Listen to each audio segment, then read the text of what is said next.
Hello! Welcome to North America Show with robnoerr. I got my energy drink stuff finally. Oh, what a good night. It's been a fantastic day. It's right up there. One of the best days I've had. A bit of a bummer to start off with, but I'm going to be joined shortly by Ryan Mullally. He's finishing up a debate. He's going to come on and we're going to talk about his debate, which I watched two-thirds of, the latter two-thirds. Then maybe we'll talk a little about the debate I had with Tim Gordon the other night. But Ryan's debate, much better than my debate with Tim. He actually had an opponent that did things like listened and responded and talked about the topic. It was weird. It was weird to watch.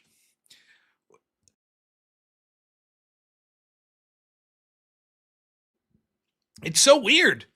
He didn't scream over him and demand 30-minute cross-sex and condescend the whole time. Very strange. It's crazy. I don't know why I never get debates like that. Anyways, Tim's still coping, Tim Gordon. That's how you know you won, when you make like 20 X posts about bringing up AI and shit, which, by the way, I could do. If Tim wants to bring up AI shit, I don't know, just take the transcript from that debate and put it in your favorite AI. If that's what Tim finds impressive, go ahead, give it a shot, see what happens. Anyone who objectively watched that debate know what happened. The only people that think Tim did well are those that were pre-motivated to dislike me or be on his side of the issue. Regardless, I don't really give a shit about AI's interpretation of it. So, 50-50 Tim's wife was upset? Is that true? I hope not. My wife thought it was funny he called me fat. She's not upset at all. Anyways, speaking of Tim's, today started off as on a bummer note. Tim Curry passed away. Which is a bummer. Tim Curry, fantastic actor, voice actor, video game actor. And it's a real bummer. I really like Tim Curry. I think he was one of those guys that it's weird. It's like, in a sense, Dolly Parton's beloved for a ton of reasons. Not just her entertainment, but she was a philanthropist. Just, Tim Curry, I don't think that. I don't think people were like, oh, Tim was this, maybe he was. Maybe he was like working at local soup kitchens and stuff. But Tim Curry was just a likable guy. Like his acting, he was never like a big time, Hollywood blockbuster A-lister or anything. But he's a good guy. He was amazing in Clue. I love Clue. How cool is it that Clue's a movie with 3 different theatrical takes? There's 3 different endings depending on what theater you saw it in. I think that's amazing. What a cool gimmick for a movie. I don't know any other movie that's ever done that. You would think that's something that would be like, wouldn't that be a cool thing though? I always thought this was what I always wanted to do. I wanted to take a movie like Rocky IV. Yeah, and growing up, back when you had like cable TV, a lot of times as a teenager, I'd watch movies on television, like with the commercials and everything, like before Netflix and shit. And I always thought it would be hilarious if just like, you're running a movie like Rocky IV, and then at the end, just Drago wins. Just show it one time and never replay that cut. And so there'd be like, the 3,000 people that watched that would be like, I swear I saw Rocky on TV and he lost. Drago won. I swear it. I think it would have been the fucking best. Like, people would think you were nuts. You'd tell people the rest of your life. You'd be like drinking with your buddies, like, I shit you not. I was watching TBS back in like 2003. It was like 10 p.m. And I swear to you, Drago won. It was insane. And people would be like, man, you need to lay off the booze, buddy. Like, you're crazy. I think it'd be great. And then never mention it. Just be like, no, that never happened. What are you talking about? But the idea of like Clue actually did have multiple endings, depending on what theater you saw it in, of who the killer was, which is very interesting. I think that I think that's doable. Not for like a movie that was going to be like a sequel or anything. Like I wouldn't do it in a Marvel movie or something. But if you had like some film noir or something, you know, how cool would that be? Just to have the killer be someone different. But Tim Curry passed away. It's a bummer. Rest in peace, Tim. Finally in space. The only place that capitalism hasn't corrupted. My son had his first day of kindergarten today. Started off a little strange. We went and unfortunately his teacher, that's going to be his teacher this year, wasn't there. She unfortunately was at a funeral. And which is kind of a bummer because my son met her at open house last week and was excited to meet her or, you know, to have her be his teacher today. Sort of a bummer. But he had a very nice lady that was a substitute, and she's cool. She used to be a full-time teacher at a different Catholic school. And she was like, this is the first time as a substitute in like 20 years that I've ever got to do the first day of school. So that was kind of cool. She was very excited for it. And he had a blast. He got in the car. He was telling us all about it. He got to see his friends and tell them how his summer went. And he had a lot of fun. And came back. I did the extravaganza. I hung out with my son outside. He was playing on his swing set. And then I convinced my son. We only got through half of it, but he's very impressed. We watched half of Muppet Treasure Island with Tim Curry, which he is amazing in that movie. Tim Curry is absolutely amazing. And there's a famous quote which sums up Tim Curry. The two best Muppet movies by far are A Christmas Carol and Treasure Island. And Michael Caine was in A Christmas Carol. And the quote's like, Michael Caine was amazing in A Christmas Carol because he treated the Muppets like fellow actors. And Tim Curry was amazing in Muppet Treasure Island because he treated himself like a Muppet. Like it's true. Like Tim Curry is such a over the top like personality that he literally, you could see him as, yeah, that dude fits right in with like Kermit the Frog and Gonzo. Truly, amazing performance by him. It's very good. So sad to see him pass, but you know, it's weird. The legacy that people leave, you know, both Tim Curry, Dolly Parton, they'll have a legacy that's left forever, you know, just people remembering the works they did. I watch that Command and Conquer clip from Tim Curry about once a week. It makes me laugh my ass off. It's one of the funniest voice reading lines I've ever heard. It's just, if you haven't seen it, maybe we'll show it later here today here, but truly amazing. But man, I was just in a good mood. It sucks for Tim Curry, but I was treating it positively, like just thinking of how funny and how amazing he's been in different stuff and scary. I remember when I was a kid and I saw the movie Legend and he plays like the devil guy. Scary as shit, man. In It, the movie It, he was the original clown. Scary as shit. And I think the new guy, I haven't seen the It movies or the TV show, but I've seen little clips, and the new guy has like a menace about him. But I think what made Tim Curry's It really scary was that he was like whimsical at times, like a clown should be. Like he was funny, and then when he turned, it was creepy as shit. The new It just seems scary all the time. Right? It doesn't really seem like it always has a bit of dread to it, I think. Yeah, Clue's one of the best, man. But yeah, rest in peace, Tim Curry.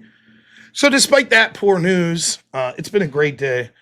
I had a lot of fun.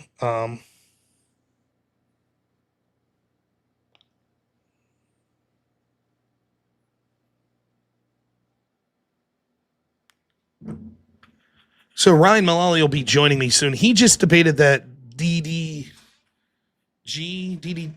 got a podcast, I think's his name. And it was a beatdown. But I'm not going to talk too much about it because we will address it when he comes on the show here.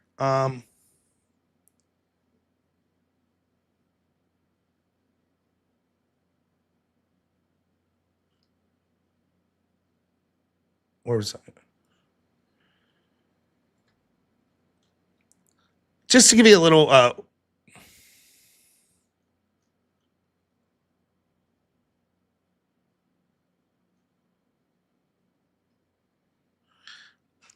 bit of the Tim Gordon cope, and we'll talk about that debate a little later here. Here's the latest cope. He's put out a ton of X messages, but like, I think that he's getting a lot of pushback from people on his audience as well.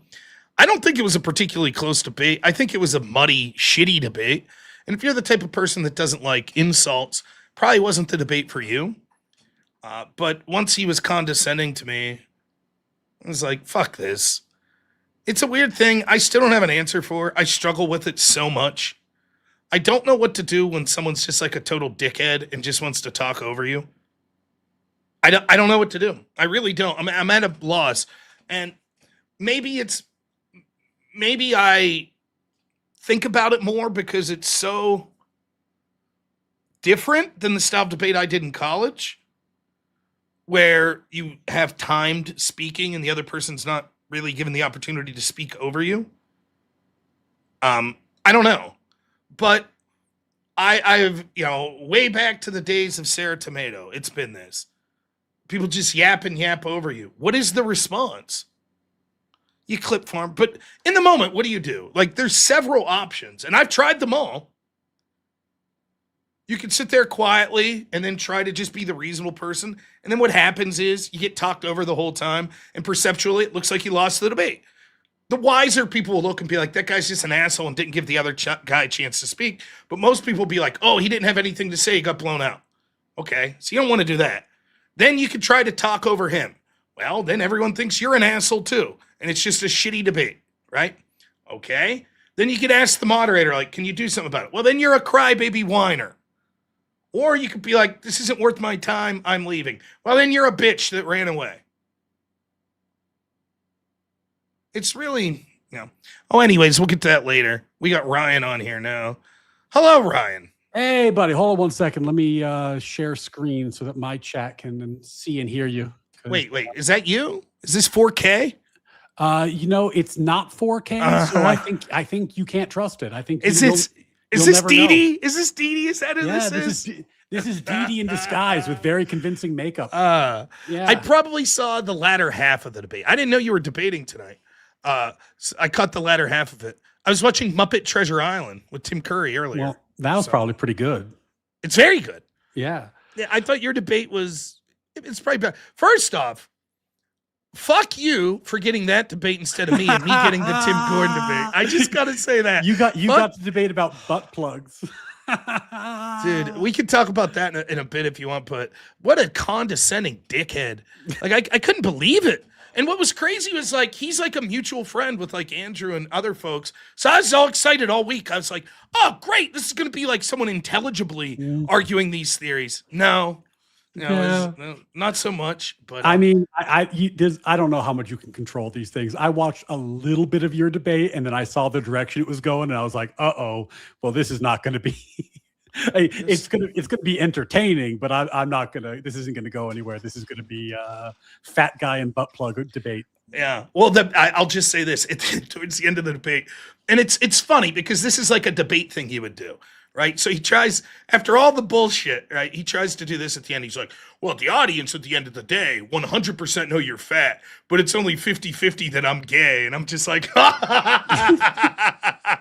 so I started calling him 50-50 Timmy. He's not happy. I was like, what's that mean? You wake up one day and you're like, I have a beautiful wife. And then you wake up the next day and you're like, I'm going to head to the bathhouse. Like, good job. But that's really funny. It was a shit show. But your debate here today, now I missed the opening statements and probably the first 20 minutes of the back and forth. But I thought that it wasn't close. I thought that you handled it stylistically exactly right, which was not trying to be condescending, not trying to like beat up on the guy, but sort of, I think you're letting the arguments speak for themselves, right? You don't have to be overly aggressive to just let any reasonable person in the audience see. And you tell me if this was your takeaway. He basically feels a certain way. He saw someone like Baron Coleman say something, and so he just believes that's true. And if your theories are right, if the evidence is overwhelming, then why doesn't Baron Coleman agree with you? And why doesn't his audience agree, you know? Yeah, I had a few things, like strategically, if we're going to do the inside baseball. One is just optically. I'm quite a bit older than him. I'm an experienced attorney. Like, me rolling around in the mud and going blood sports doesn't make me seem more credible. Correct. Right? So that's A. B, I kind of wanted to do it in a style that I think Charlie would have. Like, you know, like how would he have approached this conversation? And then C, you didn't see the opening, but in the opening, I spent 10 minutes just reciting evidence. And then this, and then this, and then this. And in the text message, it corroborates the rifle. And then he comes back, and then there's the DNA. So the opening was just me laying out tons and tons and tons and tons and tons and tons of evidence. And then as we get into it, you know, there's really only two questions that you just have to keep asking, which is like, well, why didn't the defense team, if this is fake, why didn't the defense team say anything about it? And then, well, are you saying that, if you're saying the text message is fake, are you saying that they also faked the rifle? Because the rifle was referenced in the text message that was planted. Are you saying that the officer was lying about running the plate? Are you saying they were lying about knowing that was his car? When Lance Twigg said that's definitely Tyler, were you think he was lying? Like, when they said they had a TP USA representative who spoke to Tyler, can I ID him? You think they're lying? Like, and the list of people who would have to be lying is like outrageous. It's a conspiracy of the grandest nature with no evidence at all. Well, it's something that I've actually been trying to do on my show when people are calling in. I'm trying to be polite, right? Mm-hmm. Because there are definitely the people that are just like out of control and super aggro. There are people that are just misled. And I get it, right? Because there's a lot of things, right?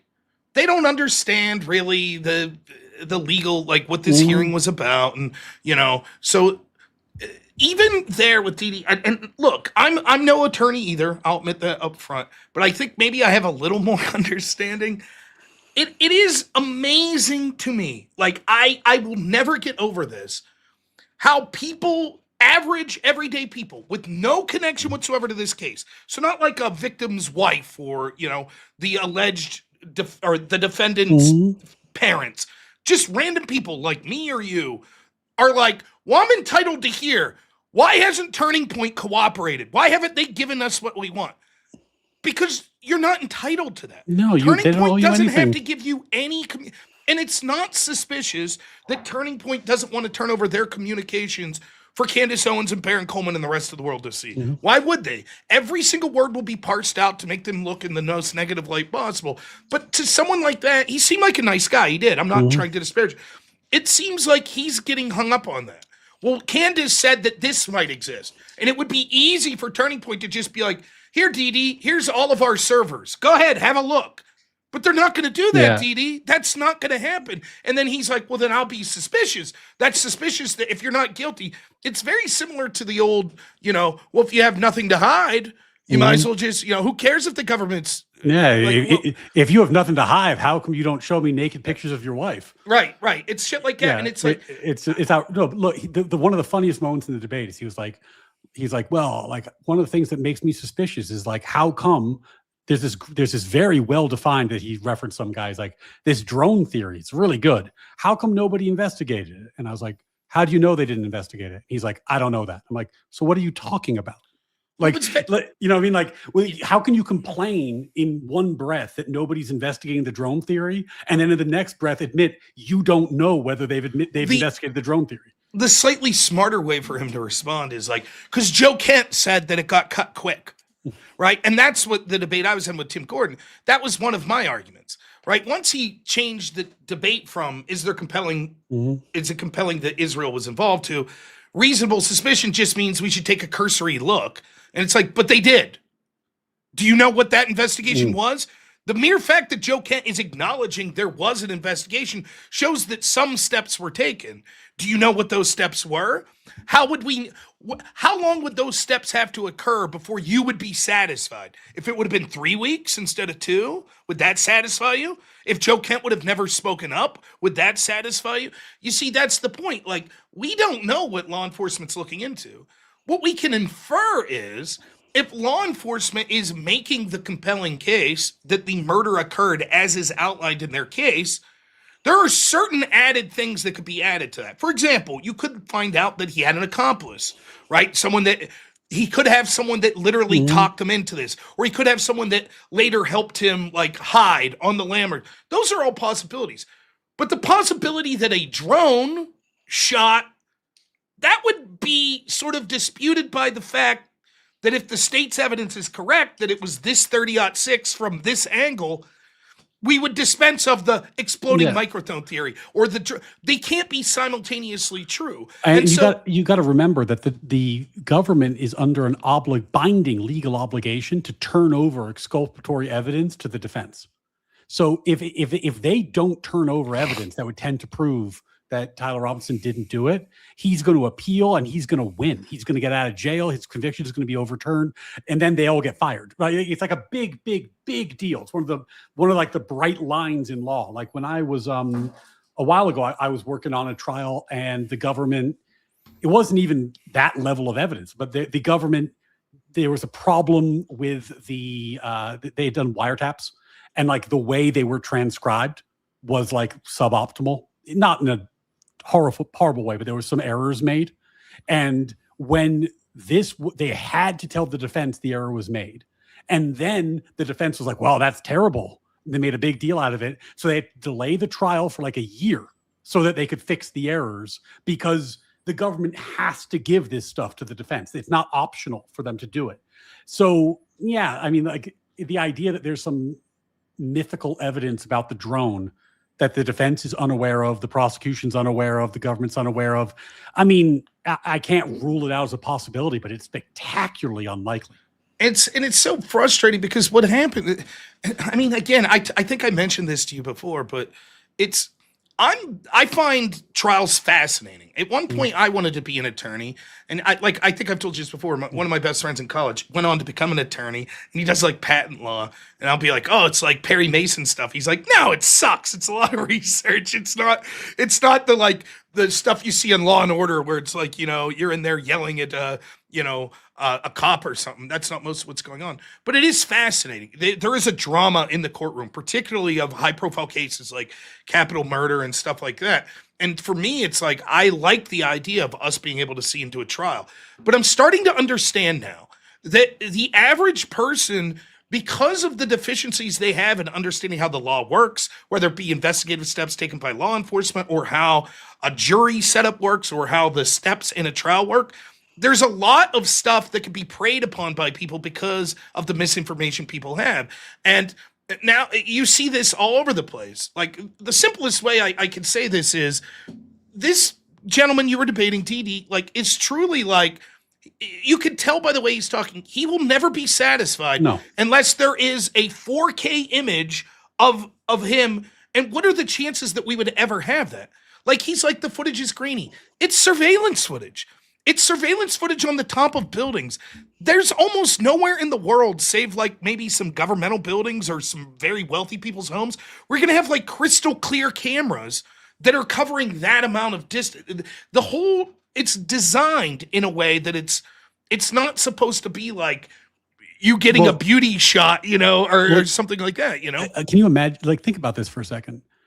There's surveillance footage tracing his movements all over campus, including the place where, Dollars to Donuts, that's where he took the shot. At the moment he took the shot, right? And their complaint is, we would have preferred you shoot that footage from a different angle. Yeah. It's like, like part of me is just like, if somebody told you, we have surveillance footage, multiple witnesses, we have the shot, we have the weapon, we have the cartridges, we have the DNA evidence linking to you, and it matches the way that the murder was committed, and then we have like 4 different confessions. Do you think we're going to win at trial? And people would be like, oh, no, Never. I mean, only 4 confessions. You need you need 5 a dozen. You need a dozen confessions. You can't convict somebody with 4 confessions. That's nonsense. Yeah, it's brutal. And then what happens is, right? It's like it's clearly motivated reason to want to not believe the case, right? And which is fine. Look, there's a difference. I think that guy put him in a different. Though I wish you would have asked him, like, dude, how certain are you that that Charlie Kirk's still alive? Because he's like, why entertained it? It's like, okay, how much did you entertain this? Because that's getting.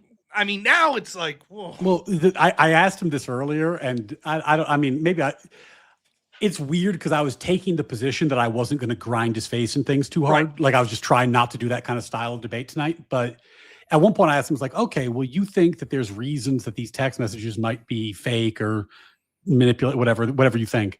Well, what percentage do you put on that? And he's like, I'm not sure. I'm like, no, I'm not asking if you're sure. I'm saying, like, you think it's like 50% likely they're manipulated? 25, 75, 100? No, yeah. No, you can't. Won't do it, right? Because they never answer that question. They never answer that question, because if they answer that question, there's no good way for them to answer it. If they say it's like 5%, then you're like, then what the fuck are you talking about?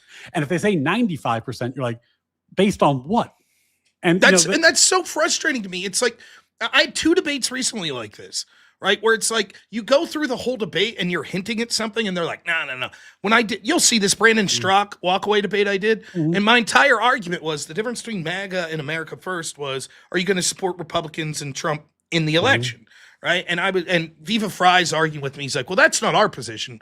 I'm Canadian, so I can't vote, but I would still support Republicans probably. I'm like, okay, but I don't think that's everyone on your side. And they hemmed and hawed. And then, like, literally in closing statements, that's why we'll be voting Democrat. I'm like, you see? We just had a whole debate.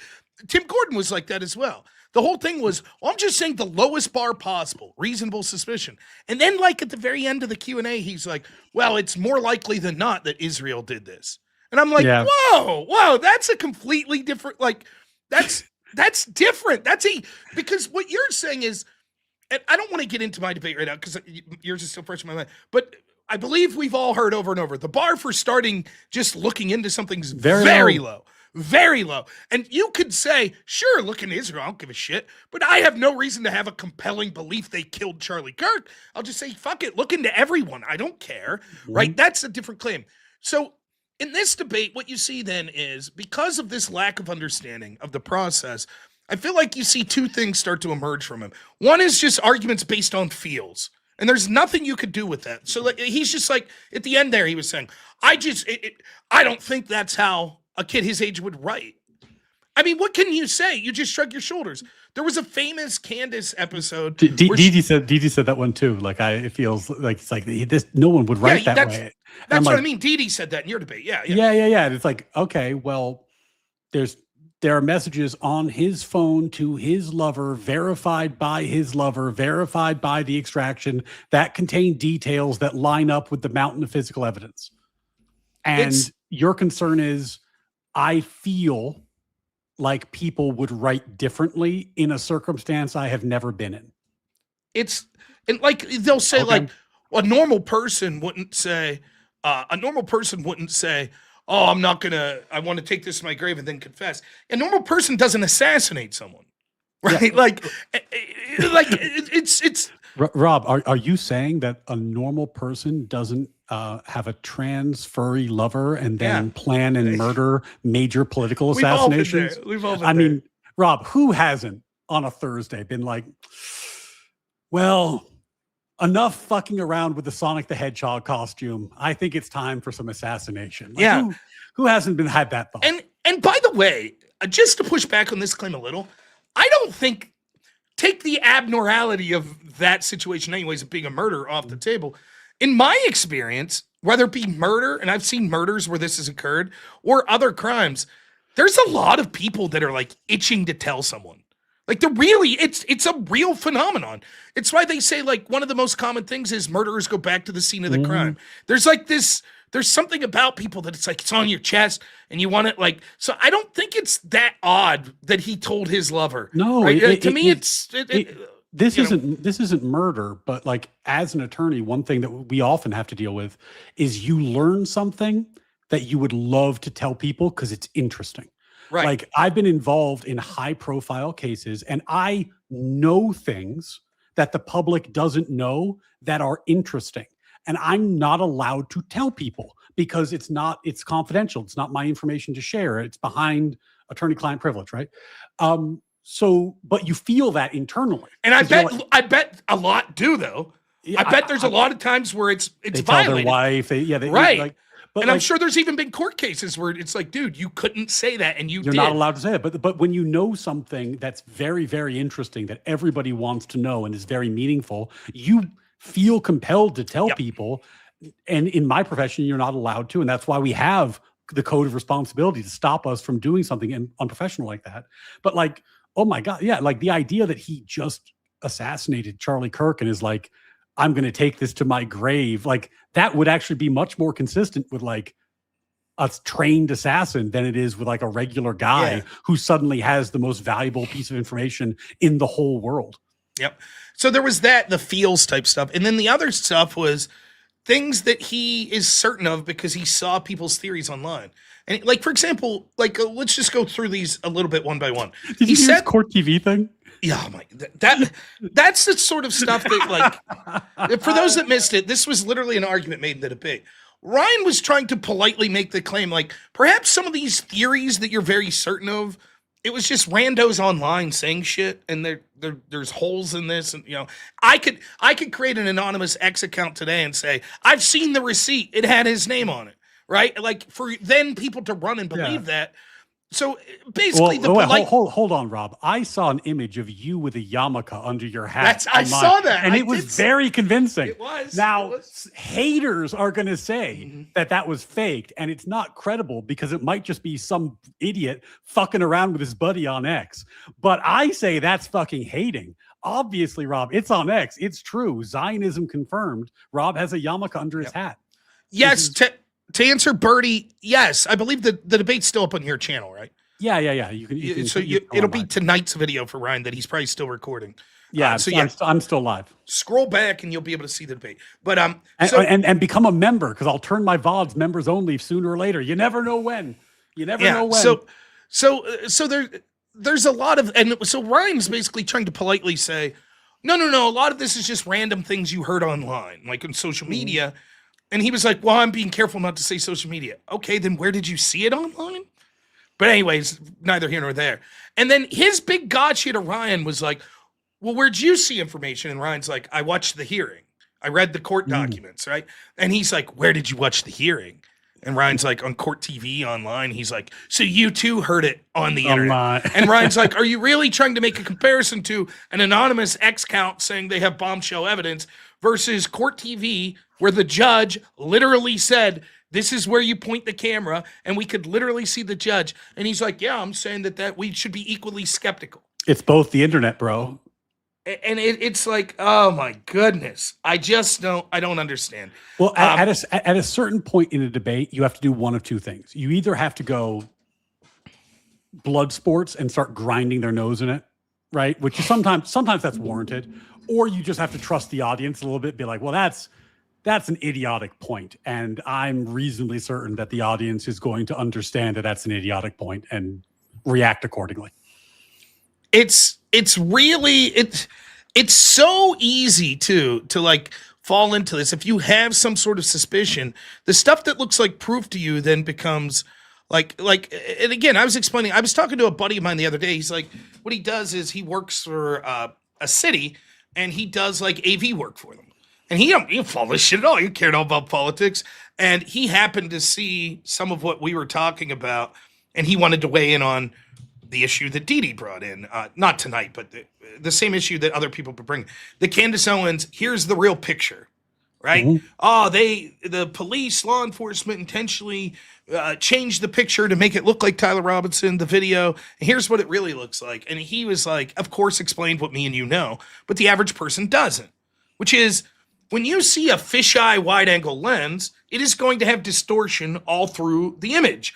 However, the distortion is not equal all throughout the lens. The center is going to be less distorted than the edges. Mm-hmm. In fact, there's a sort of roundness that comes about it. So what Candace and company did was they took at the edges, the cars look snub-nosed, and they merely took the video and went into like Microsoft Paint and went whoop, and stretched it out so the cars look normal.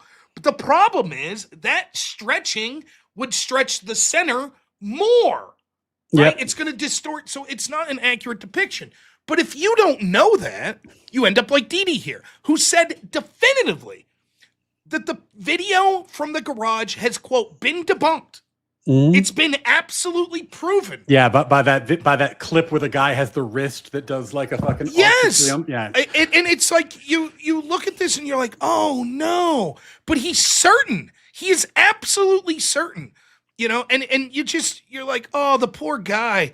It's and here for anyone who wants to know. I could show you. I don't know. I hope your audience could see this. I'll screen share this. Yeah, they can see. Okay, so I'm gonna. Oh, that was wrong. I'll screen share this guy. He debunks this very quickly, so you can see it's like a minute. His name's Artie Trolls. So, and it, you know, it's just sad that this Dee Dee probably hasn't seen this. He just saw Candace. Artie Trolls is a great follow, by the way. He has some good content. Yeah. So they don't see this, though, those people. They just see Baron and Candace. So now by the media that Tyler Robinson is or was suicidal. That is not true. And that's a very scary thing when suddenly they're saying he's suicidal and, you know, he's in solitary. And he's not suicidal. Oh, this is the wrong. Forgive me, I'll find it. Go ahead and talk. I'll find the right video. While you're doing that, Witness with the big 50. Thanks so much, buddy. A Witness says, "I've enjoyed debating these guys by just going schizo. Accuse their fat moms of being Mossad agents that use telepathic mosquitoes to find the staircase. And if they point out it's a claim, deny that and say it's a question. I've had a ball. You know, I was tempted, by the way, to go this when I was thinking about this debate.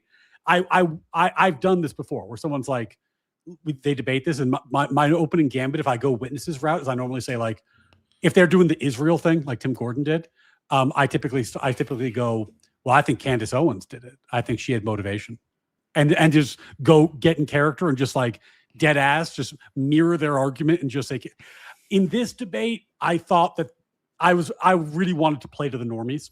Like, I didn't want to play to the internet bros. I wanted to play this one straight and to the normies, and not for like, because I like, truthfully, like, as much as I know that like the Crucible crew would have found that really funny, I think the Crucible crew's already convinced. Well, that's just it. That's what I wanted to do with Tim Gordon. Yeah, I wanted to have a more civil debate, and then it became a shit show. But you can't always control that, right?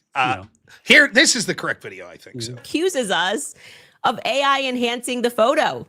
Of tampering with the video. No, we did no such thing. But believe it or not, pause this real quick and let you know, just so you know, if you didn't watch Ryan's debate, based on Candace's video that they put out, he is claiming that it literally has been debunked. The state's video showing Tyler Robinson there. He said, that's it. That argument's over, is his claim. So here, Artie Trolls will explain to you the ridiculousness of that. But she actually did tamper with the photo, and I can prove it in a split second. So first and foremost, you can see the photo on your screen, right? All she simply had to do with this photo, I'll stretch it over here, because we're going to stretch this photo out. We're going to completely stretch it. Oh, wow. All of a sudden, the cars look normal. Oh, wow. All of a sudden, he looks thicker. And he's got a crazy bend in his arm that really shouldn't be there, but that's what happens when you stretch somebody's wrist out. A great example, here's a zoomed-in version. What, did Lockhart come in and magically cast a spell on his broken arm and turned his arm into a noodle? That doesn't make much sense to me. I don't think somebody's wrist should be quite that long and indented. But of course, there's still a major problem with this photo, right?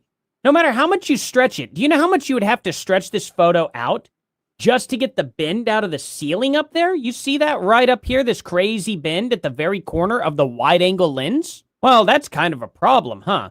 But I guess if we were to just, I don't know, get rid of it and then get rid of all of this on the side, wow, all of a sudden, you can't really tell, can you?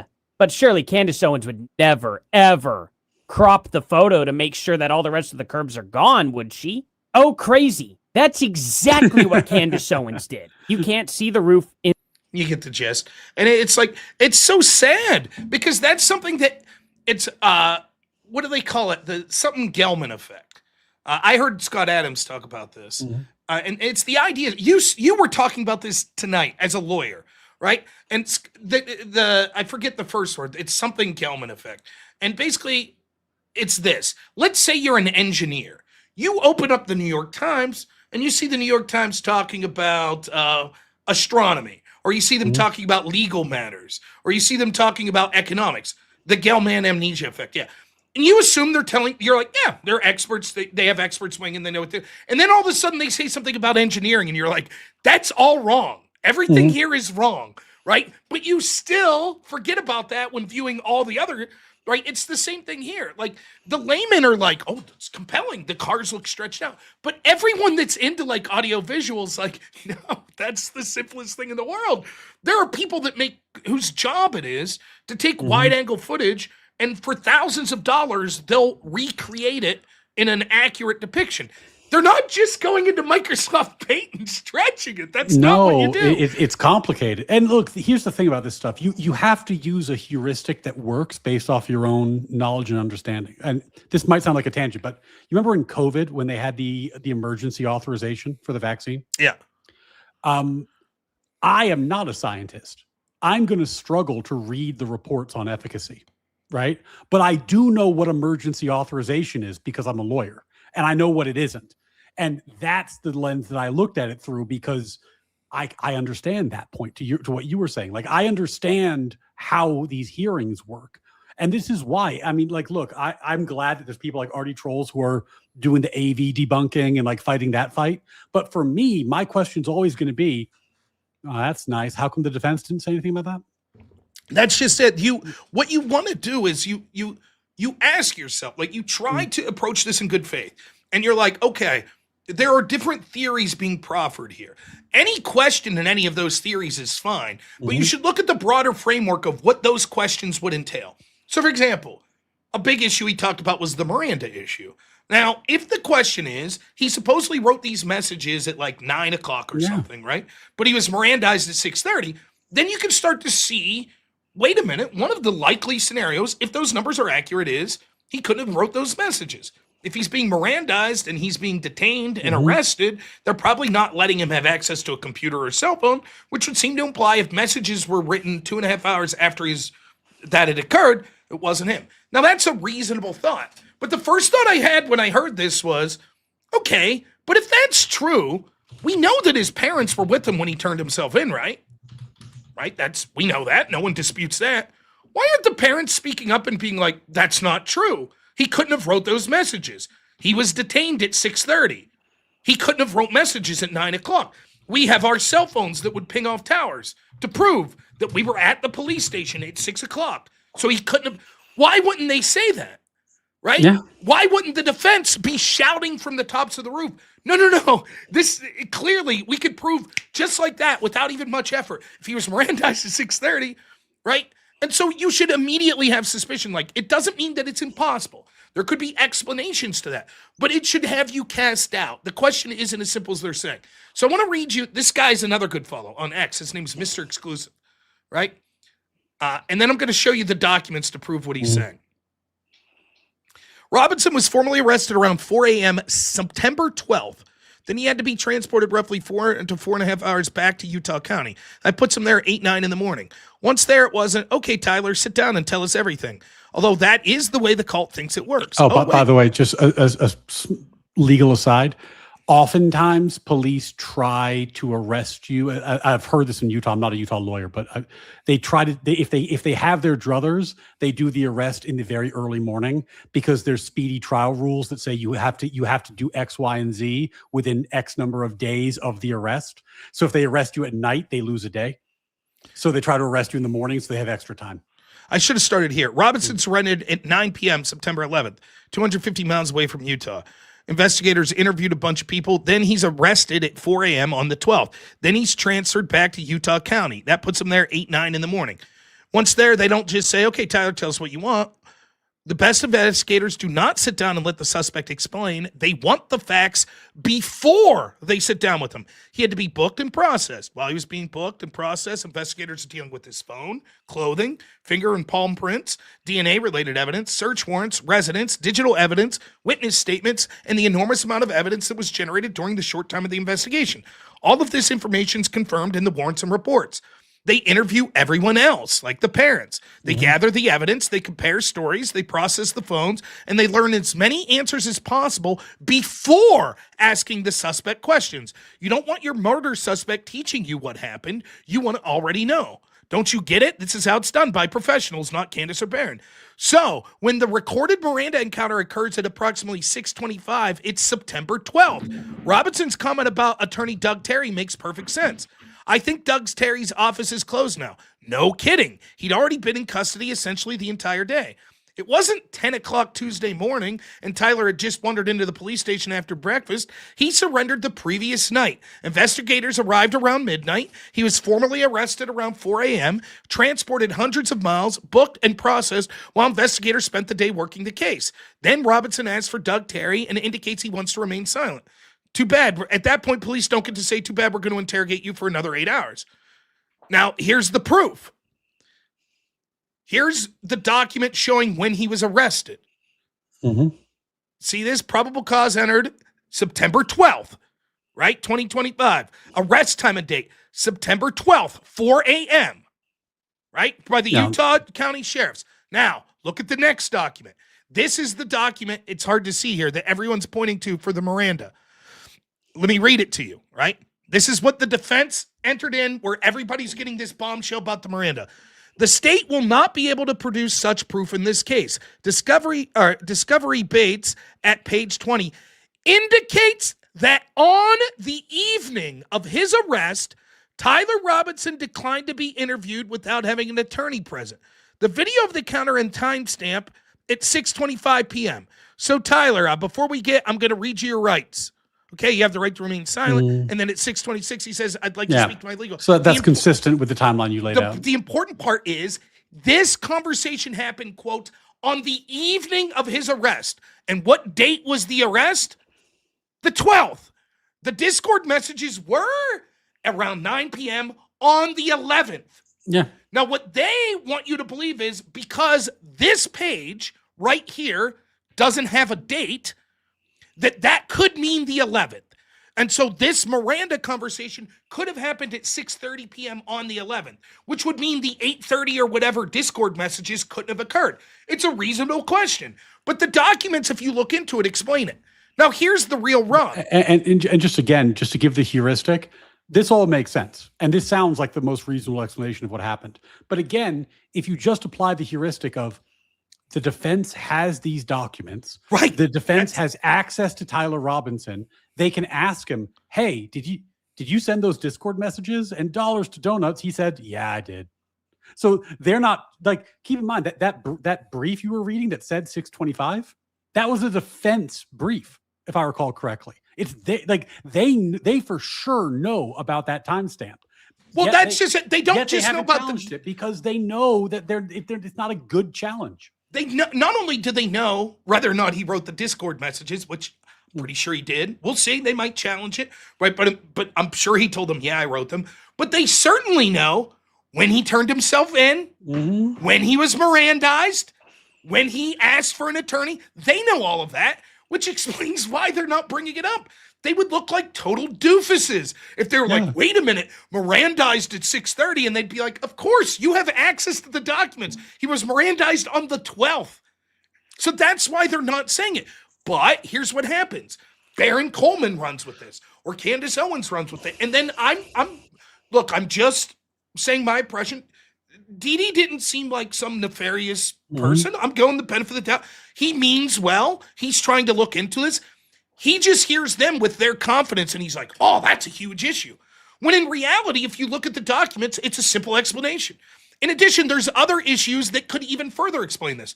So I had several law enforcement officers, when I did a part on this, say, you could be Mirandized more than once, right? It depends on the circumstances. It's possible. He was dealing with 2 different police stations, right? And another thing, people said, well, they had to Mirandize him as soon as he got there because if he says anything extemporaneously, right, that wouldn't be useful in court. Apparently, that's not true. Unprompted extemporaneous comments could still be used against you.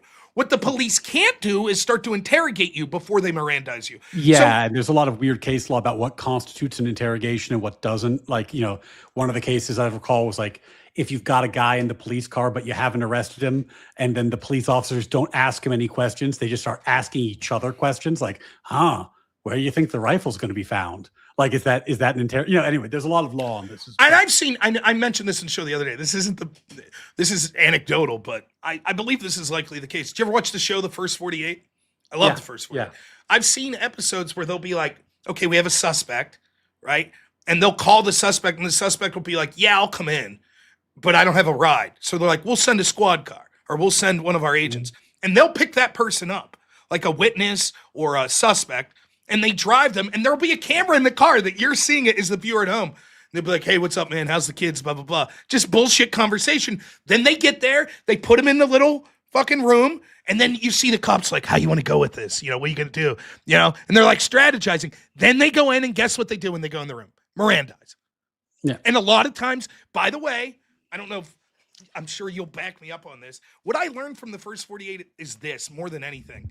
If you don't talk to them, they have a much harder time of like convicting you. Like, it's amazing how many times that by the end of the episode, they'll be like, the investigation's still ongoing, because it'll look very convincing that this is their guy, and the guy will just be like, lawyer.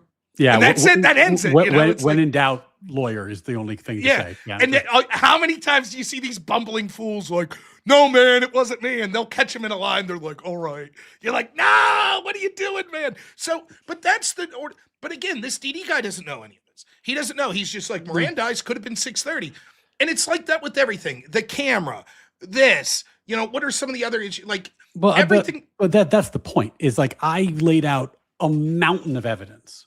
And as always, what they come back with is, well, isn't this debunked on the internet? Or I think that guy's lying. Or like, isn't it possible that they faked the text? It's like, well, okay. But at the end of the day, there's a mountain of self-corroborating evidence against which you have what? Nothing. Feels, vibes. Yep. Internet sleuths that are saying things that are easily debunked. And that if they were, even if you can't debunk them, you'd be like, well, this would be a slam dunk for the defense. Let's see if they use it. Oh, they're not. And that's why I was happy to take only half of Andrew's prompt, like just defend the overwhelming evidence side. Too. Yep. I wouldn't have to take I didn't force him to take Candace's half. And the reason was, if you understand how this argument plays out, I lay out the overwhelming evidence. Then they're going to say, well, what about X? And then you say, well, what percentage do you put on that? And they can't answer, because if they answer that question, then they've taken Candace's side of the debate, and they consciously avoided that because they don't want to answer that question. That's right. But that gives the game away. You're like, well, you're saying something's possible, but you're not assigning it a probability. It is also funny. He didn't seem to know what logical possibility was, which is like, maybe I'm just too internet brained at this point, where I'm like, I think everybody understands that phrase, but.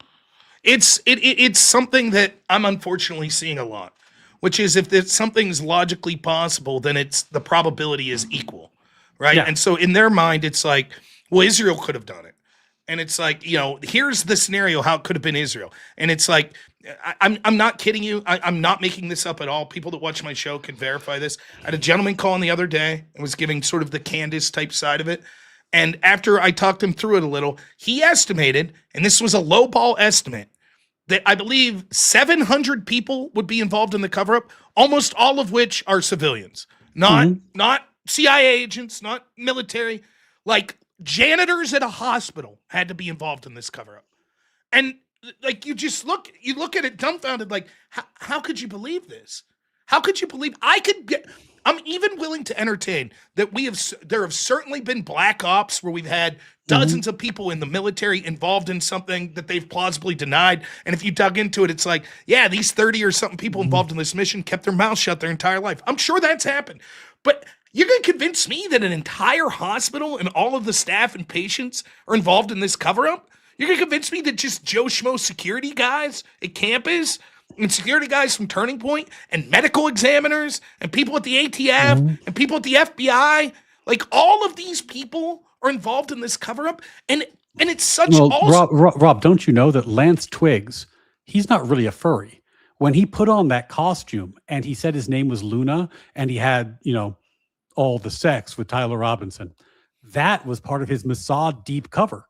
He's a Mossad agent. Don't you understand? Look, I'm hoping Israel's paying him well for the. He was taking it for the country. That's what Tyler Robinson. Yeah, because if you get into this, you got to be like, well, wait a minute.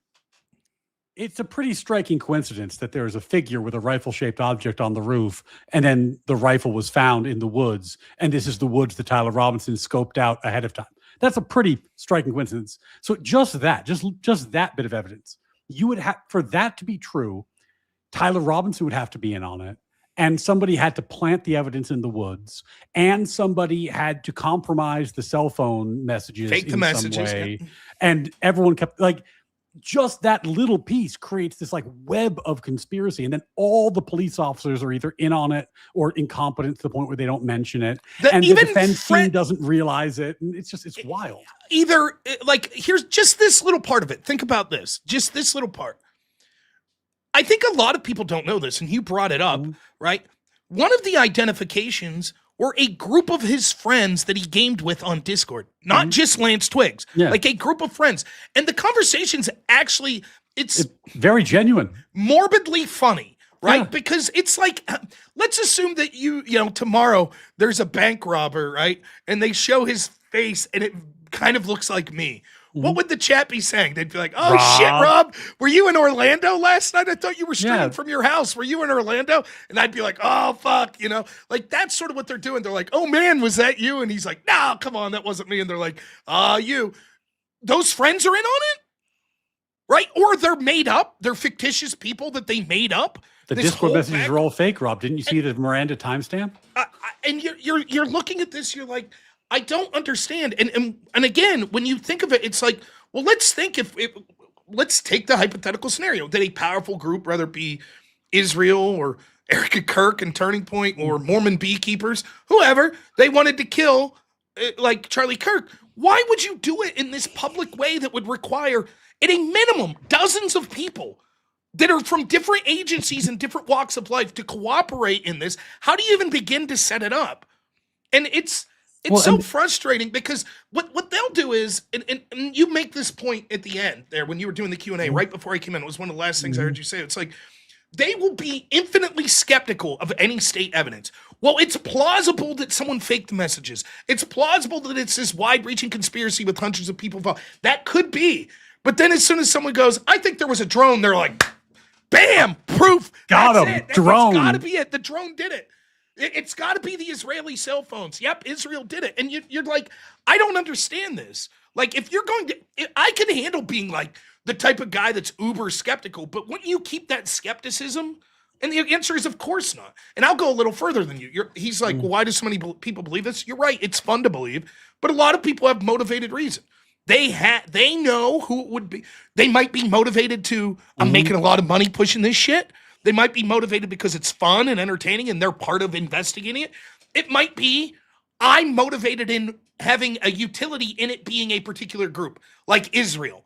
And so, I'll keep blaming.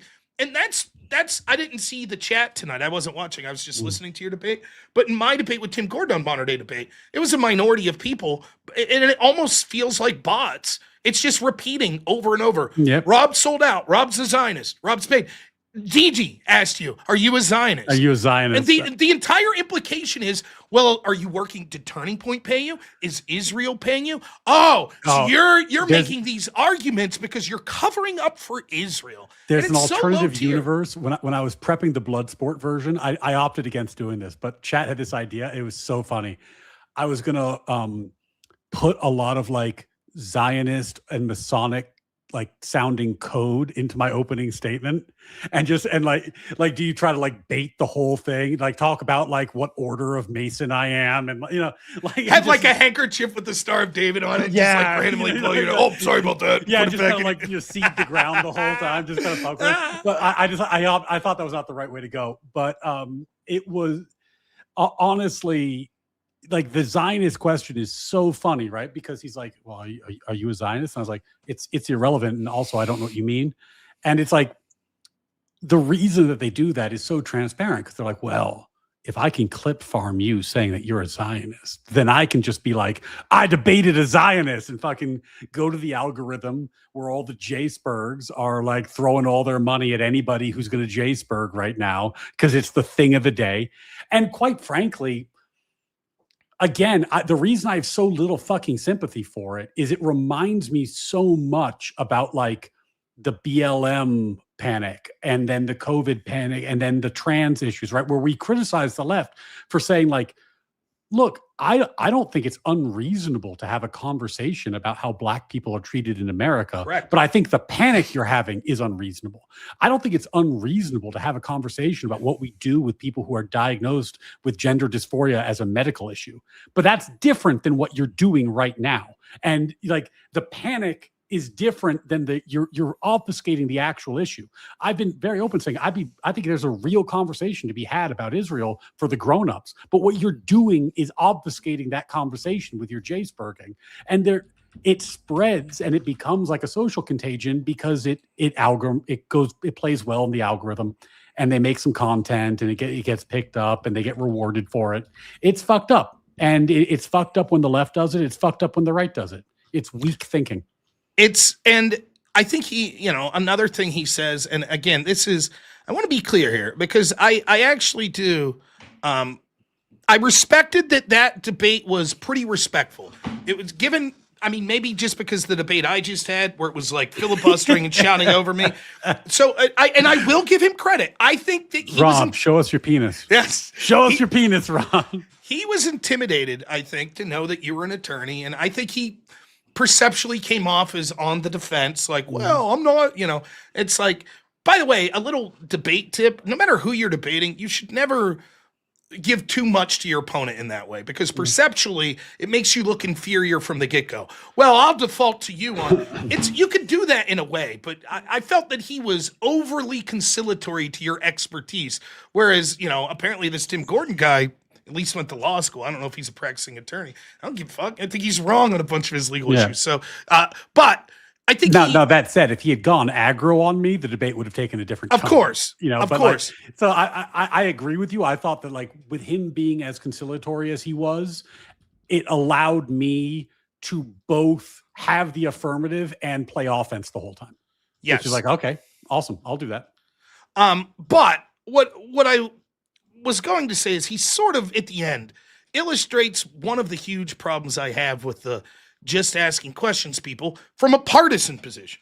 The biggest problem is the two biggest issues that I could isolate are this, not in a partisan way. Mm-hmm. Truth matters. And I don't want to see us as a society fall down this place where logic no longer matters and innuendo and accusation and feelings replace that. So I think it's worth defending the truth, period. And then I also think the people, and I'm not saying Didi did this, but the people lobbying specific accusations at folks like Erica Kirk is fucking monstrous. It's a horrible thing. It's gross. And it should be stuck up for on its face. From a partisan angle, though, I think, and you brought this up, like when the one super chatter was like, he's a left-wing lunatic, and you're being diplomatic, but you're like, no, it's just whether you intend or not, if you were trying to come up with a psyop to fracture the right on the left, it would look exactly like this. And indistinguishable. He says, right, his answer to that said everything you needed to know, that there's a false dialectic between the left and the right. Mm-hmm. That's it. And I'm telling you, this is what Andrew was pointing out in his video the other night, that a lot of these formerly right-wing people are black-pilled now, and they're like, we're totally willing to abdicate any voting whatsoever, or vote third party, or vote Democrat, because there is no difference between the left or the right, because Israel. Well, and look, that's it. That's the fucking there's a parallel right now, right? Like these are the DSA of the right. Like you have to recognize that they're not fucking voting. Like they're not going to vote for you, right? So you can't placate them too much. You have to win this fight. Like, because they're not going to vote for you at the end of the day. What you have to do is debunk them and fight them and point out that, like, if you're going to talk about the politics, like, what the fuck have you done for the right compared to TPUSA? What the fuck have you been doing? Like, Charlie Kirk got in college campuses and created a youth right-wing movement, an unheard of phenomenon a few years ago. unheard of phenomenon. This is why, by the way, he and TPUSA had access to like JD Vance and President, because he was so successful that he was getting like mainstream political approval of the highest possible order because of the big deal that this was. If you're going purely based off politics, you should absolutely reject the conspiracy target position. But you don't even have to do that because this isn't a tough case. Like that at the end of the day, this is the one that drives me crazy. Like, I can't remember a public murder trial that had this much evidence. Like, this one isn't hard. You know, like there's hard cases.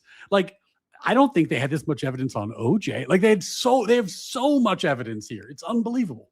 And look, there's another hang up, and then I got a couple things to show you. Another hang up is this idea of reasonable doubt. And it's like you can't, he sort of got it. His explanation at the end, I understand what he was saying, but people speak of this in a colloquial sense. He's guilty. It's over. I know he did it, right? But that's not people thinking it. Anybody who's thinking this from a legal perspective that's being honest and good faith would say he has the right to a competent defense. Yeah. He has the right to a trial. The rules in a trial are different than the rules in a probable cause hearing. He has not got to interrogate. His side will get to interrogate Lance Twiggs, right? They'll get to cross-examine him, right? They will get to challenge evidence in a manner that they see fit to raise a competent defense. And as monstrous as I believe he is, he's entitled to that. I'm not saying that my belief that he's overwhelmingly guilty means he should be put to death. I'm saying that means he should be put on trial. It is entirely possible through the context of the trial, new evidence could arise to give me reasonable doubt, or the prosecution could fall on their fucking face. The defense could be absolutely amazing. Any number of things is possible. That's still the most likely outcome in a not guilty verdict for him, and me supporting a not guilty verdict wouldn't be that I believe he's innocent. It would believe that I would think there's a reasonable doubt. I would probably come away I'm still 80% sure he did it, but there is enough reasonable doubt that I won't say that I would sentence him to death. Maybe he gets off on a technicality. That's right. Like, this sort of thing. That shit happens. And they always phrase it the same way too. They go, well, a man shouldn't be put to death just because you think the evidence is overwhelming, or a man shouldn't be put to death without proving his guilt beyond a reasonable doubt. It's like literally no one is making that claim. No one is making that claim. Everyone has been very careful to say, I find the evidence overwhelming. I think overwhelming is a lower standard than beyond a reasonable doubt for super obvious reasons. Beyond a reasonable doubt is the highest standard when you're talking about a legal matter, the very highest standard. That's fine. Now, you'll notice though, at one point, and I do like to do this with people when they make really crazy claims. Like I used to do this with lefties when I would debate them. They'd say, well, when Trump runs in 28, you're going to see what a fascist he is. And I'm like, all right, 10 grand. Trump's going to run in 28. Money on the table. I'll pay you. You pay me. Like, you want to take that bet? And they never do because they understand that the odds of that happening are astronomically low. Right. During this, I was like, I think I was like, $100,000. $100,000. But that's not. I'm not Andrew Rich. Like this is a lot of money. $100,000. Do you think that they're going to find probable cause? 100 grand. Nope. Because everybody knows they're going to find probable cause. It's not even fucking close. It's not like this is not close. He didn't even entertain it for a second because he's not paying me that goddamn money. Yeah, it's so frustrating. A couple things I want to say. So this has been going viral. Right? I wanted to share this. This was from October 25th last year. This is from Robinson's defense attorneys. Oh, is this the hearing transcript? Yeah, it says. I read this to him at one point. He's like, "Why don't they investigate this?" And I was like, "This is what the defense team thinks of you." They said there's a reference to unstable people coming to the courthouse, to conspiracy theorists saying things online. We're aware of all that. I mean, I don't know what the court has read. It's none of my business. I've received some wacky phone calls and emails, people telling me what they think happened here. It's noise. We're not litigating this case in the press. We're not talking to crazies, but that's all on the outside. Oh, there. Sorry, I should have brought that up. And it's I fucking read this to him, by the way. And it's like that's what the court thinks. Then, like, it's worth pointing out, right? Since Candace now also says that Lindsey Clancy's not guilty. Here's Cam Higbee from yesterday. This is Lindsey Clancy's attorney being asked, what about the theory that her husband did it? Listen to this. Sir, any comment on rumors regarding Patrick? No, I don't deal in rumors. Sir, you don't think there's any credibility to the theories about Patrick that are being circulated by some of these women? I got enough to worry about Lindsey right now without worrying about rumors with Patrick. So I'm going to defer on that. These are serious people. I've got a job to do. Yeah. They're serious people. They're like, no. The idea that like, oh, she was brainwashed, her confession was false. These people are serious and they are trying their best. Look, the Lindsey Clancy case, just take it in a vacuum for a second. Like, that's a brutally hard case for a defense. I mean, she fucking confessed. It's obviously undoubtedly did it. Yeah, it's like totally clear. They got fucking confessions. They got the phone transcripts of shit she's saying to her husband while she's misleading him, while she's committing the act. They got the 911 call. It's overwhelming. So they're making, I was reading about this in Massachusetts, actually. Andrew Branco was saying this. In most states, an insanity defense, you have to prove your insanity defense. In Massachusetts, it's the opposite. The state has to prove beyond a reasonable doubt you're not insane, which is like an opposite burden. And so he's like, thank goodness for her, it's in Massachusetts, or this defense would probably not stand a chance. But there is a chance. Now, Branco still thinks it falls short. Nonetheless, the attorney's very smart. And I'm sure they advise their client, this is the best possibility, right? Like, this is it, right? We're not going to go with wild fucking theories that you were brainwashed satanically by your husband who really committed the act. Even though, and this might shock you, Ryan, even though hundreds of thousands of women are TikTok saying exactly that, the serious defense attorney whose reputation's on the line, who is ethically bound to provide the best possible defense, who I'm sure it seems like a serious man, is like, I don't got time for this fucking nonsense. I'm trying to help my client. And what did they do? What did they do with Tyler Robinson in the probable cause brief? They limited their arguments to reasserting that they have a problem with the reliable hearsay rules in Utah, which, by the way, total long shot. They've been using those rules for a long time. I don't think they're going to overturn all those convictions. It's in the Utah state constitution. That's their moonshot, right? And then they said, we don't think that you prove the aggravator, that you can't get a capital conviction. But they conceded, not for the trial, not saying that, but they conceded that for the purpose of probable cause, that the evidence presented is sufficient to show probable cause that he killed Charlie Kirk. Why did they concede that instead of making all these bullshit arguments? Because they care about their credibility, they care about their client, and they understand that if they spend hours and hours and hours of the court's time forcing the court to litigate obviously bullshit, it's going to make them look stupid and it's going to hurt their client in the long run. Why doesn't Lindsey Clancy's lawyer come in and say the devil made her do it? Her husband controlled her mind with a fucking implant from Elon Musk, whatever, because it's going to make him look like a retard and it's going to hurt his client in the long run. And again, I just come again and again to the same heuristic. Unless you think the defense is in on it, they have access to better information than you. They have access to better evidence than you.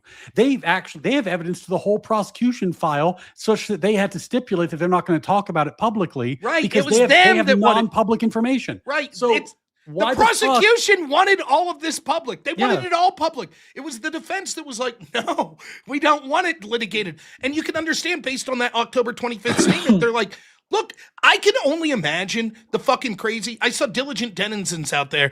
Now, there's two versions of this. He claims he got a lawyer that's taking the receipt now to the defense. So he personally hired a lawyer.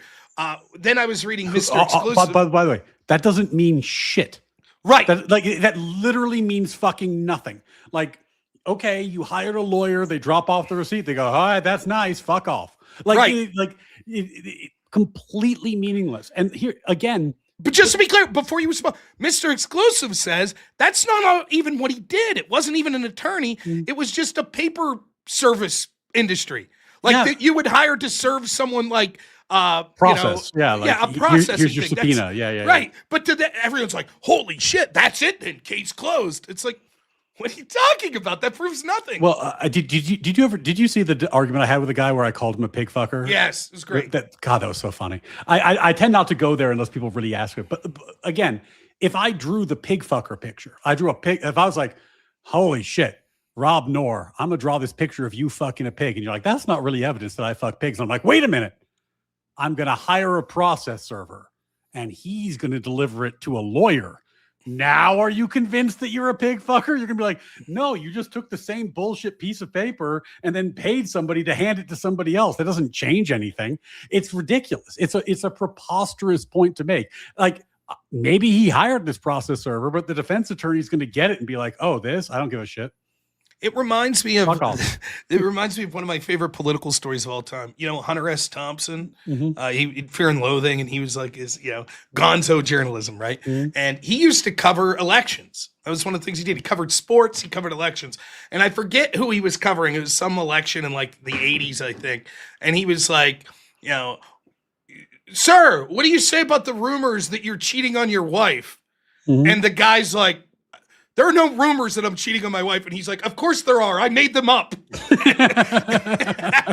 it's like, technically true. There are rumors now that, it's like, Tim Gordon said this in my debate. He said that one of the reasons that we need to further investigate, and I'm quoting now, is because these theories are, quote, being bandied about online.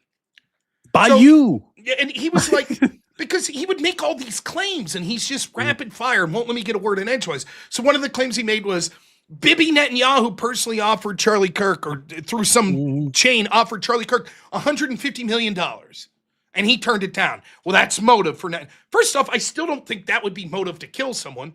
Like, for example, if Nick Fuentes comes to me and you tomorrow and says, I'll give you guys $5 million to come work and stream on my fucking... And we say no, is that motive for Nick to kill us? Or is he just like, okay. Like, you might be like, all right, maybe there's some acrimony there, but nonetheless, forget about that. Rob, I've seen the theory bandied about that you're secretly Jewish. That's true. I've seen it. I've seen it bandied about. Like, what are you going to do? It's been bandied. Somebody should investigate. And so, but the point is, like, when he said this, I finally get around to like, okay, can you show me proof of that claim? You said $150 million proof? Well, it's being bandied about online. And I was like, and he was then made the argument like, so the FBI needs to investigate that. And then I, of course, I don't go the pig fucker route, but I tongue in cheeks like, well, I've heard some shit's bandied about you. Maybe the FBI should look into that. And he literally stops the debate and is like, wait a minute.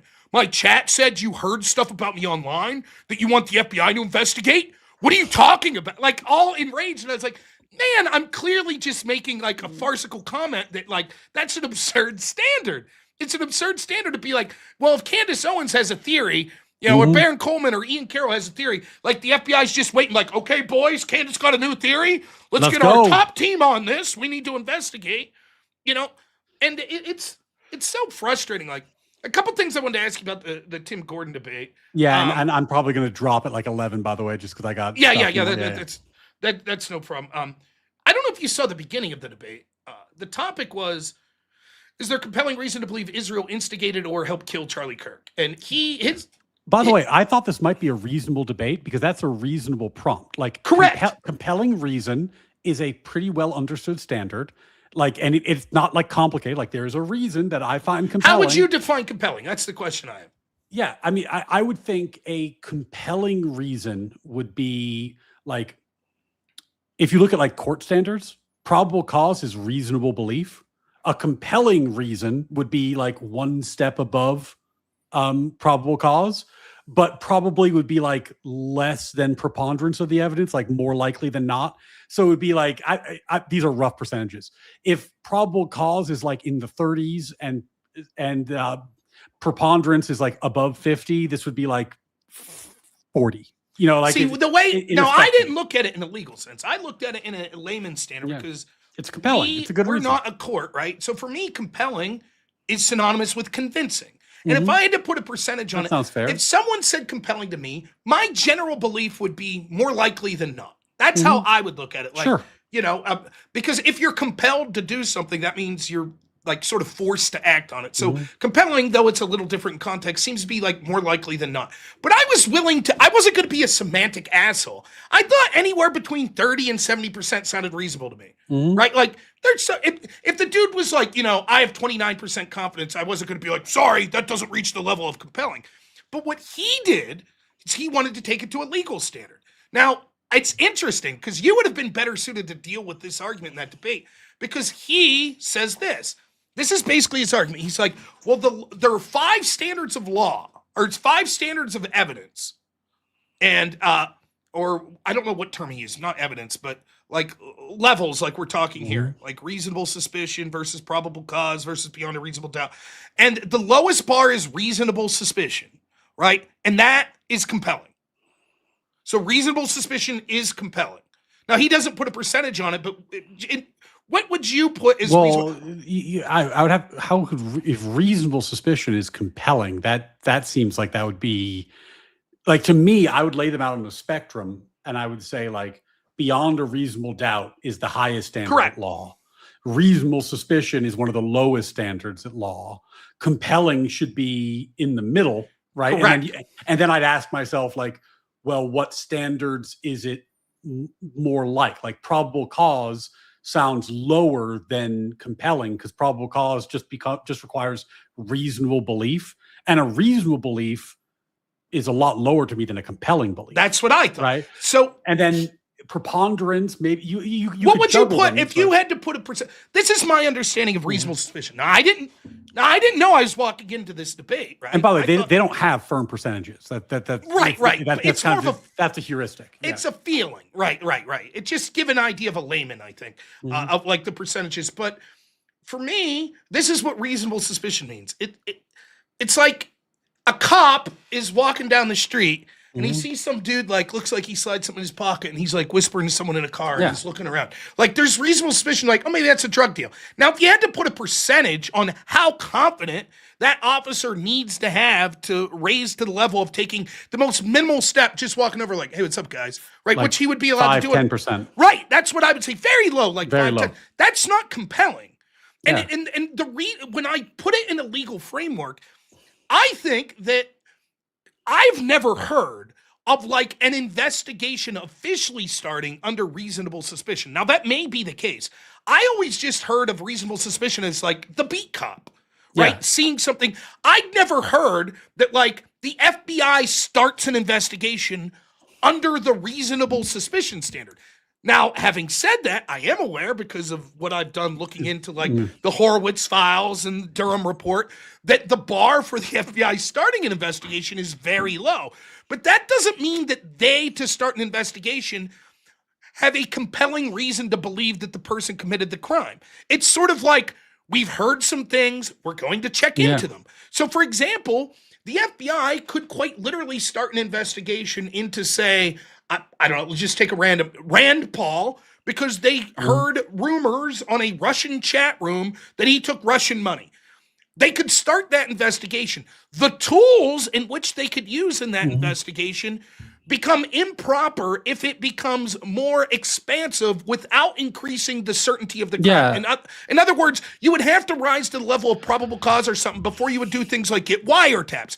But there's nothing really to stop you from saying, well, fuck, we can put a guy on looking into this. Let me give you an example. I got stopped when I was younger. I was a teacher. I got stopped by the police in a stop that I think actually had a little bit of a racial element to it. And the reason I got stopped is I was teaching.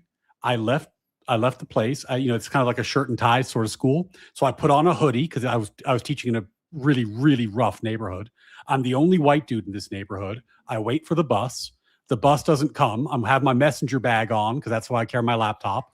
Bus isn't coming. Bus isn't coming. Bus isn't coming. Bus isn't coming. I get pissed off. I'm like, fuck, I'm going to walk to the subway. To walk past the subway, I got to go past like 3 empty blocks in a methadone clinic. This is not an area I want to walk through. You look like a white dude on meth. But I'm like, okay, fuck it. I guess I'm going to do that. So now I'm like, but I'm going to walk fast because this is not the safest neighborhood. And the bus is right next to school. So I take off at high speed, like a brisk walk to get to the subway station, hood up, like I'm just going.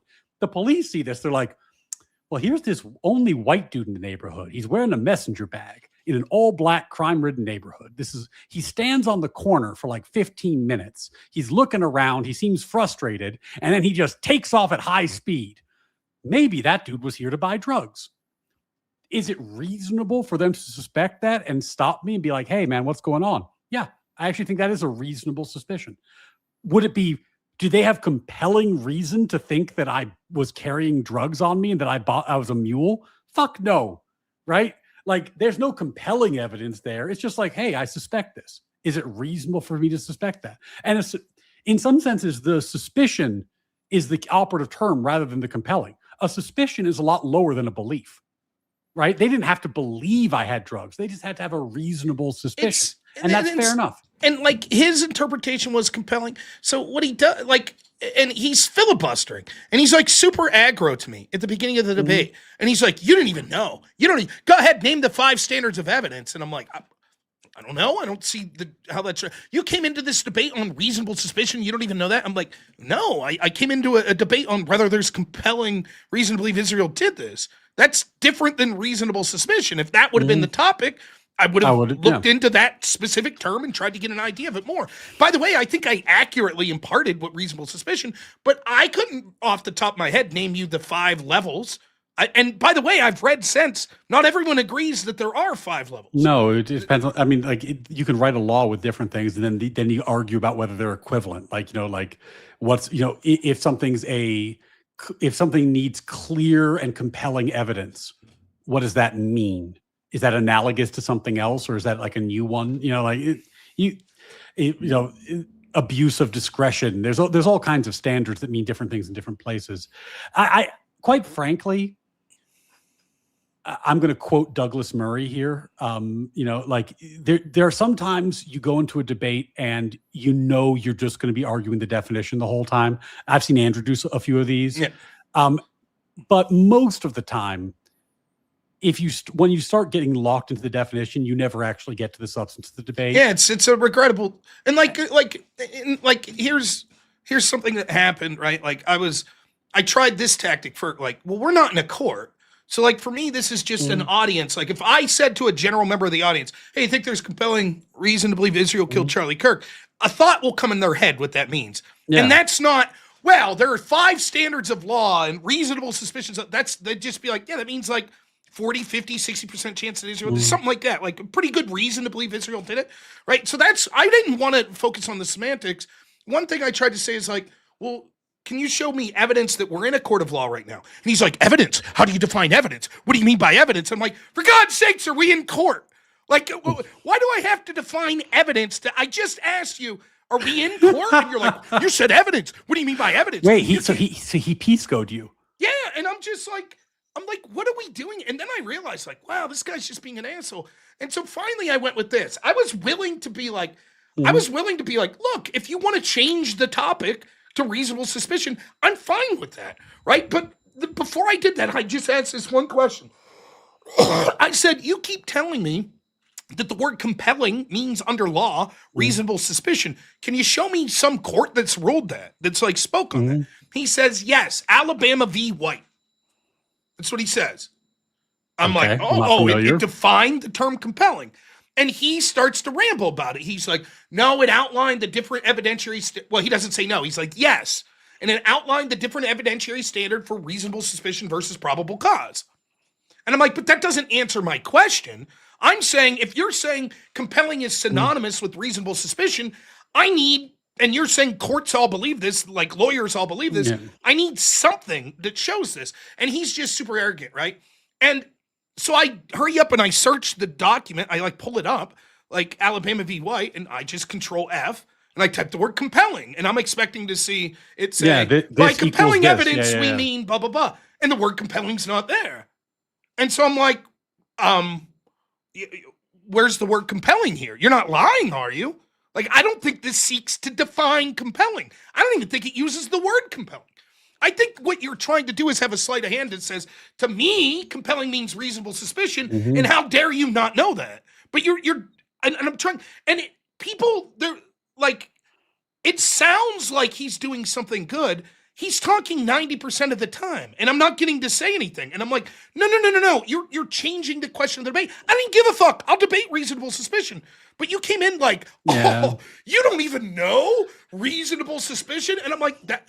And if I could show you this real quick. I mean, did you guys go to timed back and forths or no? Yeah. Oh, dude, it got so bad. It was minute. Then he demanded, Mike comes in and he demands a 30-minute cross-ex.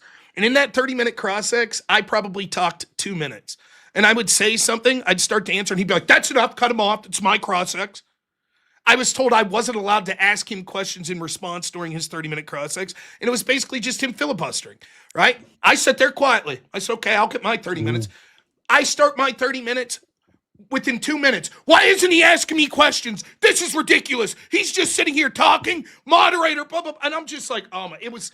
Well, I mean, at a certain point, it's like you get to like you get to a point where you're just like, okay, this is we're doing blood sports now. All right, that's what like, I did. What are we gonna do? So here's what Tim's been fucking. He's made probably 20 or at least 10 posts on the debate on X. So he put up at 4:43 today. He says, in our debate, Robnoerr said I was lying when I cited that in Alabama versus White, it distinguishes that reasonable suspicion standard qualifies as compelling evidence at a lower quality of evidence than probable cause standards. Below, I'll chappy T and Grok. I'll spare you that's very specific wording. And so he puts in ChatGPT, in Alabama versus White, does it distinguish that reasonable suspicion standard qualifies as compelling evidence at a lower quality of evidence than probable cause? Now, notice the sleight of hand, right? Yeah. Right? He's adding all this shit, and it says yes. Alabama v. White says almost exactly that. And then it quotes, notice in the quotes from Alabama v. White, it doesn't say the word compelling. So his audience is eating it up, right? Check ChatGPT yourself, it says. Look at this guy, what he puts. I don't even have to address it. Thank you, Ernesto. He says, I didn't know you were such a manipulative liar, Tim. The exact question was, Rob, quote, show me where the word compelling means reasonable suspicion or higher. Tim says Alabama v. White. Grok, can you tell me if Alabama v. White defines compelling as reasonable suspicion? No! Alabama v. White does not define compelling as reasonable suspicion. The opinion does not use compelling that way at all. Yeah, I mean, it might use the word compelling, like it has to. It literally does not. It doesn't even use the word. It doesn't even have the word compelling in funny. the entire fucking case. It doesn't use the word compelling. And so the question he asks ChatGPT is, when he's using the word compelling evidence, what ChatGPT is picking up is saying, is there a different standard of evidence between probable cause and reasonable that's acceptable? That's what it's using. And it's like, yes, there is compelling to a reasonable suspicion level, but that's not compelling. It's like what the overall term means. And it's so frustrating to like this dude, he's just asserting this with I'm like, I don't even understand why you're doing this. Beyond that, you do know why he's doing it. Well, I know. Beyond that, the question I have is, if he would have just fucking not been a dick, I would have said, fine, let's debate reasonable suspicion, no problem.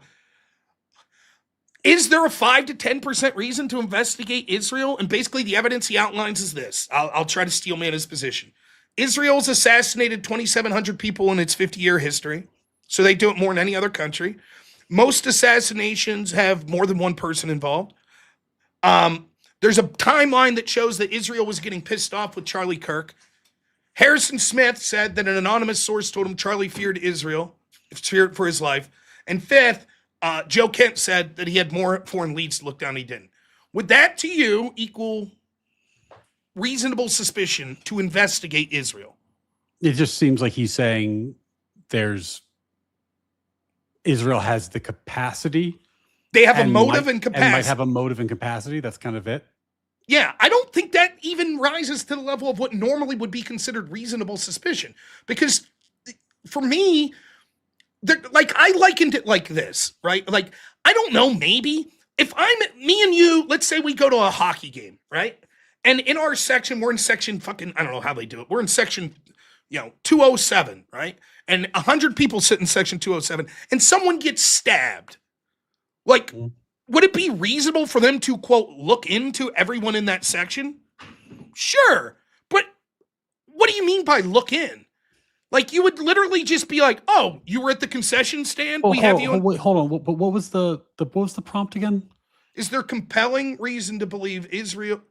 Yeah, it's not compelling reason to open an investigation. It's compelling reason that Israel did it. Yes, I know, but I'm saying if I would have allowed him to change the prompt to reasonable suspicion, as low as that bar is, I still don't think just saying, well, there's possible motive and Israel's been bad before, I don't think that rises to the level of reasonable suspicion. I actually think, in my opinion, that the bar is actually lower for our intel services.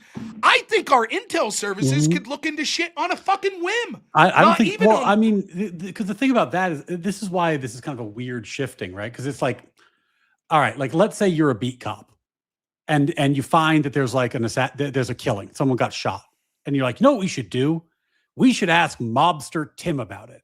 You know why we should ask mobster Tim if he was involved? Because every time there's a goddamn crime, mobster Tim's involved. So they show up and they ask mobster Tim, hey, you know anything about this shooting? He goes, fuck you, cops, lawyer. All right. Were they unreasonable in asking mobster Tim? Like, probably not. But also, like, it's kind of like a who gives a shit question. Yeah, did they have reasonable suspicion? I don't know. Like, but my point more is like in terms of like the bad faith of the move, the shift, like it's very much a who gives a shit. Like if they're like, oh, so mobster Tim has done mobster things in the past, so we can ask him questions now. Who gives a fuck? Like who gives a fuck? Because the question was, is there compelling reason to believe this happened? Right. So my thing was, he kept saying like reasonable suspicion was, he just kept repeating this means motive opportunity. If they have means motive opportunity. And my issue with it was like, yeah, but that's like thousands of organizations and people. Because the only one of those three that's actually going to matter, and I'll explain real quick, is motive, right? Would we all agree that the fact that thousands of people went online and celebrated his death shows that there's a lot of people with motive. A lot of people were happy to see him dead, including a lot of countries. I think you could make the argument any country that has a problem with Trump could have had a motive to have Charlie Kirk taken out, because Charlie Kirk was a big advocate for Trump and maybe was responsible for getting him elected. So, for example, Canada or the United Kingdom, they're not happy about tariffs. Let's take out Trump's greatest ally. Could be. That's motive. As far as means and opportunity, I mean, what are we really talking about here? Who had the means and opportunity to create false accounts on Discord and try to weaponize someone? I mean, anyone? Because again, he's not alleging that Israel carried out the shooting necessarily. He's saying that it's possible that they just set up Discord people like, oh, you should kill Charlie Kirk. So if that's the means and opportunity, that's me and you would have means and opportunity. But you know what, Rob? The Royal Mounties are a devious people. The Royal Mounties are, God, Rob, they get all kinds of business. And you know who the Royal Mounties hate? Trump. Because he keeps tariffing, and follow my logic. Charlie got Trump elected. Yep. So Canada, Royal Mounties means opportunity. Like the point is, like if you like quote unquote, like let's say you think you win a debate by changing the evidentiary standard to something that's so low that it's completely irrelevant to the question you're asking. Like, this is what I meant by who gives a fuck. Like, you know, that's what I was trying in the debate. The tactic I ended up taking was like, if you're now like, debating something that doesn't even matter. No right. It's like, you basically could be like, you could literally be like, hey, you think the FBI should take a cursory look into, and you could throw a fucking dart. The ACLU. Sure. Yeah. How about the DNC? Sure. How about Unfuck America? Sure. How about Mexico cartels? Sure. Like, I don't give a fuck. Sure, I don't mind them looking in, but here was the issue. So I was like, so we could say this about thousands of organizations. Like, if it's just, yeah, we should take a cursory look. But what does that, two things, what does a cursory look mean, right? And then the other thing that I kept hitting at was like, I don't think, even if we take Joe Ken at face value, here's why I think, unless you have a conspiracy that the current prosecution's involved in a cover-up, here's why I don't think it would matter. That police, the Utah police and the prosecution, has access to the metadata from his phone, his Discord, right? They have every right to continue to look in to who was in communication and presumably did with Tyler Robinson, right? If they find someone that they have suspicion is involved in the planning, the instigating, the cover-up of this, they would follow those leads. If that lead becomes foreign, they would go to our intel departments. They would go to like the FBI or federal organizations that have a better ability to get access from foreign sources. So my claim is this. You could say we need to investigate Israel more if there was, let me rephrase this. A precursor to Israel instigating this would be that someone must have instigated, right? That would be a precursor. Tyler Robinson was instigated, right? Then from there you say, who? Who did it? You might say Israel was maybe one of the groups. Do we have any proof that he was instigated? No. Then what do you want to investigate? That's my question. He's like, well, we couldn't subpoena people in Israel. Who? Who are you going to subpoena? And why? What Yeah, are you for what? looking for? Like, you're just looking for people like saying like, we don't like Charlie. That's different. Motive is not the question here. The question is, do you have proof? If they have proof that this dude, and in the confines of this debate, what he was arguing was Tyler Robinson did the killing.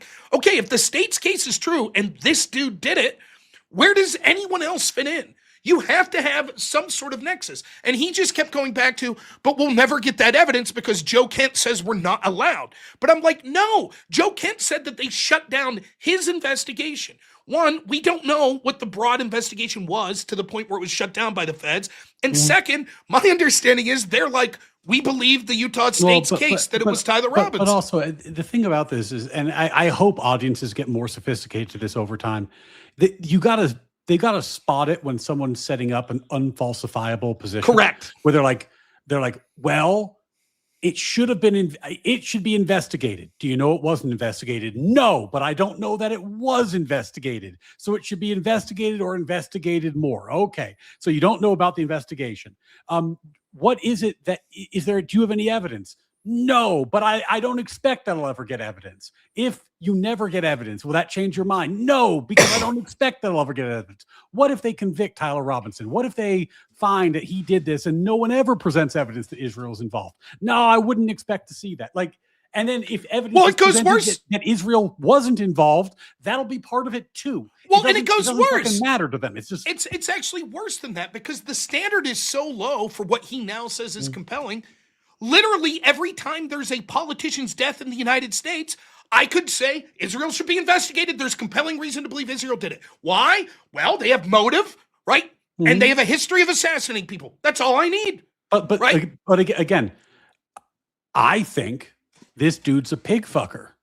I think he's a pig fucker. I've heard it bandied about that he fucks pigs. Now, he has the means to fuck pigs. So I've been told. I have no reason to believe he has erectile dysfunction. And there are pigs in his state, Rob. Within driving distance, there are pigs. Opportunity. That's means and opportunity. Means, motive, opportunity. I think we should launch an investigation into his pig fuckery. And at a certain point, you got to say like, well, you don't have any evidence for this point. And I'd be like, well, evidence is not one of the standards that we apply when deciding if there's a compelling reason to believe something. And he kept saying means, motive, and opportunity was all that was necessary. So as soon as I was like, okay, Canada and Mexico have that. The Democratic Party has that. Then he was like, no, we also have to add background history. And I was like, but that's not what you said. You outlined a clear standard for reasonable suspicion. And as soon as I point out thousands of organizations have this, why aren't you calling them out? And then he strawmans me and says, well, you're saying that it's equally likely Canada did this is Israel. I'm like, no, that's not what I'm saying. I'm saying the bar you have set is so absurdly low. And so he has this threshold problem where he just hand waves it away. He's like, no, just Israel. Israel's at the exact threshold. That's it. And anytime someone's saying that, it's clear to me that the motivated reason then is so ridiculous because it's sort of like the Bernie Sanders, right? Where it's like millionaire senators are unethical until he's a millionaire. And then he's like, it's people with $1 more than me that are unethical. Exactly what I do is okay. Those with more. It's like, that's what he's saying. He can't outline to me specifically, particularly because he's talking about like in a legal framework. Yeah. Why is it that Israel has reasonable suspicion, but not Mexican cartels or not the DNC? In fact, I would make the case that there's a stronger motive from Democrat connected groups to want Charlie dead. You know, and this is why the Jacebergs have a hard time ducking the anti-Semitism allegations. It's not that like you can't criticize Israel and avoid being anti-Semitic. I think it's totally fair to criticize Israel. I do it all the time, right? But if your theory of the world is Israel and only Israel should be criticized and investigated for all things without any evidence that they have anything to do with it, at a certain point, someone's going to ask, like, well, why always Israel? Like, Andrew and I were joking about this when we were watching the hearing. We're like, oh, it's the Mossad staircase. Like, because every little thing has to be, and at a certain point you just go, well, why is the reasoning this motivated? Like, does China not have an intelligence department? Like, is there no other theory that is interesting to you? Why is it always this one? And that's odd. And I wouldn't levy that accusation lightly, but at a certain point in the conversation, you have to say, like, it's like, well, fuck, man. Like, why is it the case that it only could be Israel based off a standard that clearly applies to everyone, yet you only find this one compelling? And even Joe Kent, I'm like, did Joe Kent, when he said I had foreign leads, does he say Israel? Well, it's clear that's what he intended. I'm like, oh, okay. I was like, well, Joe Kent resigned because of the Iran war. Mm-hmm. Clearly he has an axe to grind about that specific region, you know, and it's amazing how I saw someone in chat say this, how one guide they're getting. Like Joe Kent, he came out in your debate. Yeah. Well, Joe Kent said this. Joe Kent wasn't in a law enforcement agency. He didn't have investigative powers. The agency he was with is a liaison from different intelligence agencies that gets evidence that comes to them, and then they share it, trying to coordinate with other intelligence agencies, right? I think it was formed like after 9/11 because you had like the CIA doing investigations and the FBI. Well, how do you make sure? That's sort of what the NCTC is, in my estimation, but they don't have like subpoena power. They don't have law enforcement investigative power. And so what Joe Kent's really saying, what do we mean that he had more leads to run down? And like, there's always maybe more this leads. Maybe this will help people. Oh shit, you're breaking up real bad. Well, I will let you go. I know you wanted to get out. Anyways. Whoa.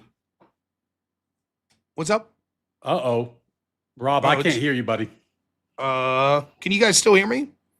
Check. Yeah, you're like a fucking robot right now. Can you guys hear me on my end? I hear him just fine. I'm frozen on your side. Well, hey, if you can see me. Rob, man, it was good seeing you, buddy. I'm going to drop you because I can't. Yep. Yeah. That's no problem. So let me outline maybe a little bit of what I was trying to say with Joe Kent, right? I'll use an analogy. Let's say you were an epidemiologist or a virologist and COVID hits, right? And you are asked, when it comes to controlling this virus, what would you do? Now, this happened, and you had a lot of these people that were speaking up publicly, and they were speaking up privately, and you had people like, remember, what was the dude's name from the Imperial College? So there was this dude, I can't think of his name right now, but this guy had famously predicted, like, fucking swine flu was going to kill, or I'm sorry, the avian bird flu was going to kill like millions of people in the UK, and it killed like 30 people or some shit. I can't remember his name. This dude later gets discredited because it turns out he was banging some chick whose husband had COVID during COVID lockdowns in the UK. But anyways, the Imperial College model was talking about how millions of people would die, et cetera, right? One of the problems was, if you're just looking at things in one criteria, just through the lens of, as an epidemiologist, how would you limit this as much as possible? You could come to conclusions like this. I would lock everyone down for like 3 months. Neil Ferguson, look at that. Dan the Man nailing it. Very good. That's some good shit, man. People say I have a good memory for that shit. Look at Dan the Man crushing it. So think about it. You're not thinking of like economics. You're not thinking of people's psychological health. You're not thinking of any other litany of things. You're just looking at it in one angle. As an epidemiologist, fuck it, lock everyone down. That'll solve it. The problem is, though, when you're a government coming up with policies, you have to look at things in different angles. And so I had this conversation with lockdowns a lot with people. If you came to the American people and said, listen, there's going to be 400,000 deaths of COVID this year, right?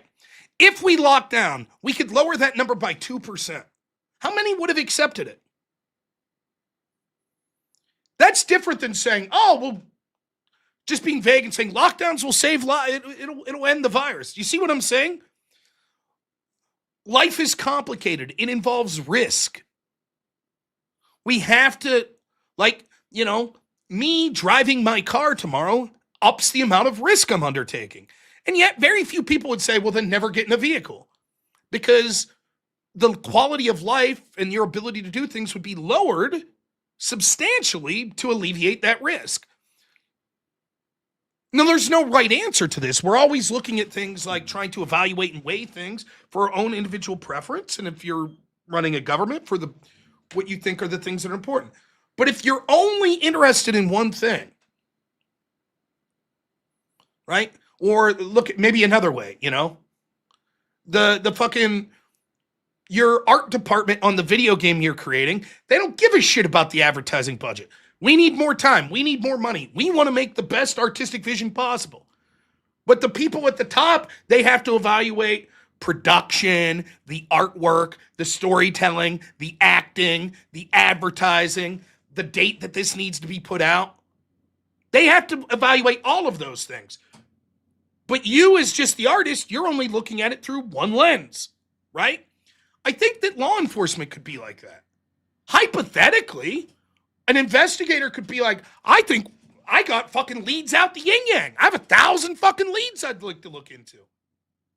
I'm sure it happens all the time in routine cases.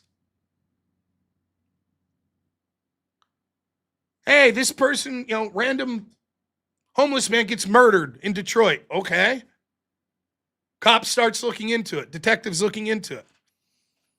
We found our man. It's him. The DNA matches. He confessed.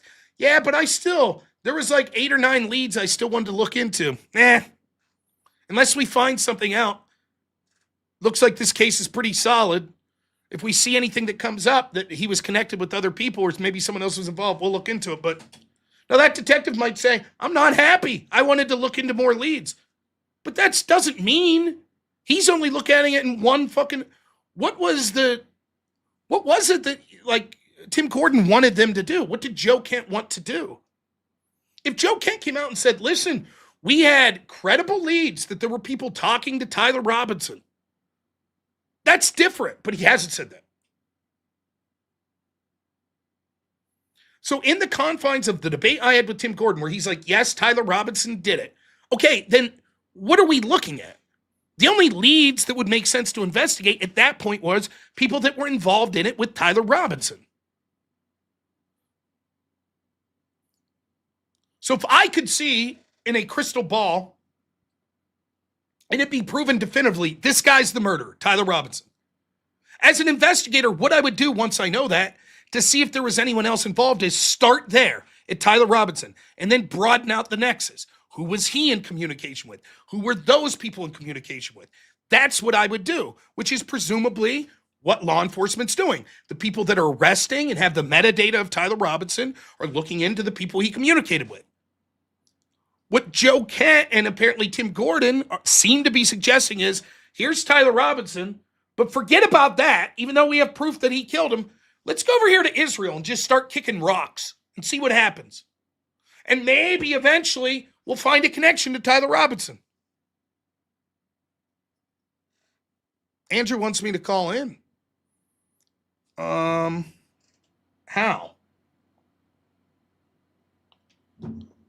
Let me check his show. Are you bullshitting me?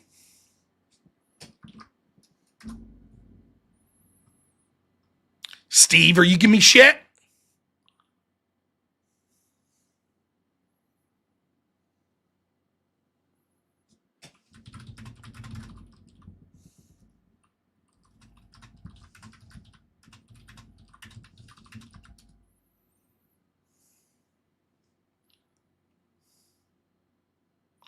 Oh, you fucker, Steve. Now I just typed in this chat. Oh, you motherfucker. Nah, don't ban him. It was just a joke. I did get one guide. You motherfucker, Steve. Now I look like an asshole. God damn it. Anyways, that's the point. Steve is full of shit, says EOD. Fucking Steve. That's funny. But that's the sort of shit we're talking about. right? Where it's like, well, Joe can't, and what I'm trying to impart to Tim Gordon the whole time is like, they have their guy. You're admitting they have their guy, at least in the context of this debate. What do you want them to look for in Israel? Like, let me give you an example. Would you think Israel, just hypothetically, and please be good faith, so I know the people I could trust. Would you think that hypothetically Israel has motivation to take out Tucker Carlson? Tucker's been very critical of Israel.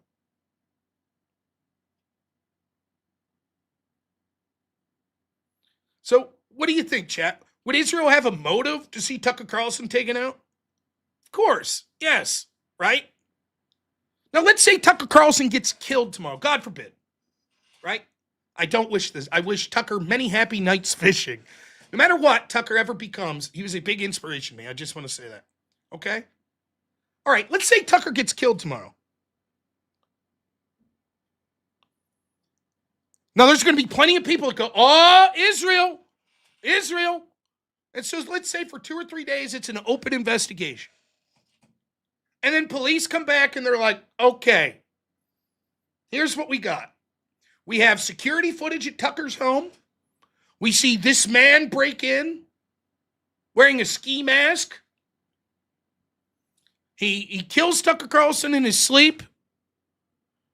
He stabs him. Tucker fights with him. Cut the gentleman's arm. We got DNA. The DNA shows it's Steve here in the chat. Steve, whatever his last name is. We arrested Steve. We checked his cell phone location data. It showed him at Tucker Carlson's home at 3 a.m. when this crime occurred. He has a scar right where it happened. We looked into his previous communications. He was talking with a friend and said that he had a big score, that he knew a famous celebrity that had a bunch of money and he was going to break into his house. Steve stole money out of, the piggy bank that was at Tucker's house, stole $1,000. Would you say, I don't know, man, look into Israel? If you knew it was Steve, you had him dead to rights. He's on the surveillance. You see his face. It's 4K. The DNA matches. The scar on the arm matches. Everything matches. But Israel still had a motive. So would you say, well, we got to look into Israel? We just have to just randomly start picking up rocks and seeing what comes up in Israel? Or would you say, well, here's the deal. We're going to look into Steve. We're going to see if Steve had any communications with anyone. And if he did, we're going to look into that. Did someone put him up to this? Could there be some other motivation? Sure. But we're not just going to be like, fuck it. Let's just take a flyer on investigating Israel because we think they had motive.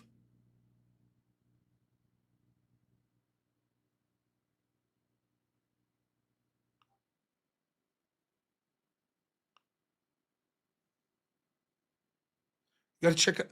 Do you see what I'm saying? At some point, it's like, well, what would that investigation look like? What are we looking for? Let's say, hypothetically, Joe Kett ran down more leads, and he comes back and he's like, I have 7 more examples of Israeli politicians saying, like, fuck Charlie Kirk, we're tired of him. Okay? What are we looking for?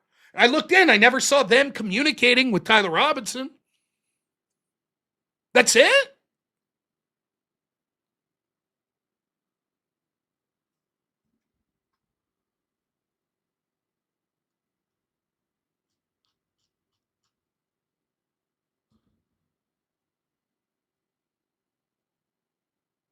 It just makes no sense.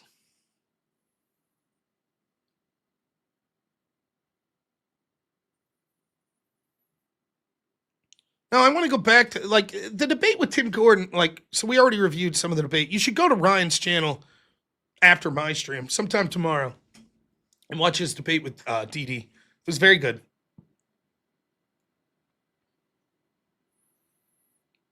But I want to watch the beginning of my debate. Now, I want to clear some things up. First off, why was the debate taken off my channel? Well, it was taken off my channel for one reason, and that was because Tim Gordon used a homophobic slur twice. Now, I don't mind homophobic slurs. I think they're funny as shit. That's my personal opinion. YouTube has different thoughts.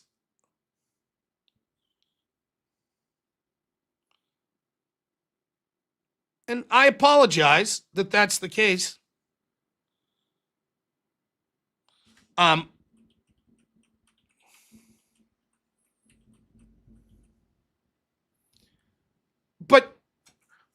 if I have one thing seriously, I think Tim debated like an arrogant piece of shit. I'm not gonna fucking mince words about it. I think Tim's been coping ever since the debate. He's been on X talking about the debate the whole time. I think that's just the way it is. But that does not make me impugn Tim's character as a human being or an individual. I think he was just an asshole debating. It's all right.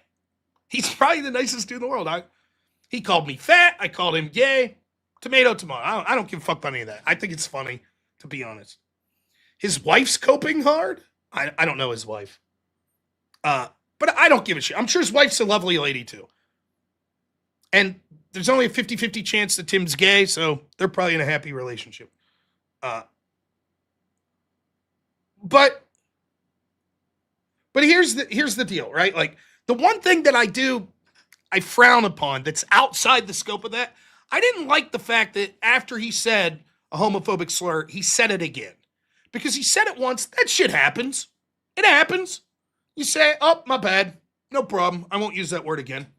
No problem. I don't get upset with that.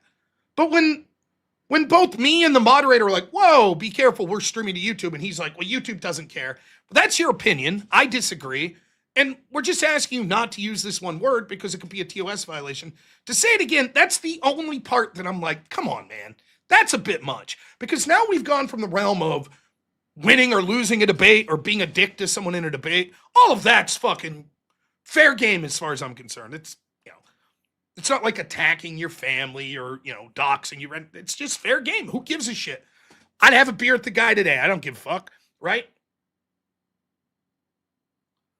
But when you're jeopardizing someone's channel after they asked you, like, please don't do that, that to me does, I'm not saying that now I despise Tim. It speaks a little ill of his character.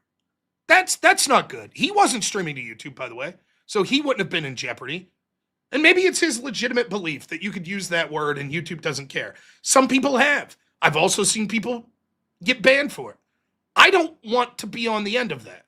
Like, I choose, and if you watch me on the extravaganza, I use slurs. I use harsher language when I'm on Rumble exclusive. Oh, by the way, Rumblers, I'm not even looking at the Rumble chat. I'm so sorry. What's up? Hidekachi, I see the $5 as tangent. What's your take on the supposed Iran reward on Barron Trump? I don't know if it's true or not. I heard rumblings, but I don't have much to say on it. Thank you, Hidekachi. That's a bit different, though, right? So that's the only thing I legitimately have. And it's not a huge deal. I'm not like, oh, fuck Tim Gordon. I'm not saying that, but that's no good. That's no good at all. I didn't care for that.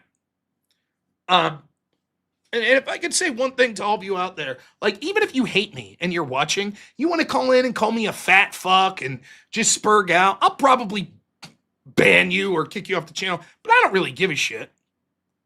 It's just debate shit. 99% of the drama I always have is just debate shit. Like Pisco and me, right? I don't wish Pisco any personal ill in his life. The guy's fucking very happy. Looks like he's eating well. Who would have thought? Pisco's looking like, I'm shrinking a little and Pisco's getting a little bigger. But I choose not to body shame. I think that means Pisco's eating well and he's happy. That's what I choose to believe. But fuck him when it comes to debate and the whole debate bro bullshit, right? But I don't wish him ill as a person. It's different. I don't want his channel banned. I don't want him fucking financially destitute. That's just not me. That's not who I am. Right?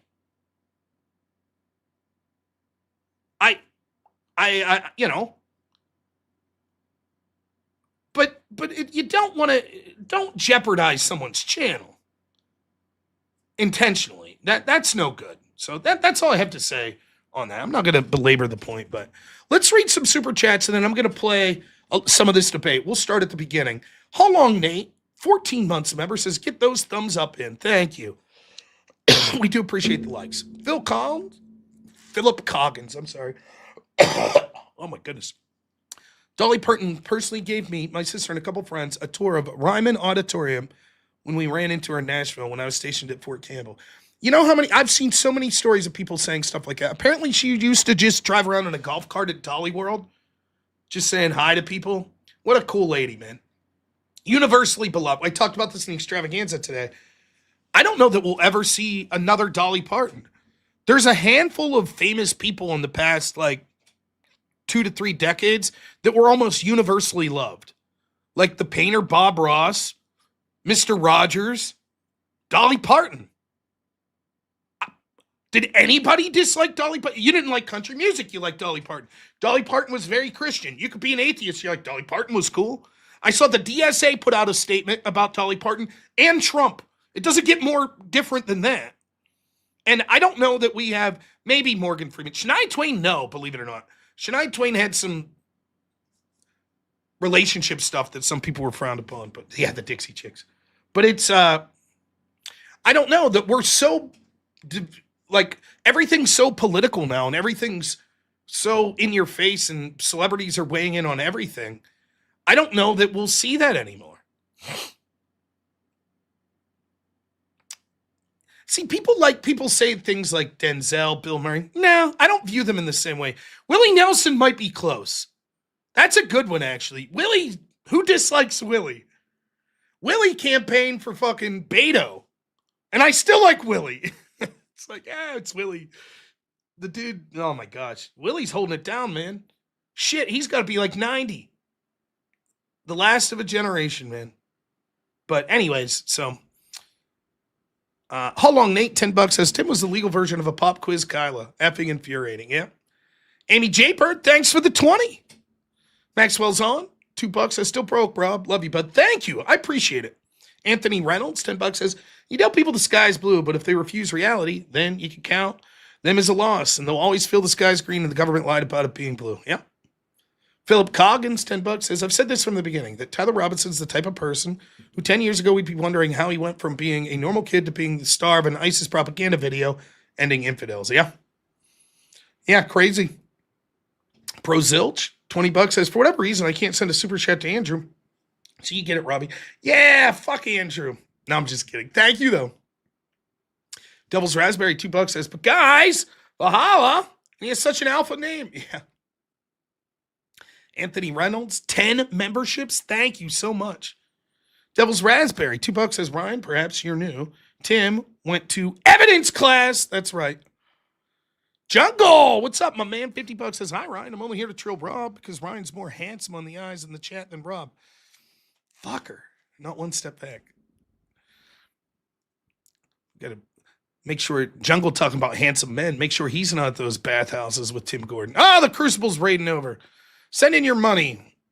We're calling our friend Jungle perhaps not heterosexual. Join in. Philip Coggins, $5 says, fun fact, the only reason why the CIA and FBI stopped talking to each other is the top FBI counter-intel guy being a Russian double agent, Robert Hansen. There you go. I did not know that. Sean Atchinson, thank you, my man, says, my money would be on Crenshaw. Tucker Carlson gets taken out.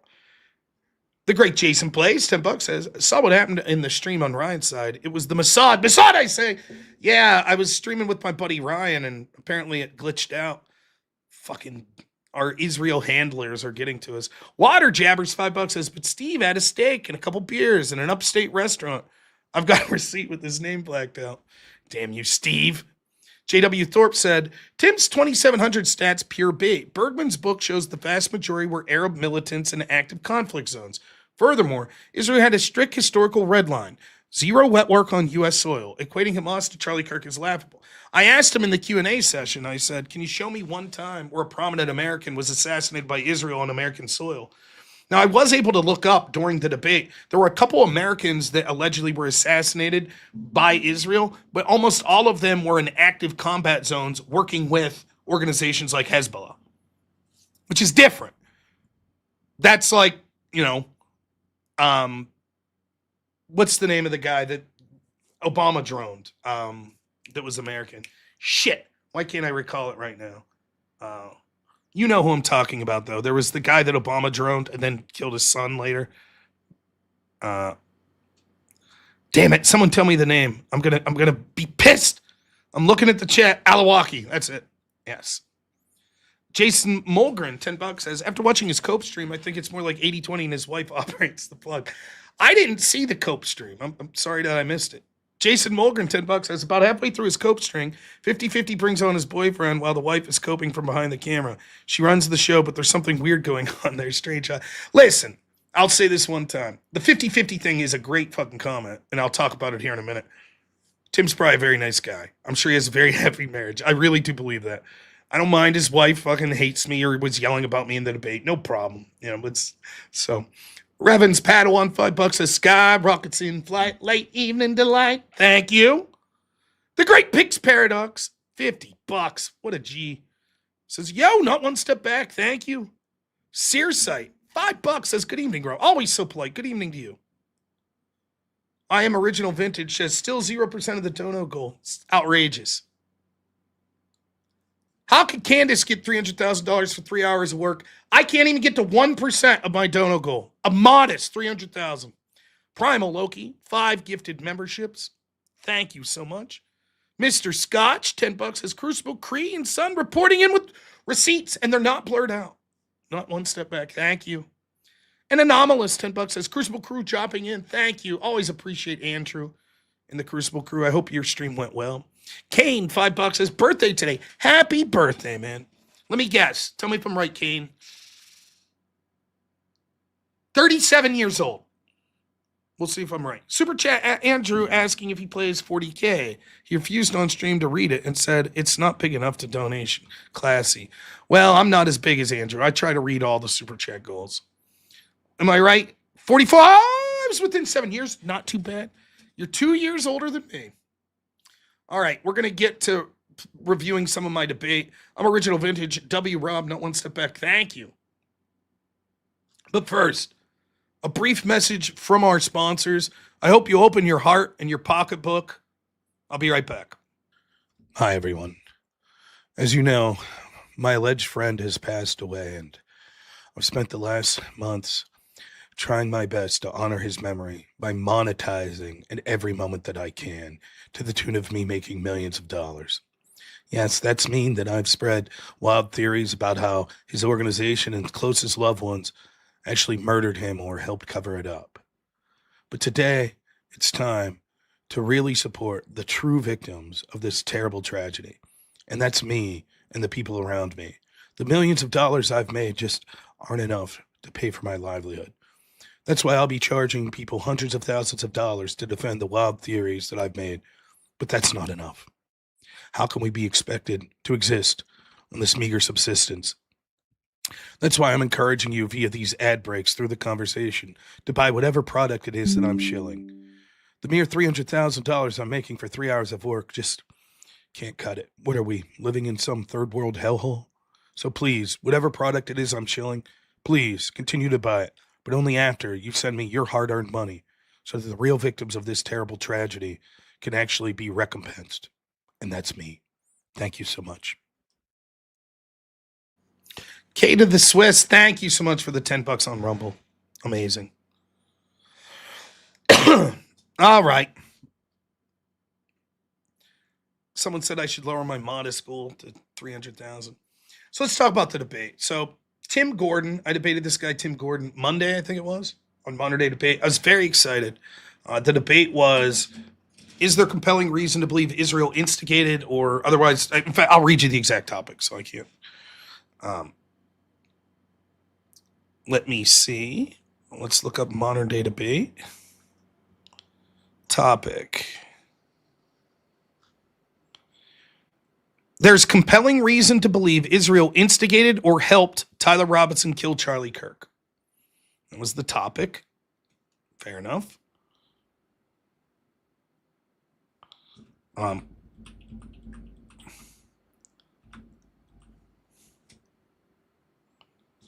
me get to the beginning of the debate. Okay. I was very excited. Now, I didn't know Tim well.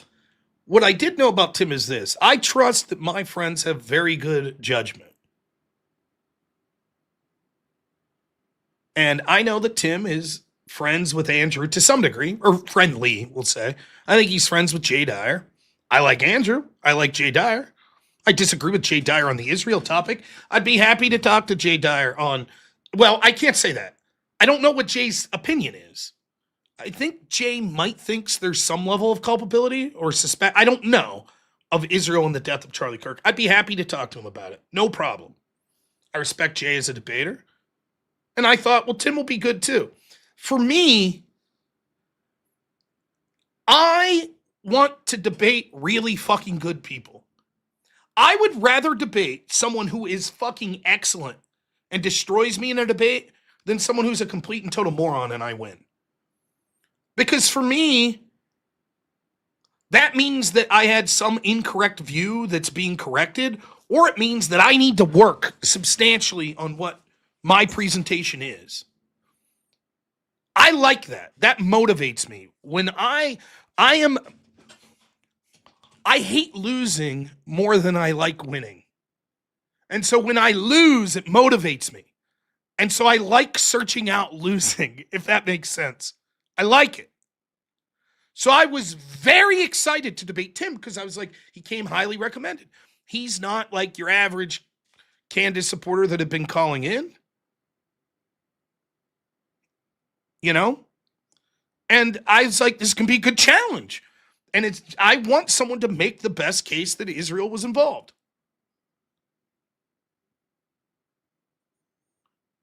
That's it.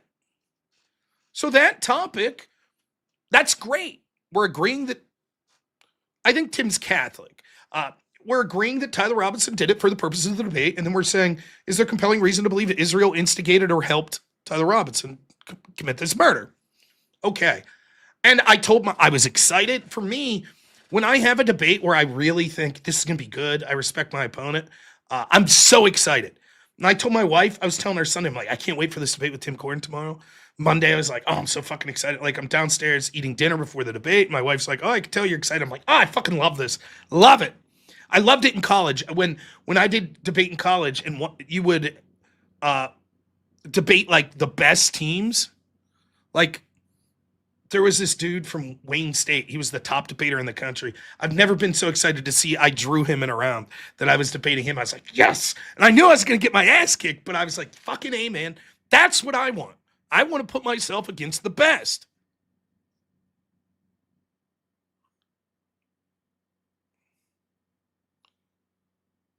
No, if you're talking to me on Discord, it's not me. I'm not talking. I'm aware that someone's spamming my name. It's not me, pleasers. And I do apologize for that. There's apparently someone who just took the name robnoerr or some version of it on Discord. It ain't me. So be careful. I have nothing to do with it.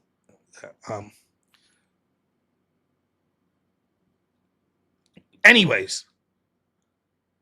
So I came into the debate thinking, this is going to be great. And I didn't want to be a dick for two reasons, because I usually am not a dick. I try to reciprocate energy, and someone that my friends respect and they're friendly with. Great. Awesome. Yeah, Wayne State near Detroit. Yeah. Yeah, the top debater in the country my senior year was from Wayne State. I still remember his name, but I won't say it. But he was just very good. Very good. Lefty, rabid lefty.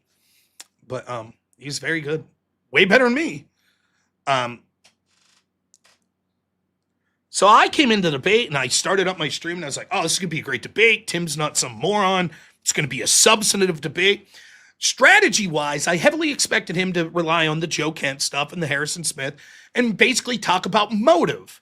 Well, Israel had a motive and maybe Israel had a history, but I thought he was going to like have some evidence that they have like some program where they've been radicalizing people via social media in the United States. And we're going to dive into that evidence. And we were going to dive deeply into the timeline of a potential motivation and how it would have looked. How long would it take Israel to potentially radicalize Tyler Robinson? So at what point would Israel have decided to put a hit out on Charlie Kirk? Would there be enough time to radicalize Tyler Robinson? I thought we were going to get into details like that. That was really, I was excited. And I was telling my audience beforehand, I'm like, this is going to be great. It's going to be a great debate. And I was shocked. I was absolutely shocked at the arrogance and hostility and the condescension that he came in with. And you could tell I'm on my back foot, not argumentatively, though I was the way he took the debate. I was like, what the fuck? But I was on the back foot because I was like, whoa, where's the aggro coming from? I don't get it. I just didn't get it. I was like, what the fuck? And it was one of the worst showings I've ever seen. He was unnecessarily condescending and hostile. He immediately changed the prompt and refused to address like the actual prompt. And by the way, he wrote the fucking prompt and would later complain that it was too vague. Literally, he's the one who wrote the prompt and sent it to James from Modern Day Debate to relay to me, will you debate this prompt? I said yes. And then he complained that it was vague. And I don't know what it is. And I want to be clear. You'll see arrogant debaters. Andrew could be arrogant. I could be arrogant, right? But most of the time what you see is the reciprocating energy. If it's a calm, you're waiting for me to finish my thought to speak, then I'm usually waiting for you and no problem. But if it's you're interrupting me every third word and you're filibustering and you're insulting me or you're talking down to me, then yeah, just like Andrew, we're probably going to be like, well, okay, fuck you. We can play that game too. And I really didn't want it to be that way and tried to hold off.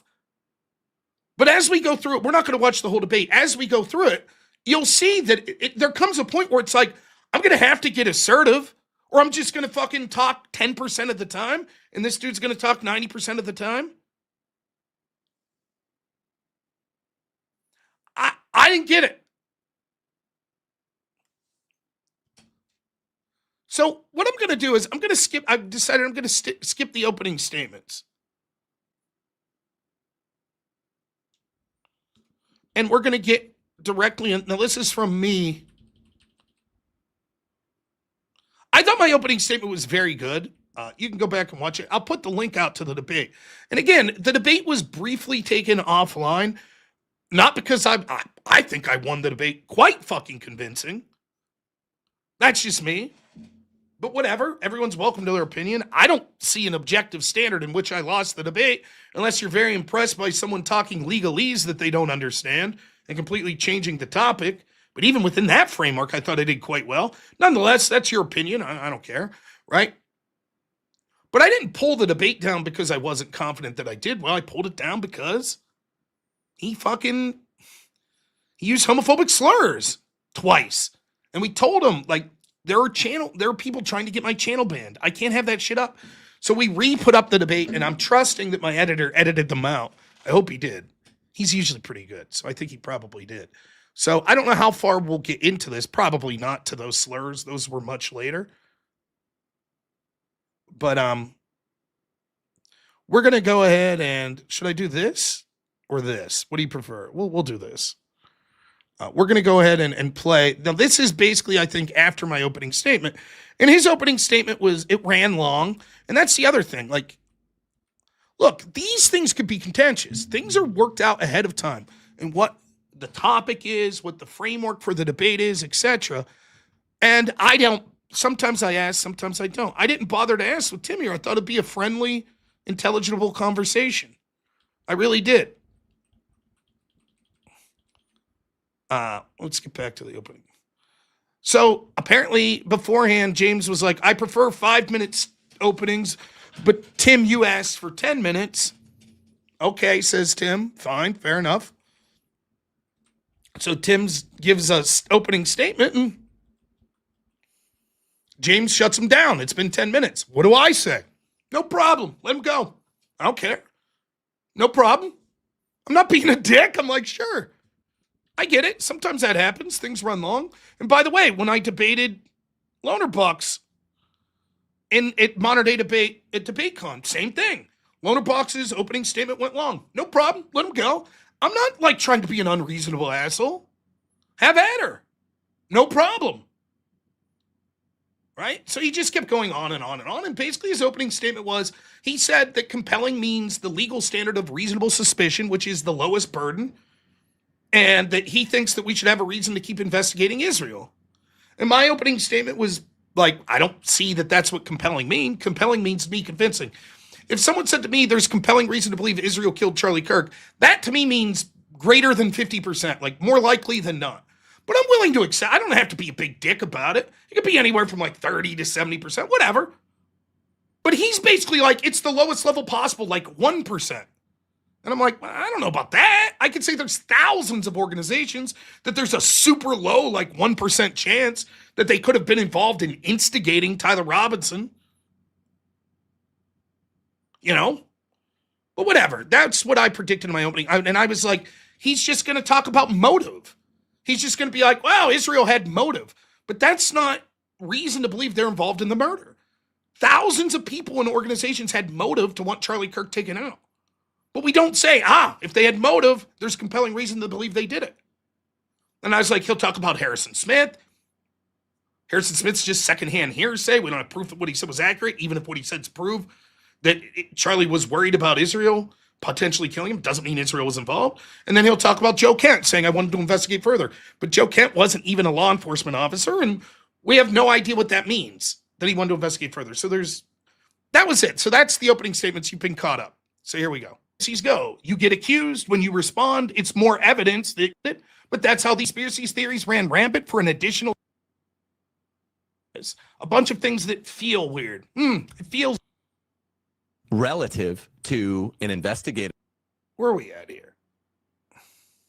Of tonight's super chats will be donated to From very quickly accusing people or unwilling to back up him. I respect him as forward to this debate. I think hope is that here's part of my opening. I respect and theories that are reason to these debates. So often what we see is the people making the most salacious theories that are specifically accusing people or unwilling to back up those claims. And I know Tim's not that type of guy. I don't know Tim personally, but I've seen him. I respect him as an intelligent debater, and he comes highly recommended with some mutual friends. So I'm very much looking forward to this debate. I think hope is that it'll be very productive for the audience and enjoyable. Is proof necessary even below. So there we go. So let's go. Tucker Carlson or a Candace Owens was in America from some say some tied to him. What would I tell Israel and Israel done which that ever came up, but getting sort of into sleeping Tyler that it should have continued things that have an especially late online. All right, here we go. October. Maybe we should with that, gentlemen. Thanks very much. The floor is all yours for open dialogue. Well, maybe we should start with like your depth. I don't know where you get reasonable suspicion from compelling reason to believe Israel instigated. So that's the first question. His whole opening statement was the timeline and compelling, thinking there's compelling reason to believe Israel instigated or killed Charlie Kirk with Tyler Robinson. How do you get the legal standard of reasonable suspicion? Where is the nexus? Right? That's my question, and you'll see how it goes here. That seems to be a stretch, don't you think? Yeah, let's do cross-exam. This is good, and I wanted to talk about this too. What's the legal difference? What's the standard for the legal difference, Rob, between reasonable suspicion and probable cause, and where does it come from? Reasonable suspicion, I think, now correct me if I'm wrong. I am not a lawyer. Right. And obviously, now notice how he completely skirts the question. The topic, I'll remind you, doesn't say reasonable suspicion. Again, I remind you, the topic is there compelling reason to believe Israel instigated or helped Tyler Robinson kill Charlie Kirk? And I was like, can we define compelling? And he says, great, I want to cross-examine you. What's the difference of evidentiary standard between reasonable suspicion and probable cause? Now, he might as well have said, wait, great, Rob, I want to cross-examine you. What's the difference between nuclear fission and, fusion? I don't know. Like, what is what he's talking about have anything to do with the topic? Now, it may, but you have to get there. You have to explain to me why the topic, which, again, I remind you, is compelling reason to believe Israel instigated or helped Tyler Robinson kill Charlie Kirk. How do we get from there to reasonable suspicion versus probable cause? He hasn't made an argument yet. So I'm like, well, let's start there. He completely reframes. Great. What's the difference between reasonable suspicion and probable cause? Okay, I'm not a dick. I'm like, I don't have the legal vernacular for it, but I'll tell you what it means to me. So here we go. You looked into this specific term, but this is my layman's understanding. Reasonable suspicion is usually used to like beat cops, right? It's a standard to be like, is there reasonable suspicion that you think there's a drug deal going on over there? And if so, there are very limited investigative steps you could take because you've met that lowest bar, which is reasonable suspicion. That's my understanding of it. Wait a minute. You critiqued the idea that I had compelling reasons. And compelling reason at law, there are 5 standards for constituting burden of persuasion. We have 5 different standards of persuasion. We don't call them proof. We call them burden of persuasion. Sure. Are you familiar with what those are at all? 'Cause No. That's the starting point for this debate. No, I think the starting point would be defining the term compelling, right? And so, Well, no, but we're defining compelling in legal terms. This is all legal. So what are those 5 standards? Do you know? So to be I clear, can read them out if you to be clear, you could read the 5 standards. I do not know. I'll fully admit that. Your argument that you're making here is that the term compelling in a legal sense means one of these 5 standards. No, that's not right. Okay, so by the way, just a brief aside, look how he nods his head yes and says no. That's kind of funny. One of these 5 standards. No, that's not right. Okay, so can you? The 5 standards or burdens. So I try to give him an out. I'm like, oh, you're saying compelling means that we have to get one of these 5 standards. So there's a level, like maybe you'd say compelling means probable cause. Compelling means reasonable suspicion. Compelling means beyond a reasonable doubt. Whatever. That there are these 5 standards, and compelling, we would say, meets one of those standards. So anything that meets that standard, that's what you're saying. He's like, no. So I challenge you right now, even if you're a Tim Gordon fan.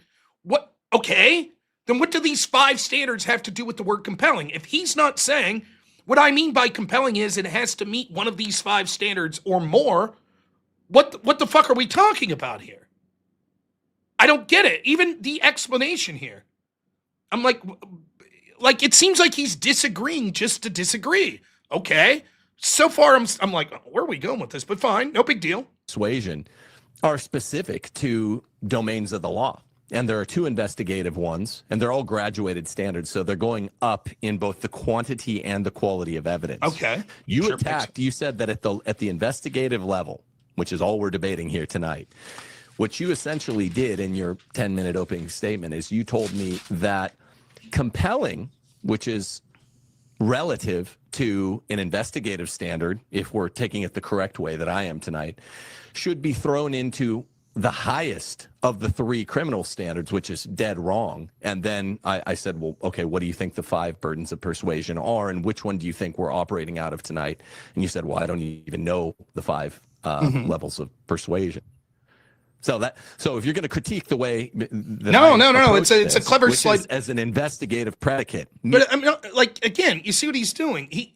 He's like, well, I mean, if you're going to say, well, what does reasonable suspicion have to do with compelling? If you're going to critique that, you got to know the 5 standards of evidentiary value or whatever. And I'm just like, no, you haven't drawn the connection between compelling means reasonable suspicion or compelling means probable cause. By the way, I just asked attorney Ryan Mullally. I said, legally, what would compelling mean to you? He's like, probably more than probable cause, 40 to 50%. That's what Ryan Mullally said. But he's like, no, compelling is the lowest standard, reasonable suspicion. So he's waxing on, and it sounds intelligible. This guy did his research. He knows the 5 standards of evidentiary value, or of levels of like proofs or whatever when it comes to legal. What does that have to do with the topic? The topic is just, is there compelling reason to think Israel killed him? What are we talking about here? And all I'm saying is like, so you're telling me compelling in a legal standard means reasonable suspicion or higher. No, that's not what I'm saying. I'm saying that you're interrogating me using reasonable suspicion, but you don't even know the 5 standards. You're right. I'm admitting I don't know the 5 standards, but that's not, you're addressing something that's not germane to the debate. But it sounds impressive to his eye. Ah, yes, makes sense. Means mode of opportunity. No, it's a clever sleight of hand, right? There's no evidence that us are in a court of law here, correct? How are you defining evidence? I mean, and this is when I knew. I was like, are you fucking kidding me? Now, here's what happens. In a debate, sometimes you use words and sometimes they're filler words. And I actually don't do this as much as other people, but even I do. So what he's doing here, this is the critique I'm about to levy at him. He's like, well, clearly compelling means one of these 5 standards that we would use in a court of law. And I'm like, yeah, but we're not in a court of law. But the way it comes out is, well, there's no evidence that we're in a court of law right now. And he says, define evidence. Now, he knows that we're not in a fucking court, right? Why would I have to define evidence? It's just being difficult to be difficult. He would say, yeah, okay, we're not in court, but that's why I still think we should evaluate it as if we were in court. This is when I knew, dude, this is going to be debate bro shit. That's what it's going to be? Define it. Listen to this again. It's so ridiculous. Right out of the gate. Going to critique the way that no. It's a clever sleight as an investigative predicate means mode of opportunity. No. It's a clever sleight of hand, right? There's no evidence that us are in a court of law here, correct? How are you defining evidence? I'm defining it the legal way. Let's take out the term evidence. Are we in a court of law here? Or are we just having a debate? Then he take out the term evidence. Yeah, I'm just saying we're not in court. Did you say that there's no evidence? I said take out the you term said that evidence. There's no evidence, and I said, this is relative to okay, show me the evidence. Investigative... Now, do you see where we're at already? What the fuck is happening? What the fuck is happening here? Oh, now you're saying there's no evidence? No, there's no evidence. We're in a court of law. He's just being a dick to be a dick here. What is the utility of this? Why wouldn't you just say, yeah, of course, we're not in court? And his audience is like, oh, you shouldn't use the term evidence. What are we doing here? It was at this moment I was like, are you fucking for real? That's what this debate's going to be? So let's having a debate. Did you say that there's no evidence? I said take out the term said that evidence. There's no evidence, and I said, this is relative to okay, show me the evidence. Investigative predicate. All right, fair enough. Show me what I said was there's no evidence we are currently in a court of law. Provide the evidence that me, you, and James are in a court of law right now. Go ahead. You just said that you wanted to define terms first. Right, and so what I did was I misspoke. Now, what are we doing? Do you see this? When you see someone acting like this, they have no intentions whatsoever to engage in good faith. None. So I'm like, we're not in court. There's no evidence we're in court right. What do you mean by evidence? Okay, forget about the word evidence. We're not in court right. Oh, so you're admitting there's no evidence. Okay, man, then what's the evidence we're in court? Wait, I thought you wanted to define terms. What are we doing? It's surreal. So now we're in a fucking meta debate about whether or not there's evidence that we're in court. The Federal Rules of Evidence, Section 401, there are 2 very, very low bars for anything. Now listen to everything he says here. Does any of this have anything to do with my question, are we in court? Okay, now listen to him ramble. That you wanted to define terms first. Right, and so what I did was I misspoke. Out of the Federal Rules of Evidence, Section 401, there are 2 very, very low bars for anything constituting evidence. And again, they constitute evidence in one of 5 rungs. I understand that. My claim is we're not in a court. One, it's just let me define the first 2. The 2 prongs. They're really basic. He's not even listening to me. He's not even listening. He came in and he had talking points, and he's just going to make those talking points without listening. If a fact has any tendency, it's intentionally Now, you see how I'm just letting him talk? I'm not really interrupting. And the reality, what I should be doing is stop. What the fuck does this have to do with my question? Are we in a court? What are you rambling about? But I'm sitting there patiently.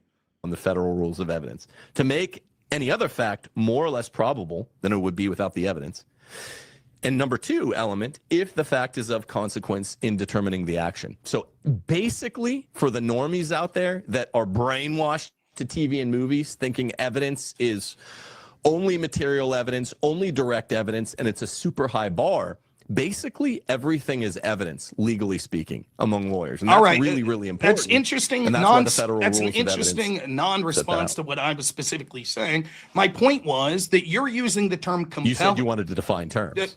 Right, please, let me finish my point. What I said was I wanted to define terms in the term compelling. And I said compelling to me basically means convincing. And I don't think that you've released the bar of convincing and saying convincing means reasonable suspicion, a specific legal term. I said the fact that you're trying to conflate that, we're not in a court. We still have to use terms that matter. What you're doing is playing, please, you're doing this sleight of hand where you're saying, well, compelling to me means any evidence, right? So, for example, you read the 5 legal standards. Can you show me where it says the term compelling means one of these 5 legal standards? Go ahead. Yes. Okay. Now, he's going to show me legally where compelling meets one of these 5 legal standards, like reasonable suspicion, probable cause, beyond a reasonable doubt, etc. He says, yes. Here, I say, listen, says the term compelling means one of these 5 legal standards. Go ahead. Yes. Specifically, that's what I was trying to do. You're calling it a slide. You came into a debate on reasonable suspicion, which is the lowest burden of persuasion accorded Where's by the law, topic by say the that? federal rules of evidence. Wait, hold on. Let me finish. You came into a debate on reasonable suspicion, which is... I remind you, the topic that he wrote is, again, quote, there's compelling reason to believe Israel instigated or helped Tyler Robinson kill Charlie Kirk. That's the topic. And now he's going to belittle me. You came into a debate on reasonable suspicion. I did not. You're asserting that it's on reasonable suspicion, and you have not shown any connection to the term compelling to reasonable suspicion. That's why I just asked you, are you saying that there's some sort of like connection that you could prove legally from compelling to reasonable suspicion? He says yes, and then he starts with this. Reasonable suspicion, which is the lowest burden of persuasion accorded Where's by the law, topic by say the that? federal rules of evidence. Wait, hold on. Let me finish. You came into a debate on reasonable suspicion, which is the lowest of the 5, and it means I'm reading from Supreme Court cases, any articulable fact supportive. He's reading from Supreme Court cases. Okay, so then I'm like, oh, there's a Supreme Court case out there that says, when it comes to the idea of compelling, we believe that compelling means the level of reasonable suspicion. Great. Now, I would still argue what my intent was at that point, if he was able to provide that evidence to say, look, I don't think that compelling should be used in the legalistic framework when talking about this topic. We're just talking about us as individuals. And compelling, according to Merriam-Webster and a bunch of other definitions, means convincing or very convincing, etc., whatever. But fair enough. I'm willing to debate reasonable suspicion. Fine, let's go. Okay? So that's what I'm thinking right now. Of any suspicion. I'm searching right now. I'm searching like Brave. I'm like, legally, does compelling mean reasonable suspicion? That's what I'm looking up. That an investigator might have. And then I asked you, well, what do you suppose, Rob, is the difference between reasonable suspicion standard and a probable cause standard, which I knew you'd throw at me. And you know what's even higher than a probable cause standard is a preponderance of the evidence standard, which is compellingness has different levels that you must reach, different evidentiary levels at each of these. So it's reasonable suspicion, which is where we were, which is what a you're adding agency or an investigative agency. I do want to just jump in. Now, James is going to jump in because James is seeing the same thing as me. James is like, that's not the topic. Now, he's being polite. He's not trying to weigh in on it. But watch, James is going to jump in here. I do want to jump in just to be sure that we're on the same page, Tim, because you had mentioned it during your opening, but it was on Saturday, August 15th at 2:45 p.m. that you messaged me. Let's debate whether there's compelling reason to believe Israel instigated / helped Tyler Robinson kill Charlie Kirk. What you're doing is you keep saying, no, wait. But that's I give you plenty of time to speak. Let me have a chance. You just said you came into a debate in reasonable suspicion. I did not. You're just asserting that reasonable suspicion is the lowest standard. I don't disagree with that when it comes to legally. You haven't provided a nexus to the word compelling means reasonable suspicion. Even there, you were like, yeah, there is. And then you just went off about what reasonable suspicion means. So show me Compelling the just link. means Let me finish, convincing. please. One So sec. yeah, compelling means convincing. Right. Okay, so then let's he acknowledges that. So then the topic could say, if compelling is synonymous with convincing, there's convincing reason to believe Israel instigated to help kill Tyler Robinson, killed Charlie Kirk. Right. I don't think there's convincing. Reasonable suspicion's like, it doesn't mean you're convinced. It's just like, there's something worth looking into. That doesn't mean that it's convincing that they did it. Show me the link where there's some sort of Supreme Court decision or some sort of legalese that says the word compelling means reasonable suspicion or higher. Show me. Okay, he said, I'm getting this from Supreme Court decisions. So I say, show me the link that there's some sort of Supreme Court decision that says the word compelling means reasonable suspicion or higher. That's it. That's my question. Show me that. Okay. Alabama versus White. Okay, Alabama versus White. Let me show you what I asked again. Show me Compelling the just link. means Let me finish, convincing. please. One So, sec. so show me the link where there's some sort of Supreme Court decision or some sort of legalese that says the word compelling means reasonable suspicion or higher. Show me that. Okay. Alabama versus White Okay, what's it is say a Supreme specifically? Court case that says that there's an important difference. You asked. Now listen, he said, yeah, I said, can you show me like a Supreme Court case or something that defines compelling? Let me, just so I get the exact wording that I said, listen. You were like, yeah, there is. And then you just went off about what reasonable suspicion means. So show me Compelling the just link. means Let me finish, convincing. please. One So, sec. so show me the link where there's some sort of Supreme Court decision or some sort of legalese that says the word compelling means reasonable suspicion or higher. Show me the legalese or the court decision that shows the word compelling means reasonable suspicion or higher. Okay? Listen what he says. Show me that. Okay. Alabama versus White. Okay. Alabama versus White. So he's going to show us that the case Alabama versus White defines compelling as reasonable suspicion or higher. Great. Let's hear it. Let's hear it. Now, I want you to listen to his explanation of what Alabama versus White says and ask yourself, is this him saying that compelling means reasonable suspicion or higher? Okay, what's it Is say a Supreme specifically? Court case that says that there's an important difference. You asked for a Supreme Court case. Yeah, but what's Reasonable it say? suspicion You don't versus just say the probable name of cause. it. And Tell me what what it defines as compelling, since you asked, now let me answer. Alabama versus White. It defines as compelling. Alabama versus White. Okay, let's go. If you have researchers or fact finders, look it up. I don't have researchers or fact finders. I have myself, so I'm looking it up as he's speaking. Reasonable suspicion means at the investigative level, articulable facts that are lower in both quantity and quality than probable cause standard. Now, there are two separate probable cause standards. There's probable cause standards to get a warrant sworn out by a magistrate. Let's call it thin probable cause. And there's 6 standards if we differentiate between these two. Then there's thicker probable cause standard, which is what we're going through in the Tyler Robinson case right now to get a preliminary hearing moved to a trial. That's even more probable cause. Once you're in trial, there are 3, depending on what kind of law you're doing. And compellingness is defined and is mutually constitutive according to what level of law you're at. There's a lower civil standard. All right. that's So look, now, all he said was reasonable suspicion is very low.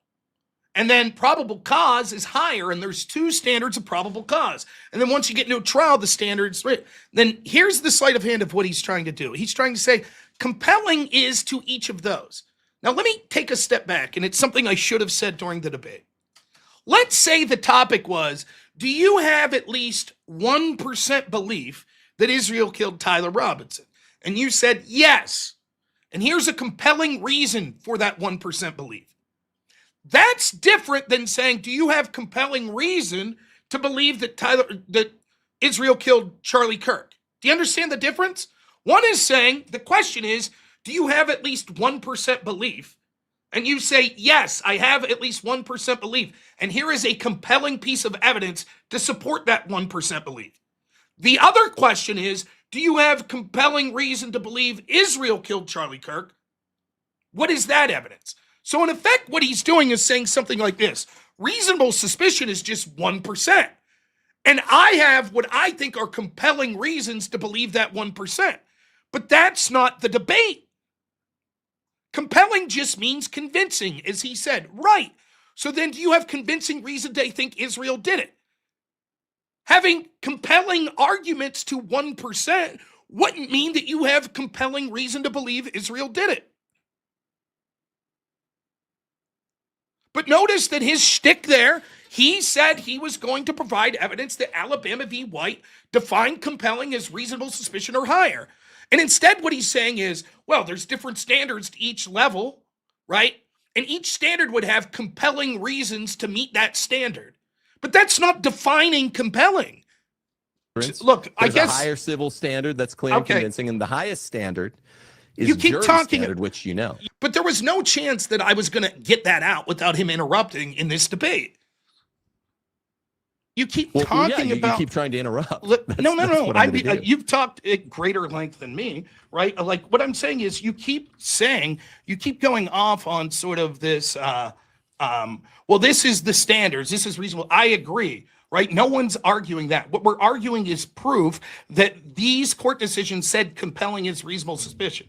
I personally have pulled up Alabama versus White. I've searched the term for compelling. I don't see it. You wouldn't be lying that it says the word compelling in Alabama versus White, would you? That'd be a really bad look. I told you that the...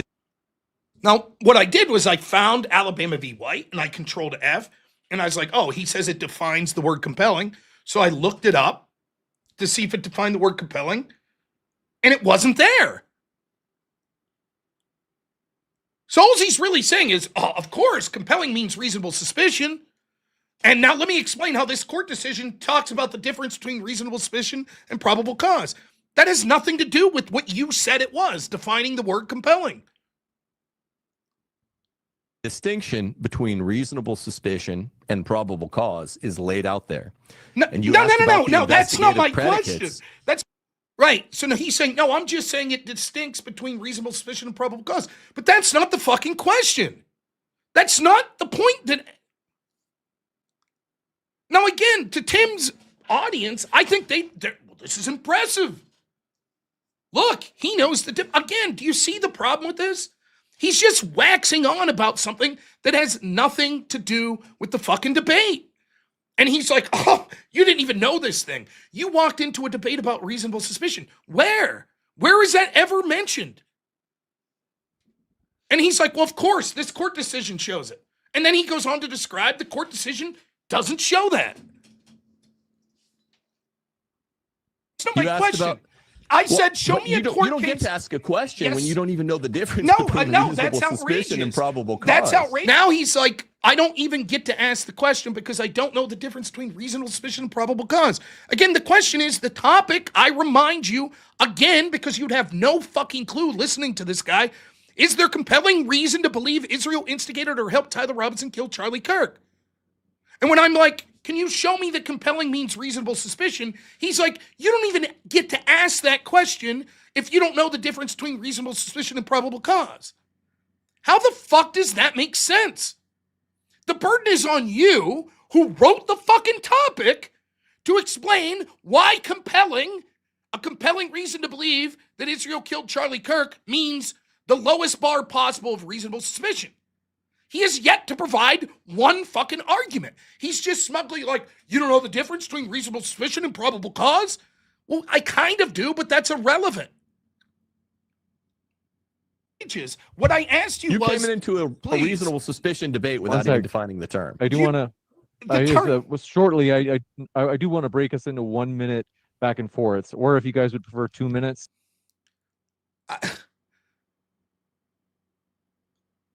And again, we're not arguing any of the substance at all that I desperately wanted to get to because he fucking just completely changed the topic. I don't even give a fuck. I would have been happy to be like, look, if you just want to change the topic, I suppose I'll take that as a concession that you don't have compelling reason to believe Israel did it. Fine. We'll talk about, is there a low enough bar that you would want to investigate Israel? No problem. That's not the topic. I'm happy to switch if that's what you want. But he's just being a dick about it. Preference for 1 minute's fine to start. That's fine. or So I asked specifically, does this court case in the line when what we're going to do is we're going to fast forward to when Mike comes in. Some of that. Okay. All right, so James has to leave, so he brings Mike in. And for reference, I like Mike. He didn't have a mute button because he got brought in. Whatever. But now I'm at this point flustered. I'm like, what the fuck is this debate even? It's ridiculous. So I'm looking to get into the substance, right? So Mike gets brought in. All right, now watch what happens. Mike, I will kick it over to you. And it was Tim's turn. I'm just going to fix OBS and then I'll. So basically, James is saying here we had to go 1 minute, 1 minute, 1 minute, 1 minute because he was talking way more than me and kept interrupting me. Okay, but still, it's so far whatever. Mike, handle it. All right. Go ahead, Tim. We're going to speed it up to 1.25 speed. Follow along now. So Mike's like, go ahead, Tim. It's your 1 minute. We'll start your 1 minute when you start talking. I mean, for my part, I just wanted to do a cross. I thought we were doing 30-minute cross exams. So I'm fine with that. I don't need the full minute. Switch it up. I don't need the. Now, I think he's been condescending and a bit difficult so far, but you can tell I'm still in a chipper mood. I'm like, yeah, no problem. Let's do that. All right, so let's see how this goes. Full minute on all these times. Tim, real quick. I'd you rather wanna have rapid fire. Tim, real quick. How about you take the first half hour? You lead the discussion. If you want me to shut up at any moment, I will, and then I'll take the second half. I'm fine with that. If you that's fine. What does that lead us? 20 minutes now? What's that word used up? That is. Well, if we're going to true. stay for And Tim, 3 hours, you go half hour at a time, back and forth. I'm fine with that. And Tim, I am so sorry. You did ask for 30-minute cross exams. I screwed that up, so I'm sorry about that, Tim. No, it's fine. It's fine. That Joe Kent, who want to talk a little longer. Sometimes I just want to ask you a question. What? Okay, so now he's starting his 30-minute cross section. I'm like, sure, no problem. Here we go. You just implied that Joe Kent, who is director of the NCTC, and he said there are a bunch of leads they wanted to run down, not the FBI, that they, the NCTC, who was charged with foreign nexus investigation, wanted to run down. What evidence do you have that he's lying? Well, I don't have evidence that he's lying. What I do know is this: I said that it is one person's word, right? And you, Kash Patel, and others have said that it's not the case, that it wasn't preemptively shut down. I think that what's subjective. I think what's likely occurring is that there were rumors, but there wasn't really specific evidence of anything, and that Joe Kent was interested. Joe Kent clearly has an anti-Israel motivation, and he wanted to look more in. However, keep in mind, you think what he?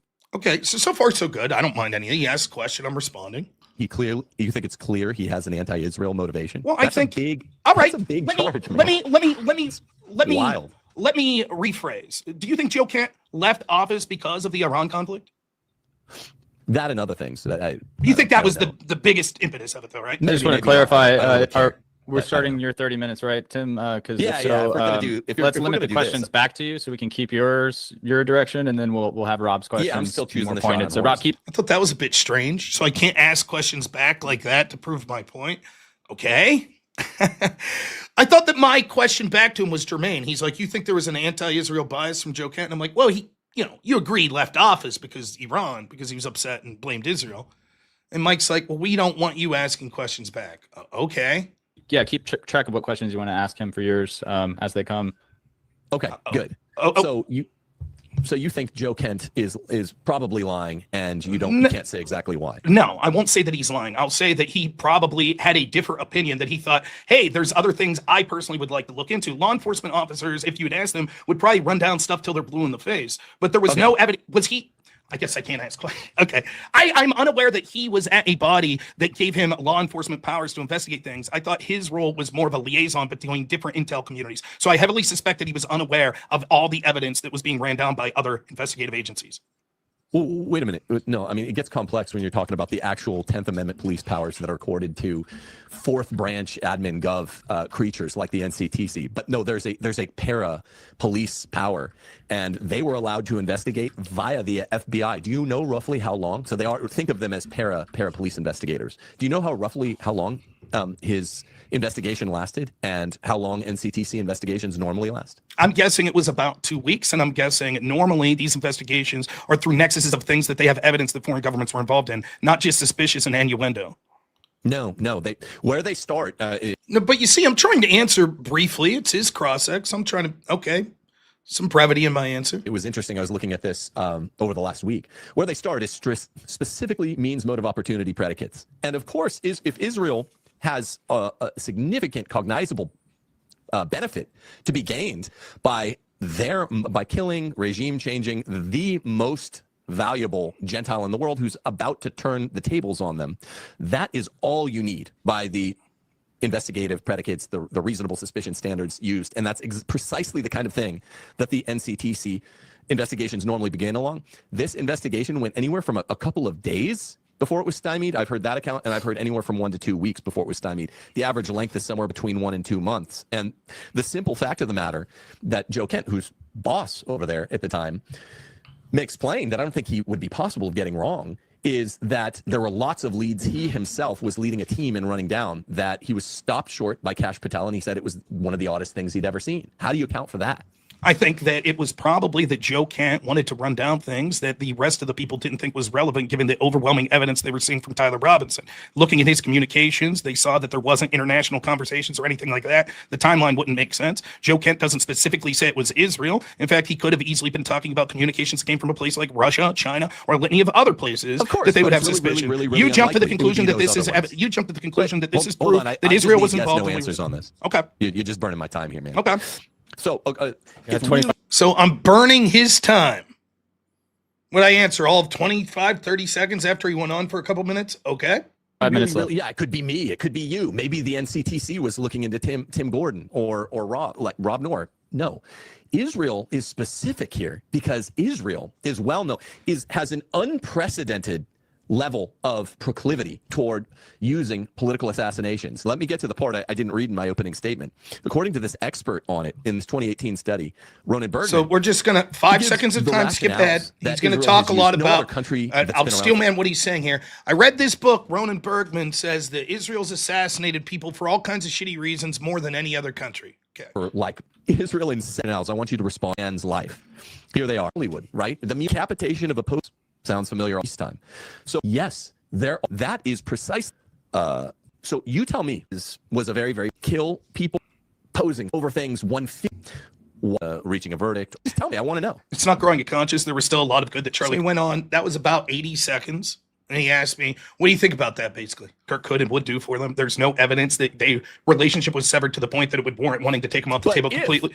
Would you like an answer? You just talked for like 10 minutes. I can finish my answer real quick. Because it's my time. You can ask me. Don't worry. I'll use my half hour commiserately then. I'll reciprocate. All I'm asking you is, I'll give you more time to answer on this one, but I want to stipulate. So he cuts me off. It's my time. Okay. To the point, okay? I'm not trying to be a dick. It's just, if you flinched him off. You just, allergically tried to flinch. Probably. But sometimes double hearsay. That's a conditional claim. He's going to kill you. And Bibi Netanyahu, repudiation of the. Don't turn around. Charlie said this. Ordinary ownership. This was who was just assume all. Would they not kill? I want to hear you reason it out. Okay. There's another 80 seconds.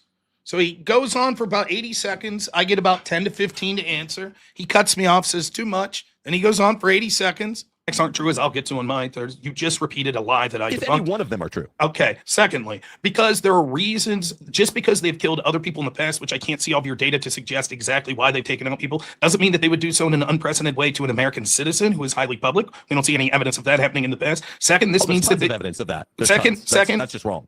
Second, that's wrong. Nick, okay, I'll give you a chance. If you want me to answer, I'll continue to answer, right? Secondly, if they botch this or if they're found out, they literally go from Donald Trump being someone who's basically doing what they like to now Donald Trump declaring war on them, unless you think Trump's involved. So now we're in a situation where Israel, just because they think, you know what, maybe this guy that's helped us before is not going to help us as much anymore. We're going to kill him and risk going to a war with the United States. I don't see it happening. So that wasn't a very long answer, maybe 25, 30 seconds. Okay. You're saying that beyond a shadow of a doubt that it couldn't have been Israel, even though they have means, motive, and opportunity, which are the predicates that normally move an investigation along rather than stymieing it. You know that it couldn't have been Israel and it shouldn't have been investigated to the director's satisfaction. No, I never made that claim. That's a straw man.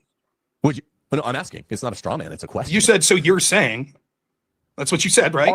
Are you saying that? No. Because, I'm also assuming, based on your position in the debate tonight, that you don't think that there's, at the level of the investigative predicates, means, motive, and opportunity, which is all any investigation moves along in the See how he's changed? Now, it's his cross-ex, and he goes first, so he gets to frame it. And he's like, so you're saying it's impossible it could have been Israel? No, that's not what I'm saying. Well, that has to be what you're saying, because the topic is, all we're saying was there means, motive, and opportunity? That's it. So you have to take that position. Now, I haven't got to say, like, no, once more, that's not the topic. Trial phase, the pre-trial phase, you don't think that that Israel should be investigated any further. I'm just assuming that, given your view. Well, even that's a different question than what you just asked previously. Which one would you like me to answer? Answer both. Okay. They're close enough. Yes, of course, it's plausible and theoretically possible that Israel was involved. Can't say that there's 100% confidence they weren't. However, there's no positive evidence that suggests they were. All there is motivation and means, right? But that doesn't mean, which we could say would be the case with a litany of other organizations like the DNC. Are you 100% here to say that the DNC couldn't have committed this crime? What is positive evidence? So I use the term positive evidence. I don't know what I say here, but I don't want to get into a legal defense of the term positive evidence. What I mean by that is, you have motive, you theoretically have means and opportunity, but you don't have any evidence suggesting they actually did it.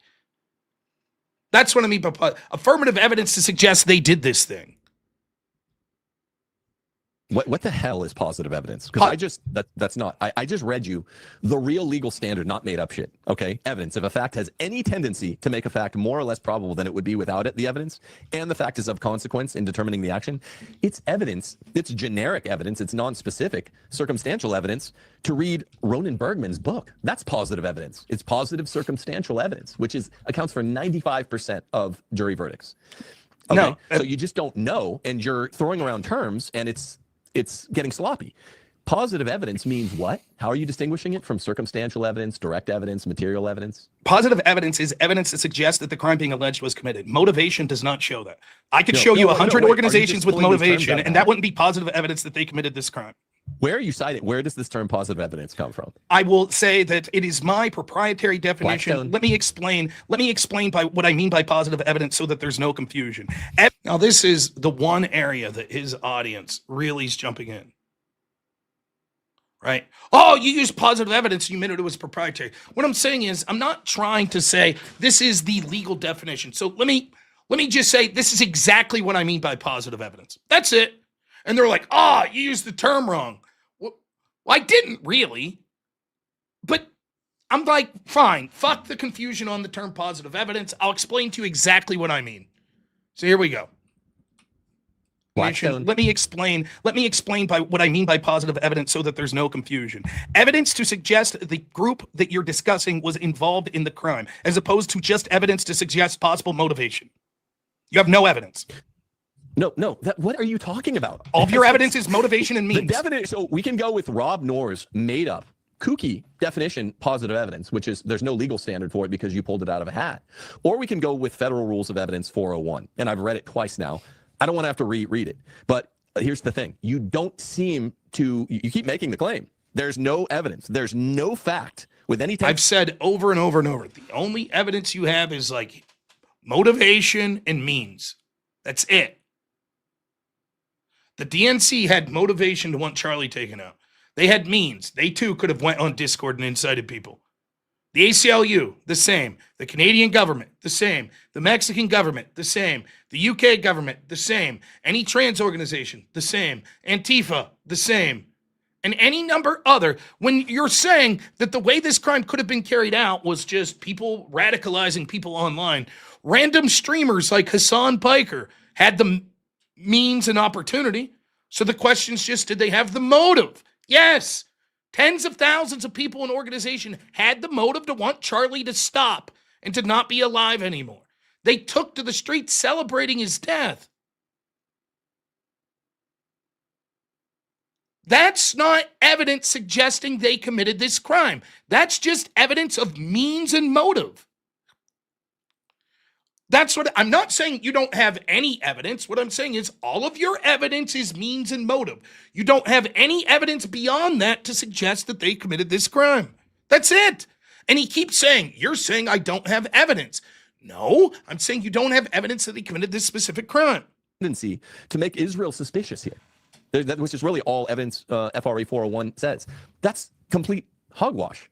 That's why people want them investigated. That's why positive evidence. I don't know what that is, but evidence is absolutely constituted even by the Harrison Smith tweet. Okay. By the way, he said, where are you getting that Black's Law? Just so you're aware, and this comes up later. Yes, Black's Law Dictionary. Positive evidence, direct proof of the fact or point in the issue.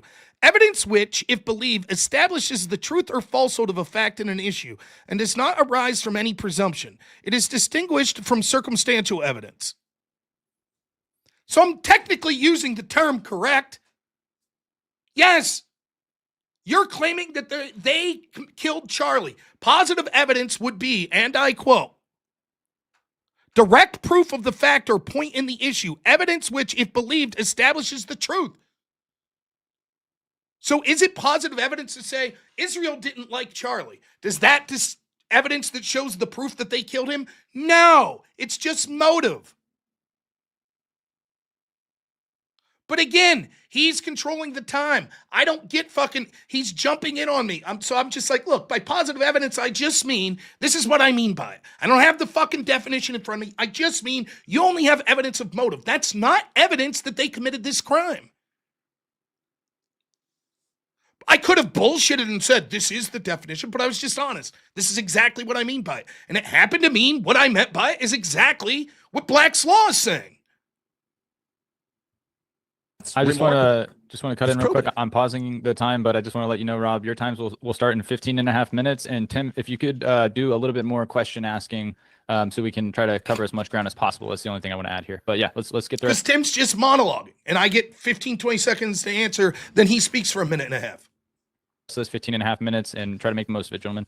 Fair. So do you think it's let's use real legal terms. Is it probative evidence if X says there's some kill switch, it's conditional for killing me, and then the conditional is met, and then shortly thereafter, a day or two after, X dies? Would you count that as probative? Because the federal rules of evidence do. I would not. I would say that it's superseded by the fact that that's secondhand hearsay when we have direct language from Charlie Kirk saying the left is going to kill me the day before.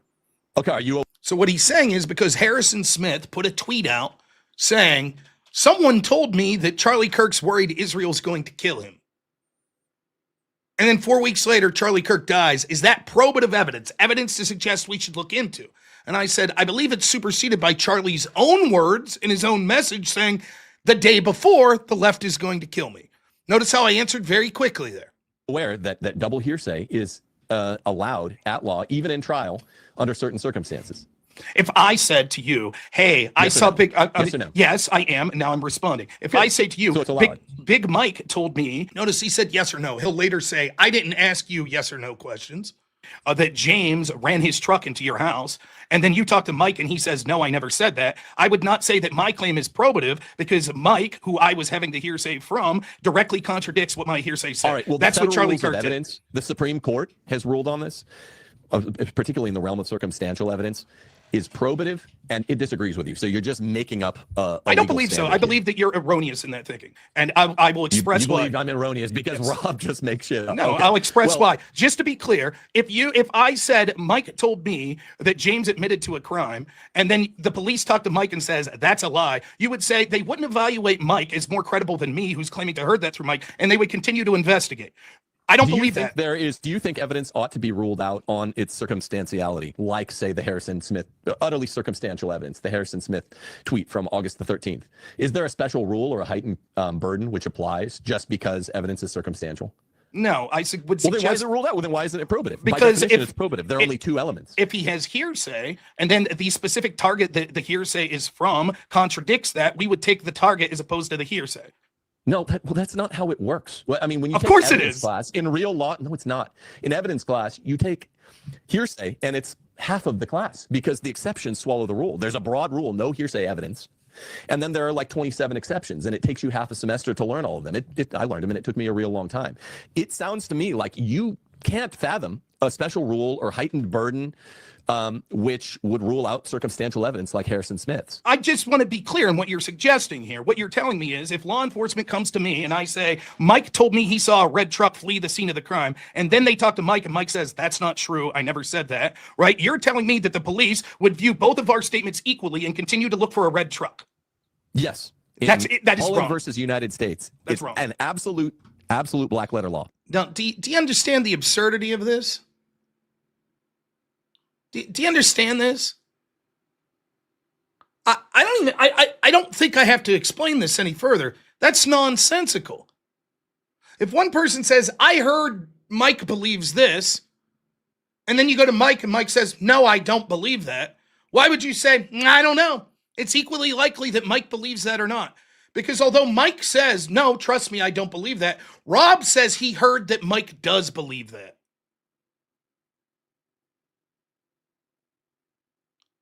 It is not reason to start an investigation into a country because a streamer like Harrison Smith said, some anonymous person told me Charlie Kirk's worried Israel might kill him. And then Charlie Kirk dies. That's not reason to start an investigation into Israel. And what I'm saying is, well, if we're going to accept that hearsay, given that the day before his assassination, Charlie Kirk said, I'm worried tomorrow, the day he was killed, the left is going to try to kill me. That's direct words from Charlie. So why wouldn't we investigate more left-wing organizations? Hey, Clayton Gordon. By the way, I saw you over on Tim's X chat bitching about how you got banned from my channel and blah, blah, blah, blah, blah. Great to see you, man. Great that you could go over there and be a little whiny about it. We got one Tim Gordon fan in here ladies and gentlemen, Clayton Grant Gordon. I wonder if he's related. There we go. Maybe Tim's brother or cousin or something that cheering for the home team, huh? Anyways, we'll continue.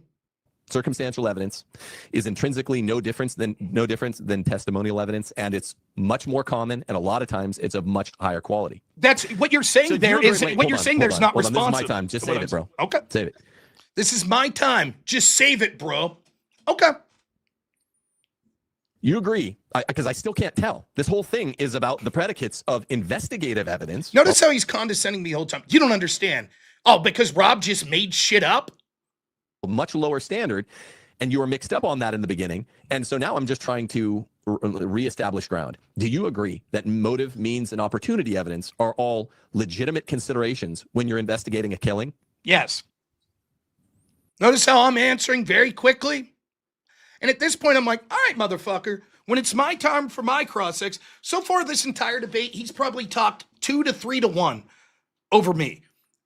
Now, at the end of the debate, I did happen to check a word count. Do you notice how I talk faster than Tim? Despite that, Tim talked 2 to 1 words to me. That means that he had even more 2 to 1 time because I'm saying more words per minute than him. And he still said he said 3 to 2 words to me. And at this point, it's really bad. I start talking more once I get to my cross-ex but so far, and again, even Jay and them said in his show, in the first half of the debate, it looked like Tim was doing very good. That's because he filibustered. Then we went 1 minute back and forth for like 5 minutes each. And then he gets 30 minutes basically just to say bullshit. And I'm limited to basically like real brief answers. It's my time. So at some point I'm realizing like this guy's misrepresenting what this debate is. Bank Piggy, I fumbled every opportunity so far. Okay, explain to me what you would have done, Bank Piggy. Go ahead. I fumbled. What should I have done? Shouted over him? Go ahead, Bank Piggy. We both suck for various reasons. Go ahead. Would you like to call in and debate me on why I sucked? Happy to do it. I love the Monday morning quarterback. Maybe you're some excellent pro-level debater that no one's ever heard of. Feel free. Go ahead. What's the point that I've sucked on so far?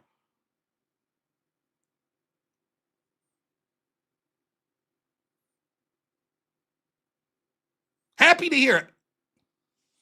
Attacked what argument directly? What argument? How would I attack when it's his cross-ex and I can't even talk? How am I attacking his argument directly? He says Joe Kent. I'm like, Joe Kent doesn't have investigative powers. He probably wanted to look at more. That's not proof that it doesn't do this. He starts asking me, do you know the difference? Is this probative? What was I supposed to say? Refuse to answer that? I'm attacking. What was that? Go ahead, Bank Piggy. What would you have done? Go ahead.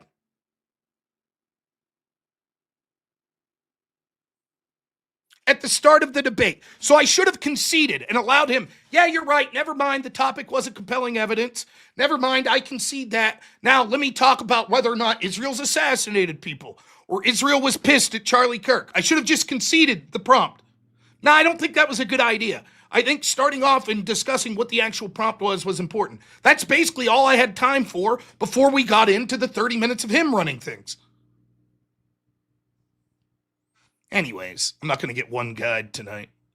Good. Okay, so why do you think that there's no compelling evidence, no compelling reason then to further investigate means, motive, and opportunity evidence? Investigating doesn't mean that you believe there's a compelling reason that someone is involved with the murder. They investigate tons of people before they think there's a compelling reason to think that they did. Investigate with no reason? No, I'm thinking that they don't think it rises. You just said, do you think they investigate with no reason? No, you think they're investigating me or you for Charlie Kirk's death? You keep putting words into my mouth that I haven't said. Would you like to restate what you think I just said? You said that a reason is not the same thing as evidence. No, I said a compelling reason to think someone's involved in a murder is different than having a precursory look at someone, because you investigate all sorts of people, even those that aren't really suspects, when it comes to these sorts of crimes. So I think there's a different standard to saying, look, we might as well take a look at this because we're here, which is what they did with the foreign nexus, versus saying there's a compelling reason, which is your burden in this debate, which you've not met. Can you be quiet, please? Now we're finally Can you be quiet, please? You see the condescension? You see it? Could you be quiet, please? Now, again, what I stated, saying that there's a reason to take a cursory look at some group or organization is different than saying you have a compelling reason to think that they murdered someone, which is your burden in this debate. Again, I remind you, the topic is, quote, that he wrote this topic. There's a compelling reason to believe Israel instigated, helped Tyler Robinson kill Charlie Kirk. He says, yes, I agree. Would you please be quiet now? Like whatever it is, 2/3 of the way through the debate. We've established there are reasonable suspicion standard. I was trying to do this in the opening statement, but you were fighting it tooth and nail. There's a reasonable suspicion standard for investigating Israel. Now, I'm glad we established that. Israel has we didn't establish that. He's just asserting that. All I said was there's a difference between saying, can we take a cursory look at someone, to saying there's compelling reason that there's compelling belief that they murdered someone. Those are two different statements. So again, he cuts me off. He tells everyone, yep, you be quiet now. See, you conceded. Extensively documented history of conducting TAOs, targeted assassination operations, outside its own borders. Do you dispute this? That Israel's attacked people outside their own borders? That's your question? That they have an extensive history of TAOs that are conducted in foreign nations, and they look a lot like ops, where they're making someone out. They're framing people. They're doing, I read 5 of the 5 most common motives. Do you dispute this or not? I would guess this all goes to means, motive, opportunity. I'm unaware of the specific source that you're citing, but if I had to guess, Israel, like many countries, probably assassinates people. Oh, but okay, so you think, like many countries, Correct. They do so in either quality, quantity, proclivity, with an average proclivity to assassination? I have no clue, but I would have reasonable. No, I'm asking you to take a guess. I don't know. My guess is, given the hostilities that Israel's been within the region, they've probably more than, say, I don't know, Denmark. I don't know that it's more than the United States. Okay, well, so I wouldn't know. You want to retract your statement, what you said a second ago, that just like every other country, they've probably done some? No, I won't. Again, no, that's a correct statement. Are you asking me, will you acknowledge that Israel's assassinated people outside their own borders? I'm like, probably, like most countries, I would guess, yes. I would guess probably higher than countries like Denmark. I don't know that it's the highest ever. The United States may have done more. The Soviet Union may have done more. China may have done more. I don't know. But I guess it's on the high end, given the hostilities that Israel's been involved with since its creation. Correct the statement. What I said is definitive study on this. Okay. What I won't retract a true statement. Most countries have assassinated. Are you disagree? Stop him from interrupting? Or are we moderating or no? Appeals to the moderator. Are you going to stop him from interrupting? And then do you see? Do you see the hostility? This dude's talked ad nauseum during his cross-sex. I've been answering pithy like yes, no, or with like 5-10 second answers. I'm trying to explain that's not what I said. Stop him from interrupting. Moderator, are you going to moderate? So 2,700 in 70 years. That is remarkable. That's almost 400 per decade. And I read you the 5 main motivations for these assassinations, and you seem to just, I don't know, Stonewall. Like this has no effect on you. You think that Israeli intelligence has conducted covert operations outside Israel or no? Yes. Good. Okay. And do you see that the standard going opinion after this 2018 study that's cited by everyone in the intelligence community, Ronan Bergman, Rise and Kill First, that they don't do it at an average? Who did I just ban? Who did I just ban? Did my moderators ban someone? I didn't. I'm watching a debate. Who is the accusation that I just banned someone?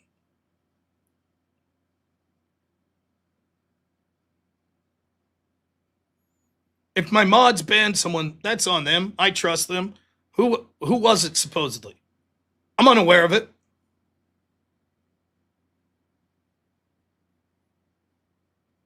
No one got banned. Oh, then what are you talking about? Joetta fly fishing? Are you making shit up because your boy Tim Gordon's not looking so good here? Is that what's going on? So you're just making shit up? Is that what's happening? Perhaps you'd feel more comfortable over on Lindsey Clancy TikTok, right? With the rest of the crazy wine moms, right? We'll continue. Average rate. They do it anytime even slight interest to Israel are jeopardized. Do you see that? I don't believe that everyone says that. I think you're lying. It's what he said. Now, if he's going to get pedantic with me, fine, I'll do the same with him. That they don't do one. The standard going up. Yes. Good. Okay. And do you see that the standard going opinion after this 2018 study that's cited by everyone? Cited by everyone. In the intelligence community. In the intelligence community. Rise and Kill First. That they don't do it at an average rate. They do it anytime even slight interest to Israel are jeopardized. Do you see that? I don't believe that everyone says that. I think you're lying. Prove that everyone says it. To just, I mean, why? If you want to be a smug, condescending asshole, so prove that everyone says it. But I haven't said any. I haven't called you anything, man. You're getting threatened because you don't know legal terms. You're getting threatened now because I'm. He literally. Remember, I showed you at the beginning of this. I was just like, "Hey, can you show me evidence? We're in a court." What do you mean by evidence? I'm just saying we're not in court, right? Whoa! Now you're running from the term evidence. Okay. Positive evidence. What do you mean by that? Whoa. Okay. If that's how we're going to get pedantic, fine. You say everyone in the intelligence community cites this. Prove it. What? Prove it? And I'm like, if you're going to be condescending ass, then here we go. I'm raising the standard fare. Ronan Bergman, someone in the comments, anybody that's taken an interest in. Everyone says it. That's your argument. Everyone. Is the go-to compendium. Wait, you want to retract your statement that everyone says it? We got 7.5 Remember, minutes. he asked me when I said, I'm assuming that Israel, like most nations, have assassinated people. He said, you want to retract that statement? No, I stand by it.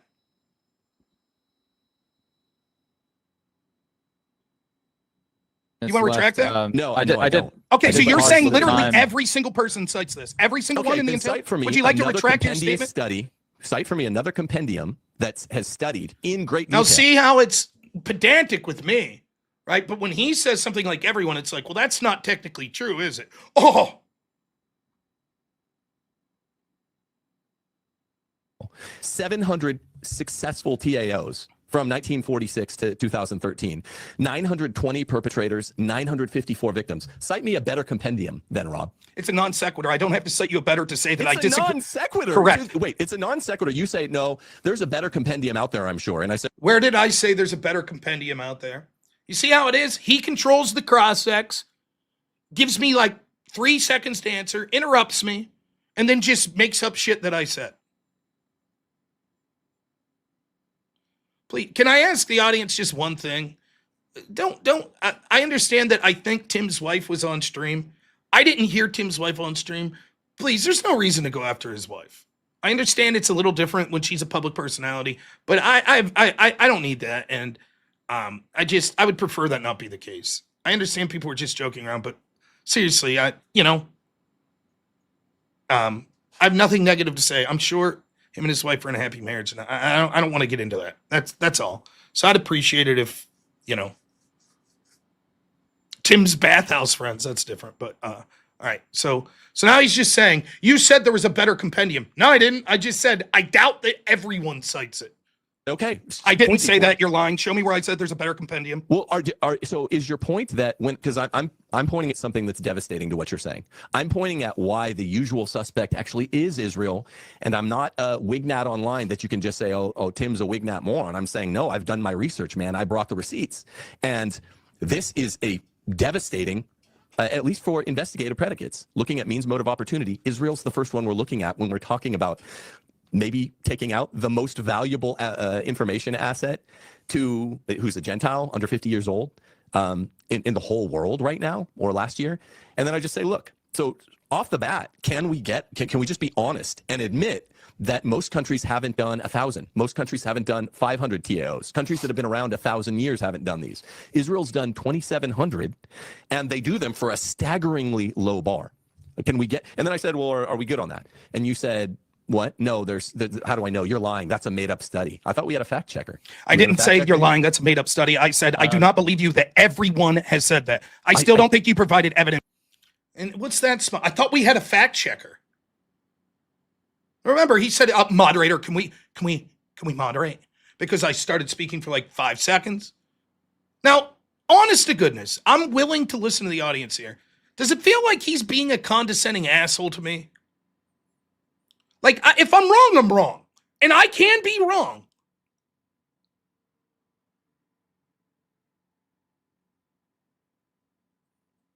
I don't understand where the hostility was coming from.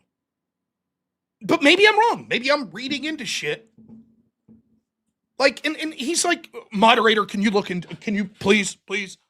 And I'm just sitting here like, what the fuck is this guy doing? I've barely got a chance to speak in this debate.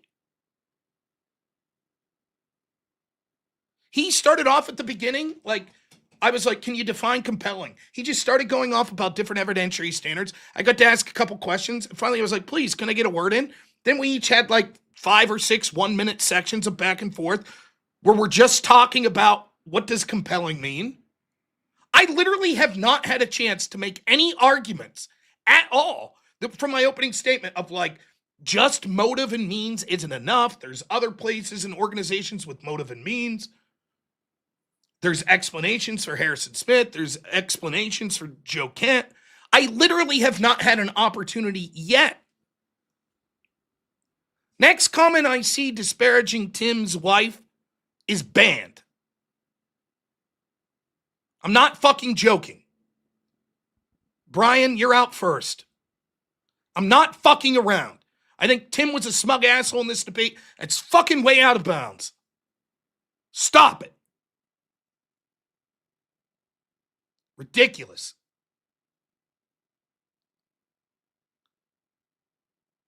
I don't care if you're joking around or not. I already warned everyone once. Please stop. I don't know anything about Tim's wife. I'm sure she's a nice lady. I don't want to fucking hear people slandering her and throwing allegations. It's ridiculous. And if you're going to accuse me of virtue signaling, you're fucking out too. Fuck you. It has nothing to do with virtue signaling. It's just out of fucking bounds. That's it.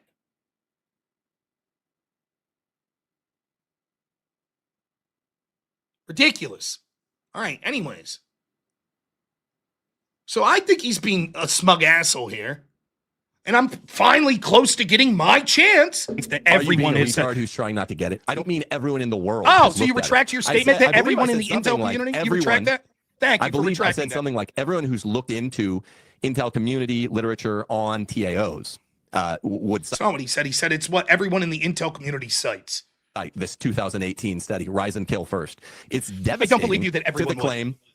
Okay, are you just trying to stall through your time? No, you're the one who's filibustering. A better study. Real quick, I did pause it. Was there a fact checker that was supposed to be or agreed upon between you two? Tim's just fine. He needs to have his way. Okay, well, all right, you got 5 minutes and 13 seconds left because earlier I did pause it when Rob interrupted for a second. I just didn't say anything. Paused when I interrupted. I barely talked. And I didn't pause it for too long, Rob, so don't worry. I mean, it's only like 5-10 seconds. I'm just asking, given the information contained in this 2018 compendium, that's devastating, and it provides a really overwhelming case why, when anyone who's related to Israel, like Charlie Kirk, has an assassination 28 days after someone publicly tweets, he's worried that if he does something 27 days later, which he did do, they're going to kill him, that Israel's going to be first, because they have 2,700 of these things for a far smaller bar. That rises to the predicate level of, can't persuade me that we at least agree on that much? I'm trying to persuade you at this point. If you're trying to persuade me that Israel has a history of assassinations and could possibly have motivation, sure. What I'm saying is that that's not evidence to say that there's a compelling reason to think Israel was involved in the murder of Charlie Kirk. Well, not from a jury verdict's perspective, but that's why you were not from anyone's. You were being thick-headed about it, and we wasted like the first hour. I didn't say. My opening statement said I'll concede motivation. That's all you've talked about. Do you understand the basic difference between the fact finding that makes it all go, get those photos at trial, anything and compellingly? Do you understand civic? I'm aware of the difference in evidentiary standards that has nothing to do with the topic of this debate. Why do you think it doesn't have anything to do with the standard of this debate? As I said in my opening statement, which you said that I stonewalled for an hour, I said the opposite. I said, yes, I will say that Israel had a potential motivation and means, but this is not compelling evidence that they were involved in the assassination of Charlie Kirk. You've yet to provide any evidence to that. You understood that. The compelling, actually that required, I'm saying it. So it's the verdict, get of truth. This debate. I understand that there are different evidentiary standards for different stages in an investigation. I understand that was not the topic of this debate. I understand you cannot defend your position on the topic of this debate. And so you're trying to imply that the debate was something that it was never designed to be. You have yet to present any evidence that there's a compelling reason to believe that Israel instigated or was involved in the murder of Charlie Kirk. All you provided was motive. Israel should be investigated. That wasn't the topic. What do you think the difference between reasonable suspicion and probable cause is then, Rob? I think the word compelling. I think the word compelling means convincing. I think there's a very low bar for when we're allowed to start investigations under reasonable suspicion, and that wouldn't rise to anyone's definition of a compelling reason to believe that they committed this crime. Every time you say proof or compelling, you seem to just mean evidence. Do you mean that there's no evidence? Which I've read you the standard, the FRE standard four times now, FRE 401. I've read you 4 times what evidence is, and explain to me how the timeline doesn't constitute a fact having any tendency to make that fact. That's different what the topic is. You already said that you wouldn't find it to be reasonable suspicion of other groups that clearly would meet this bar, like the DNC. No, not everyone's not reasonably suspicious. No, they would meet that definition because they have motivation. They have throw one at me. You can pepper. 10 seconds left. Well, it's my. You got 10 seconds, then I'll throw. Switch it over. Which groups are reasonably suspicious? I want to hear. Because it's not just everyone. Everyone's not the reasonably DNC, suspicious. trans organizations, Iran, Qatar, any country that Trump tariffed, all of them. All right. That was 30 minutes. Charlie Kirk. Last follow-up, and I'll start Rob's time. Okay. Now, that's it. Finally. Where we at? 50, 60 minutes into the debate? Damn near 60 minutes into the fucking debate. I finally get to talk. And not just be put in the back foot of him waffling on over and over. Now, before we get to this, let's read super chats. You guys have been incredibly generous as always. William Walding, $2 says, I'm back for my $2, dickhead. You owe me. Original vintage. 5 months a member, thank you, says, W. Rob, not one step back. Thank you. Isley Robert, always a pleasure. $2 says, you might want to lower your modest goal to 200,000. Never! Mr. Scotched, $5 says, I'm at Crucible Crew. Damn Miller Lite, thank you. F. Koff, $10 says, Jay actually did a review video on the debate. He seemed to favor Tim on most of it, but Tim was very condescending at times. Jay's wrong. I would happily debate him about the debate. Brody, $10 says, some conversations are not worth having. Israel involvement in the Charlie Kirk assassination is one. There isn't even a scintilla of any reasonable suspicion Israel was involved. Brain rot. Draco, $5 says he was bad faith and dishonest. F him. Proctologist, $5 says, if there's motivation means an historical precedent, there's no need for a trial. Guilty. Yep. Birdie the dog, $5 says, for the editor, you probably had to listen to the debate 2 or 3 times to make sure he caught them all. Yeah. Dartho Moss, $10 says, seriously, watch how much this guy strikes the Zoolander blue steel pose when you're talking. It's like at some points he's too busy staring at himself to even be listening. Hilarious. Caleb, thanks for the buck, man.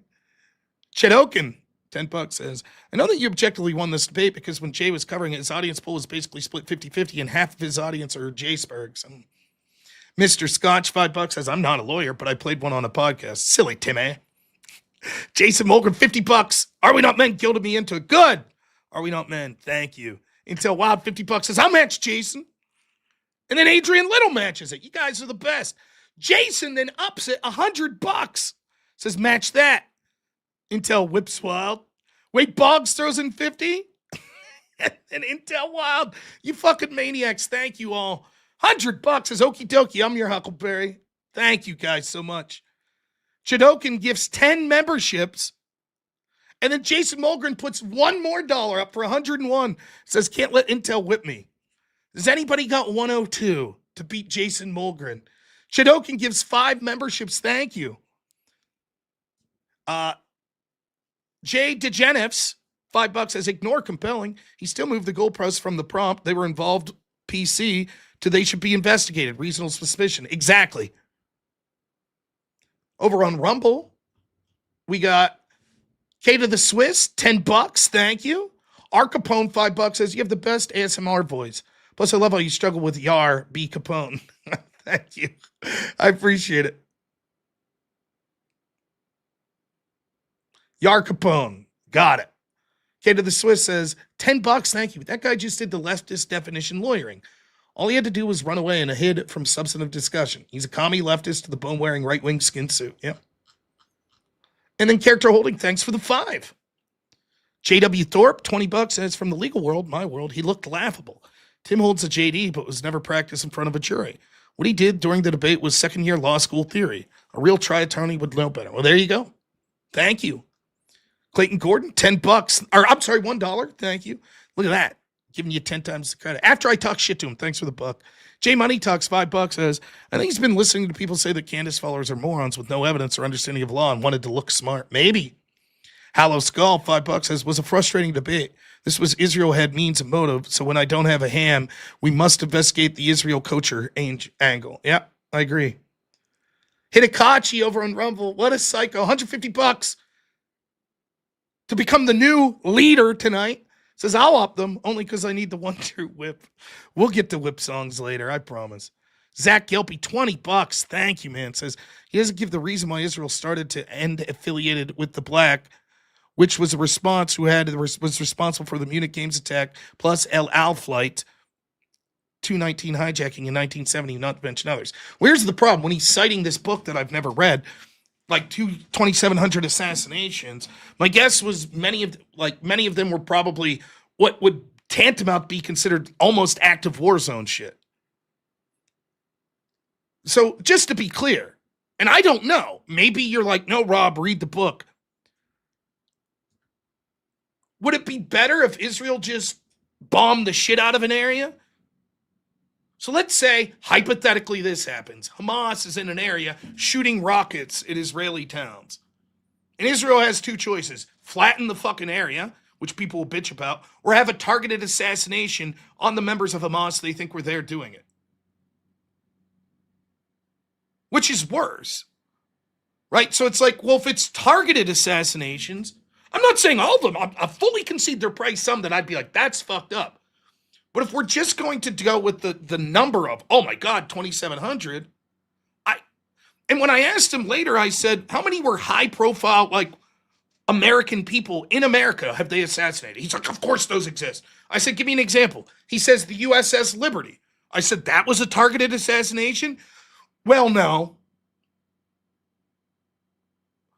So he didn't provide any evidence that anything like Charlie Kirk was ever carried out by Israel. And again, I lamentably, at this point in the debate, I mentioned it once, but again, you can see how it's going. I'm hardly getting a chance to say anything. Why would Israel risk war with the United States to assassinate not a dude that was going to come out, there's any evidence was going to come out and be like, screw Israel, I hate them, but one that was mad at the donors. It's like, fine, fuck them, then I'm not dealing with it anymore. And they're going to risk war with their greatest ally that they're depending on to kill Charlie Kirk?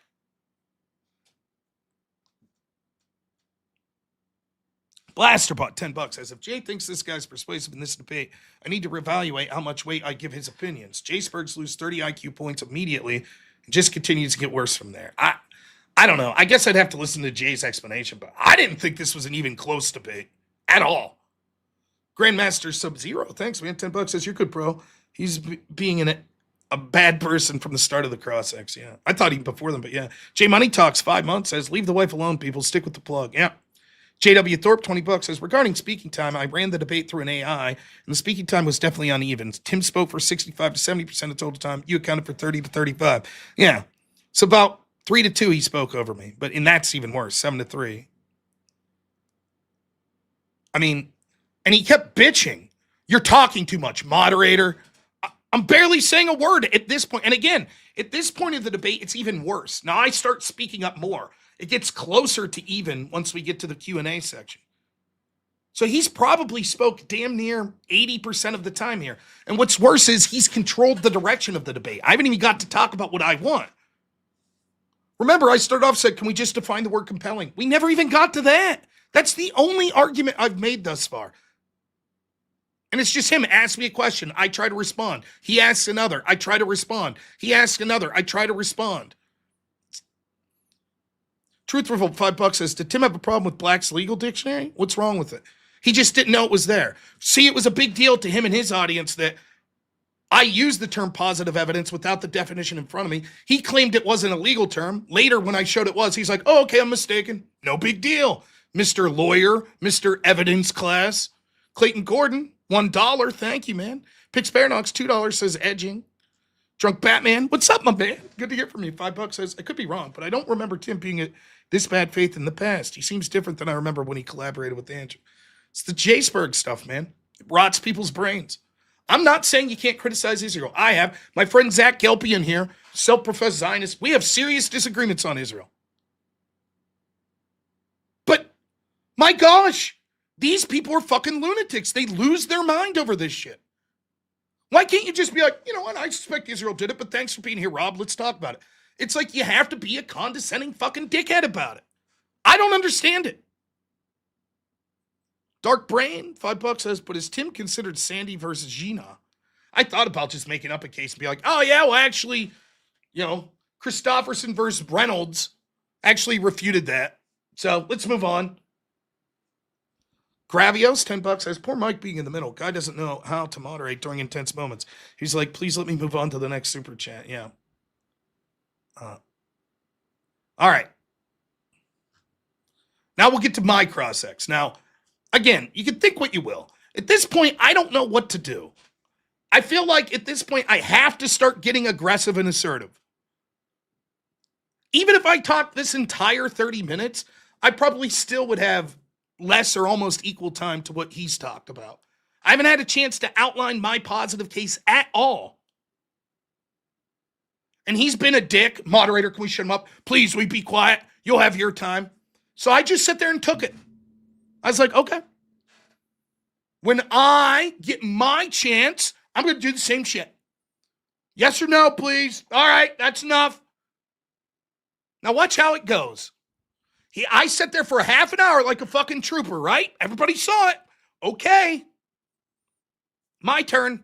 It's lamentable the debate's gone this way. My impression of Tim has gone down. I don't understand what this filibuster and condescending strategy is. When I tried to enter, please stop interrupting. Please stop interrupting. Stop interrupting. No, it's my 30 minutes. Moderator, I thought we were going to silence him while he talked, please. Now, one of the things his audience said was Rob was appealing to the moderator. Who started it?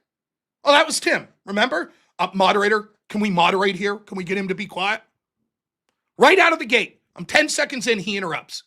Thank you. Alrighty, here. So I don't understand what this is all about. And the cross-examination I thought would be more of a back and forth than a filibuster to him, straw-manning me and then trying to get me to admit the things. But I suppose that's what he went with. So I suppose I'll outline my case more since he's had his chance. Their motivation and means might be reason to look into someone, but that doesn't mean that we would say that there's a compelling reason to believe that they committed a crime.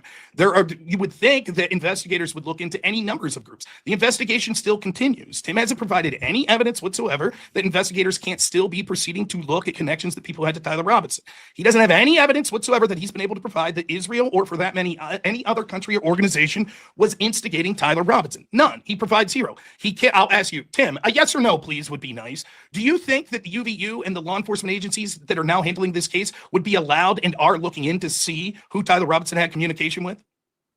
I don't know. I'm not sure. That's a bullshit argument. I would think that if someone who went to evidence class would understand that law enforcement would still be allowed to be looking into possible communications with the person they suspected of committing this. Please, please, no stipulation. You had your half hour. You had your half hour. Please sit there quietly. Was that a question? No, I didn't. I asked him a yes or no question. Now I'll proceed to go on. Well, I didn't ask you one yes or no question where you weren't. Lie. He did. He answered the question. Then when I started to respond to his answer, he interrupted. I didn't ask a second question. Listen. That's what he went with. So I suppose I'll outline my case more since he's whatsoever Tyler Robinson. Think that who Tyler Robinson had communication with? I don't know. I'm not sure. That's a bullshit argument. I would think that if someone who went to evidence class would understand that law enforcement would still be allowed to be looking into possible communications of the person they suspected of committing this. Please, Can I stipulate? please, no, I didn't ask another question, did I? Didn't ask another question. Why is he jumping in? I wasn't allowed to jump in. Oh boy, Maud, can we moderate? That was just when I was answering his questions. Quiet, please. Maud, can we stop in? Remember? No stipulation. You had your half hour. You had your half hour. Please sit there quietly. Was that a question? No, Yeah, I didn't. I asked question. him a yes or no question. Now I'll proceed to go on. Well, I didn't ask you one yes or no question where you weren't You allowed continually to stipulate. interrupted the time. me. You continually interrupted and filibustered the whole time. Now you'll sit there quietly. I didn't complain You about don't the know what a rules. filibuster is. I didn't Like complain any about the other rules when you were. terms of Please be debate. quiet. Can you stop the time, Mike? Yeah, I did. Okay, thank you. If you could stop the time, well, now please give me the courtesy as I did with you of allowing me to take my cross-examination in the way that I would like. So the truth is that you still looking into this. Let me ask you this, Tim, do you know the exact extent of what the FBI or intelligence agencies' investigations were into Israel or any other foreign country? Within reasonable bounds, we know what the people in charge of the investigation said they could get to and what they couldn't get to. And what Joe Kent says is that they had time to get to almost none of the leads. That's another way of saying no, he has no clue. He has the word of one person. No, Joe that's Kent. not. That's He has not. the word of one person. My answer was yes. Please within stop bounds. interrupting. See, I sit there patiently, let him give his full answer until he paused. Then I start answering. He interrupts my answer. Right? I let you I'm finish just your giving my answer. answer, I man. let you finish your answer. You started being a dick and with this condescending filibustering type attitude during your Stop cross-ex, calling please. Stop Okay, calling you names. again, you started being condescending. Stop calling names, okay? And now you're whining that I call you names, calling No, out. no, don't call I'll take names. away the Look, I'll you take came away into the a word debate and dick. you couldn't even define the terms. Please, Then you start calling names. Please be quiet. It's my Don't call me a cross-examination. dick. All right? Please be quiet. Do you see what's happening? Did any of this shit happen when he was like, you're making shit up? Don't say I'm making shit up. No, don't say that. Do you see what's happening? And this is going to be my entire cross-sex, this. Entire cross-sex. I ask him a question. I give him a chance to answer. I start responding to the answer. He tries to jump back in and interrupt me. I'm like, please be quiet. I sit there quietly. When it was your cross-sex, Because you're losing. Don't Let's, call yeah, me. let's try to be as respectful as possible here, guys. I know it's a tense subject, and there is a lot of accusations of people's affinities here. So I'm not tense at all. I don't think he looks. I don't think he's a dick at all. But I he's said calling tense names. subject. He's frustrated, and passion's got the better of him. But I forgive him. I'm not a right. woman. I don't mind if people call names. I'd rather someone call me a name than be condescending the entire time, filibuster, put words in my mouth, and change the topic of the subject of the What's the debate. debate, Because man? I wasn't trying to be condescending. I was just. Mike, can you stop the time every time he Yeah, interrupts me? Thank you. On and on we go. Well, if we get into a meta, just know that I already am. You have exactly 27 minutes left total. If we could get some more moderation, as he asked, for when he tries to interrupt, if possibly we could mute him because he can't control himself, that would be great. Now, the point that I was trying to make is he has no clue what the actual investigation that occurred was. He just says reasonable suspicion. Reasonable suspicion standard, though, is based on particular articulable facts that warrant looking into them. Wait, right is this cross X? He's not asking me a question. You asked me that. I literally asked him a question. Do you see this? I start talking 15 seconds. Whoa, is this cross-sex? He's not asking me questions. He can't help it.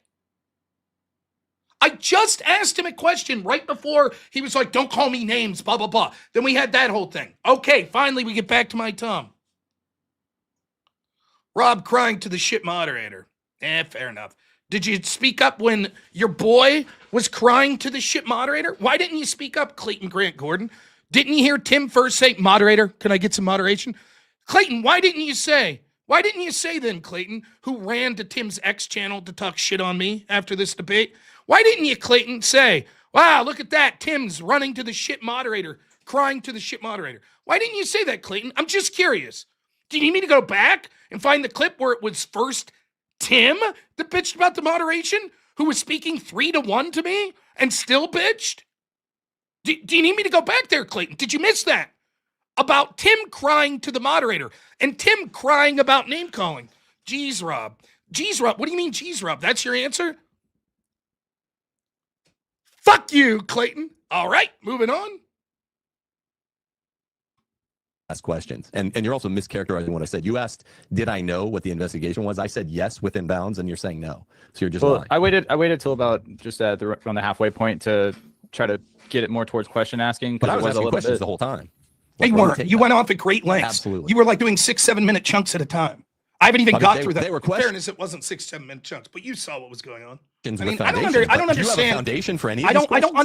I don't understand what the hostility was that you walked into this. I don't understand it. And like, could you just leave me reciprocate? You've talked far more than me. If you allow me to use my time as I see fit, that'd be great. You had your time to use as you saw fit. I mean, not a cross X? I don't know. You were, in fact, you were so bad at this that the moderator 15 minutes in had to ask you to finally start asking questions. Do you think he was wrong? The moderator came 15 minutes in. You guys changed that. It's not true. Now he lies and says that actually Big Mike wasn't there until 15 minutes into his cross X, which isn't true. Started before this 30-minute period. No, we didn't. The moderator. Okay, time out. Stop the time. Mike, were you here a second ago. Mike, can I ask you a question? Were you here at the start of his 30-minute question period? Big Mike on trial. Yeah, I did start the 30 minutes for both of you guys. I just want to be as fair as possible and not rush Rob's questions right away. If the whole thing got taken up and no questions got asked, I absolutely would tell him the same thing that I told you, Tim. It's like I think he's just trying to be a little bit tit for tat right now with how he feels you were operating. And look at how many questions I asked him. I think it was along the order of 20. There's transcripts for all this too. So I mean, we just went through it. So far, we're 3 minutes, I think, into my cross X. I've asked him 2 questions, and he's interrupted every 10 seconds. By the way, I know someone said Mike couldn't. I like Mike. I think that Tim was intentionally hostile the entire debate. And so I don't blame Mike. I wish that the moderation was better, but it's not a big deal. It's Tim, not Mike. That's the problem. And it is. This is a tactic to try to throw you off your game. The constant interruptions, the complaining, and all of that shit. Remember, I haven't even had a chance to make my case yet. As soon as I start, it's the interruptions. It's this, it's that. That's all it is. He thinks if he got 30 minutes, if he had all this time, the first 50 minutes where he controlled 4/5 of it, or, 7/10 of it, right? Then if he could muddle up when I get my chance, that's a win for him optically. No one could understand the point I'm making because he muddled it all up. He got to make his case. That's what's going on. I know it. That's always something I welcome is try to get the best analysis possible. But there's 26:40 right now.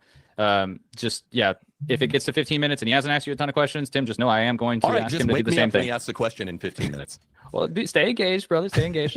Let's try to finish this out. We're 3 minutes into my section. I've asked 2 questions in that 3 minutes. I don't think he asked 1 in his first 3 minutes, and he's complaining. It's not true. He did ask a question in his first 3 minutes, but you see the point that I'm making. I've asked 2 questions in 3 minutes. He had big chunks. You saw it would be 80, 85 seconds where he would just go off and then ask me a question that I could respond for 10, 15 seconds. Then he would go off for another 85 seconds. And he's pissed because in 3 minutes, I've asked 2 questions that he's kept interrupting even after answering the questions. Now, just so you can see, he's factually incorrect even about the meta of the debate where he's like, Mike was here halfway through my answering question, which is not true. So anyways, to get to the relevant details, the point I'm trying to make is all reasonable suspicion requires is some specific actionable evidence that we would want to look into. He doesn't know what evidence was looked into. He just takes the words of Joe Kent. Joe Kent, I mind you, has said he didn't see. He's not saying there was evidence that there was foreign assets. They just thought that there was more stuff that he wanted to look into. Again, the UVU investigators, etc., would be able to look into any communications. I'll ask you this question, Tim. Tim, have you seen any evidence whatsoever that Tyler Robinson had any sorts of communications with Israel or any other foreign country? Zero. Tim, I'll ask you this. Did Joe Kent say... I never claimed he did either. Did Joe Kent say... Zero, and there would be none without a subpoena. Did Joe Kent say specifically that Israel was the country he was interested in? See how he just, I'm trying to ask another question. Not unreasonable. And he's even there, he's interrupting. Without a subpoena. Did Joe Kent say specifically that Israel was the country he was interested in looking into? No, but it was heavily implied. All right. So why was it shut down? Okay. So what you can see is all that Tim has done, as I suggested he would do in the opening statement, is he outlined that Israel's done bad things in the past, so they have means, and Israel has motivation. The truth would be that we could say that about a litany of other places. He puts the bar, and again, I think he's fundamentally wrong. When we say Is there a compelling reason to believe that an entity, a person, a country, a group is involved in a murder, instigated it, or carried out the murder, which is the topic of this debate? Like, you would have to have evidence beyond just motivation or means. You'd have to have some sort of specific evidence to suggest that there's something you're looking at. He doesn't have it. In an investigation? And please, Are you I didn't saying? ask you a question there. Could you stop the time? It up there. Wow. 2507. So I don't get to say anything in your cross X. When I ask you a question. Now remember, he specifically said when I was answering a question and he thought the answer went like 5 seconds to it, moderator, can we get him? Please shut up. You'll have your chance at your time. I didn't ask a question there. I talked for about 45, 50 seconds. Remember, he was talking in 80, 85 second chunks. Never interrupted him. Here, now it's, oh, I don't even get to answer. I don't get to say anything. Do you see what's going on? Question, you can respond. That was the same courtesy that I had with you. I don't understand why the rules, you were fine with the way you went first. You operated it this way. Why should it be different for me? Just quit crying, man. I asked I'm you not. like You're 25 the one who just, he says, now this is me crying on just motivation or means. You'd have to have some sort of specific evidence to suggest that there's something you're looking at. He doesn't have it. In an investigation? And please, Are I you didn't saying? ask you a question there. Could you stop the It time? up there. Wow. 2507. So I don't get to say anything in your Who's crying now, Tim? cross X. So he bitches, oh, well, I don't get to say anything when I'm like, please, this is what you did. Oh, so you're, stop crying. I know you are, but what about, nice one, Tim. When I asked you a question, you could respond. That was the same courtesy that I had with you. I don't understand why the rules, you were fine with the way you went first. You operated it this way. Why should it be different for me? Just quit crying, man. I asked I'm you not. like You're 25 the one who just cried. I don't get to say anything. That was you crying. So now, if you wasn't kindly be crying. quiet, thank you so much. Now, the point is, as he continues to interrupt me to try to get me off my train of thought, the point that I was trying to make is that there's no evidence to compellingly believe that Israel did this just because there's motivations. Let's ask some more specific questions so you can get a problem with the timeline. Tim, did you say that it was unprompted when Netanyahu put out his September 18th video saying I didn't assassinate? Was that the term you used, unprompted? I think I said peremptory. Preemptory, implying that he said preemptive. Peremptory wouldn't even make sense. That means like not an ability to respond to. Of course, you could respond to Netanyahu's ex post. Wasn't responding to something before, and preempt means say something before. Correct? Yeah, say something before he was formally accused. Do you acknowledge that he was being accused within 24 hours and that on Newsmax on September 12th, Greta Van Susteren asked him about the litany of conspiracy theories? That was 6 days before this video. Do you acknowledge that? I guess, if you say so. Would that mean that it's not preemptory then? Thing. Would that mean it's not preemptory then? The word is peremptory. And no, I meant it in a different context. See, there are contexts for words. In that sense. So he meant it in a different context. But if you go back and you look at his opening statement, no, he said preemptive. And what he was saying was, isn't it weird that Netanyahu, before anyone even accused Israel, came out and said Israel didn't do it? But that's not true at all. And that's what I was saying. There's problems with your timeline, Tim. So this is the first time I get to address his timeline. That's the easiest one to see. No. Not only were people within 24 hours, like Ian Carroll, blaming with hundreds of thousands of views on X, Israel, definitively declaring Israel killed Charlie Kirk, but Greta Van Susteren specifically asked Netanyahu on the 12th in an interview what he thought. So now he's going to backtrack from that and be like, no, I meant it in a different context. So listen how he explains the different context. You're right. Then it wouldn't be peremptory. What context did you mean in which I uttered the phrase was that no one had formally accused him, and it was strange that everyone seemed to know that he would say something the day of. Everyone knew he would give it. So now he wasn't formally accused, and everyone knew he would say something. So in other words, just so you can see this level, isn't it strange that Netanyahu, without anyone accusing Israel, said Israel didn't do it? Well, you're right, they accused him, but we knew that Netanyahu anyways would say Israel didn't do it. So he's damned if he does, damned if he doesn't. It's weird no matter what. If Netanyahu wouldn't have responded, they would be saying, you know how they'll accuse Turning Point of shit, and they'll be like, why won't Turning Point respond? Why won't Erica Kirk respond? Why won't Andrew Colvett respond? Doesn't that seem weird? And then if they do respond, they're like, oh, that seems weird. They responded. Guilty conscience? So what he's saying here is, it's odd that he spoke up without anyone accusing him. I'm like, but someone did accuse him. Yeah, but we knew he was going to anyways. That's what I'm trying to do, is point out the problems in the timeline here. Statement. That's what's strange. So no one formally accused him. So explain to me, he was just informally accused. What would a formal accusation look like? No, he wasn't informally accused either. Of course People he were was. speculating that Israel did it because it's somewhat obvious that there's. So now it's, okay, he wasn't informally accused either. It was just people were speculating. So someone saying, I wonder if Israel did it, and Netanyahu says, no, Israel didn't do it. Well, that's odd. Now, to be true, that's actually not true. People like Ian Carroll were specifically saying Israel did it, which is an accusation. So he's just making shit up, or he doesn't know, one or the other. Suspect number one. Everyone around the world thinks so. So he had to respond to it. We make the same claim in Roman Catholicism all the time. Pope Paul VI came out. So he had to respond. Because it's somewhat obvious that they're suspect number one. Everyone around the world thinks so. So everyone knows, it's obvious. Everyone in the world knows that Israel's number one suspect. Okay? So he had to respond to it. So he had to respond. But part of his timeline is, it's odd that Netanyahu responded. Now, do you see the absurdity of this? To be clear, what he just said was everybody right out of the gate was like, Israel probably did it. That's not what I thought, but apparently that's what everyone thought. So we knew that Netanyahu would have to respond, but the fact that he responded is suspicious. This is what I'm talking about. Like, what the fuck is this? I'm not saying that you can't have a legitimate conversation about whether or not Israel is involved. But when this is the level of, well, here's my timeline. Now you can start to see why he filibustered, why he didn't want me to get 2 words out. You starting to see? Because they're just throwing shit at the wall. That's all it is. We make the same claim in Roman Catholicism all the time. Pope Paul VI came out, and one of the first things he said as Pope is, I'm not gay, because everyone thought he was gay. So that is a kind of, again, investigative predicate that holds water with people that are looking for the truth. I think that that's an investigative predicate. We think Israel did it. Israel says, no, we didn't. That's an investigative predicate.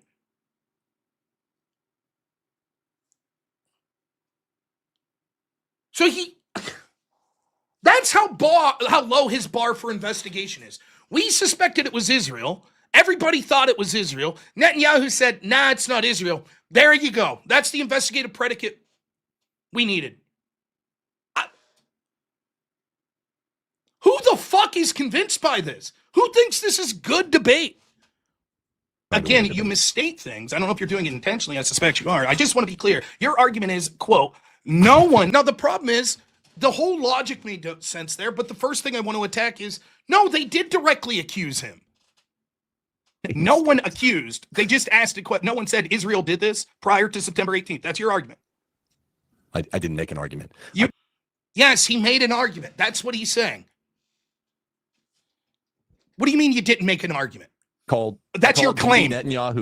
I called his statement, Israel didn't do this, peremptory, because no one had dragged him into a courtroom. Okay, now do you see how it's changed? No one formally accused him. I was like, well, was he informally accused? No. People just speculated it may have been Israel, but everybody suspected it was Israel, so then he had to respond, which is the reason to investigate. I'm like, so you're saying no one accused him? I never said that. I said no one drug him into a courtroom.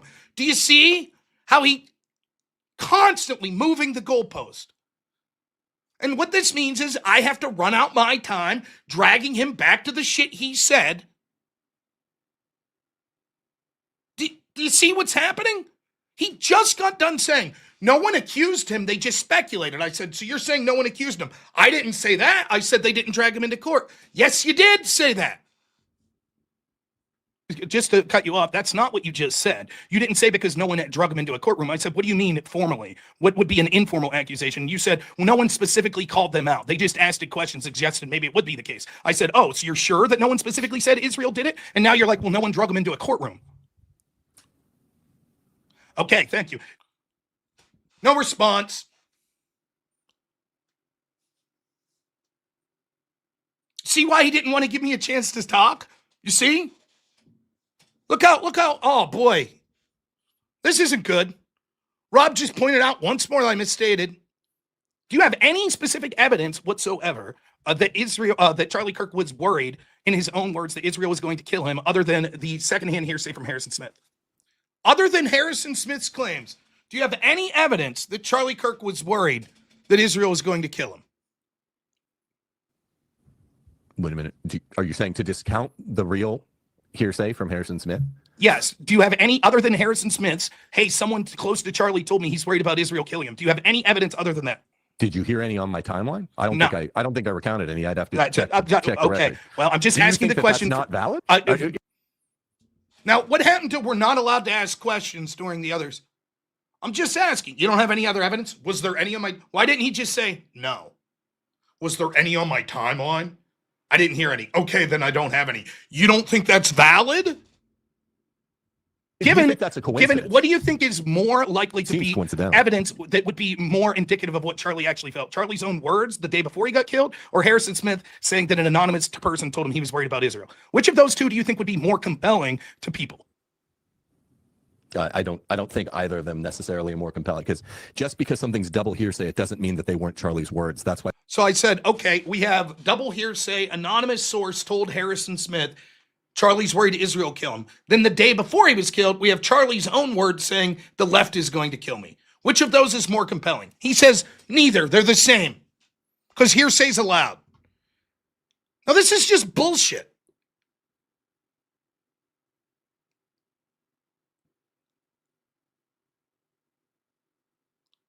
Why would you? This is just running out the clock. Just bullshit. This is the sign of a bad faith debater that just can't admit the truth.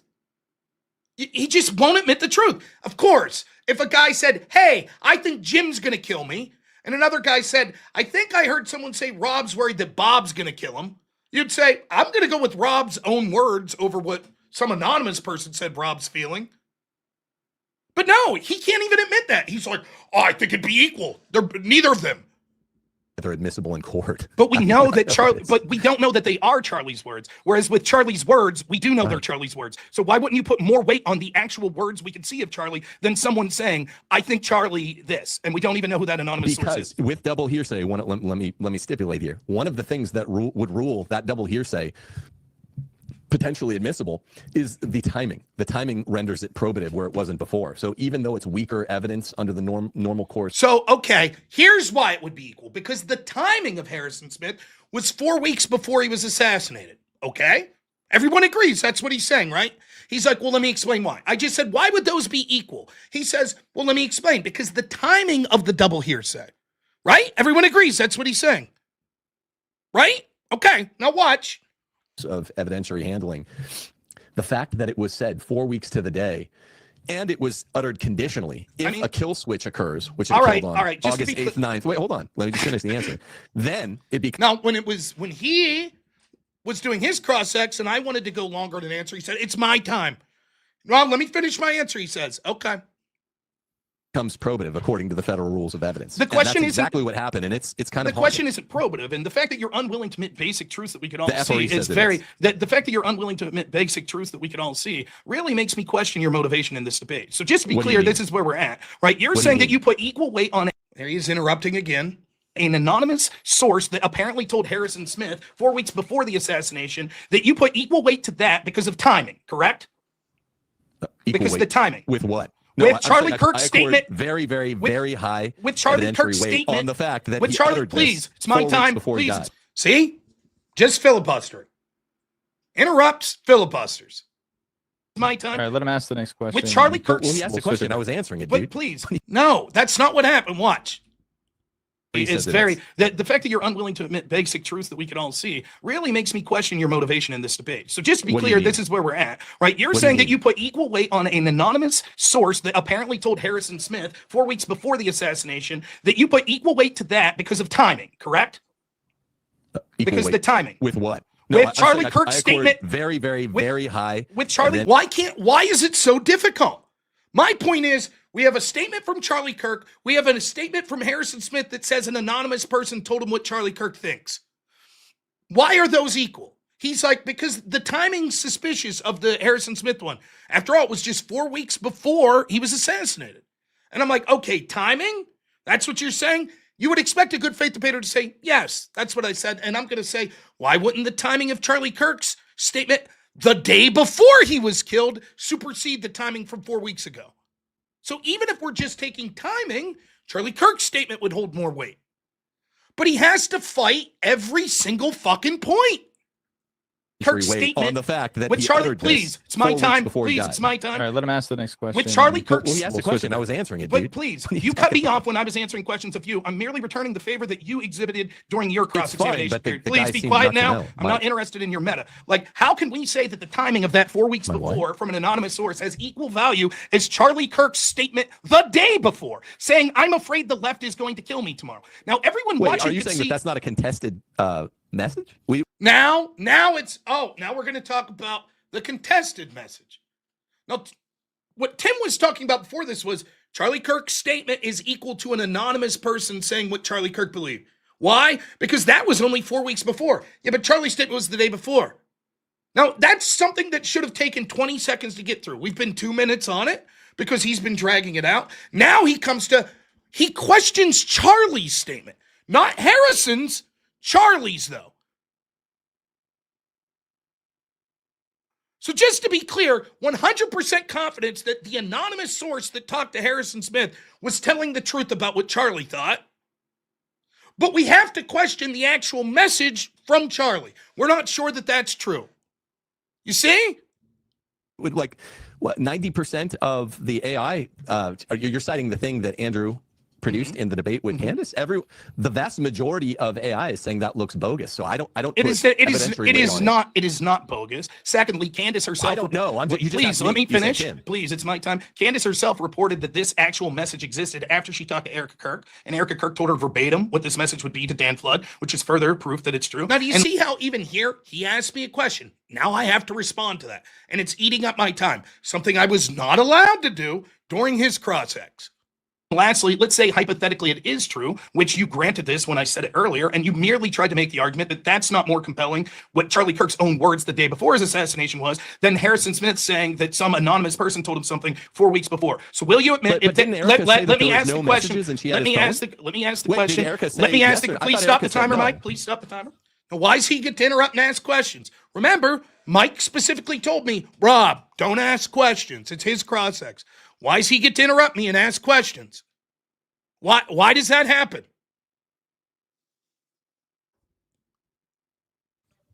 It's not your turn to ask questions. It's not your turn to ask questions. Did Erica, yes or no, say there was no such message? I only know the one. Mike, see, now he completely changes the topic. So now instead of talking about Charlie's words, it's, so this proves Erica's a liar? Can you answer for that? Now I have to address something completely different, which I was not allowed to do when Tim was in the driver's seat. Remember? Mike specifically told me, Rob, don't ask him questions. But now here we go. Tim's asking a question totally irrelevant to the point. I'm saying, fine, you have questions about Charlie? Hypothetically, let's assume this message was true. You were saying even if it was true, you put equal weight. Now, this should have been a 30-second point. Now we're on about 3 minutes, right? Now he's asking a question totally unrelated. I'll wait. Yeah. The only reason I stepped in a second ago is because he had already tried to move on. And I thought he got the answer that he wanted, so I just didn't want him to have to ask me. Now. It's not your turn to ask questions. I know. Okay, thanks. Please be quiet then. Thank you. I'm just trying to clarify, man. I'm trying to actually answer your question. Thank you so much. Please be quiet. Thank you. All right. Wait, let me know when we're ready to go. Did you get the right answer? Did you get the answer from me? Yes, the answer I got is that you are fallaciously saying that hearsay 4 weeks beforehand are equally as important as Charlie Kirk's own words the day before. Why would I say that I'm fallaciously saying something? I didn't say you said you're fallaciously. Kirk's fallaciously. All right. Wait, let me know when we're ready to go. Did you get the right answer? Did you get the answer from me? Yes, the answer I got is that you are fallaciously saying that I think it's fallacious is what I'm saying. Say 4 weeks beforehand are equally as important as Charlie Kirk's own words the day before. Why would I say that I'm fallaciously saying something? I didn't say he fallaciously said something, as you heard. I didn't say you said you're fallacious. I said it is fallacious.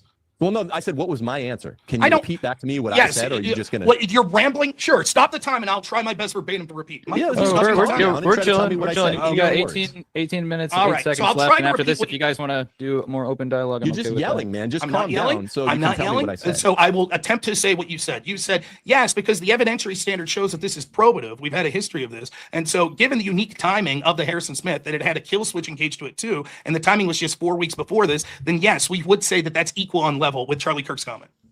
No, I don't even know. I don't even know what level Charlie Kirk's comment will receive. No, that's not what he said. Is that not what he said?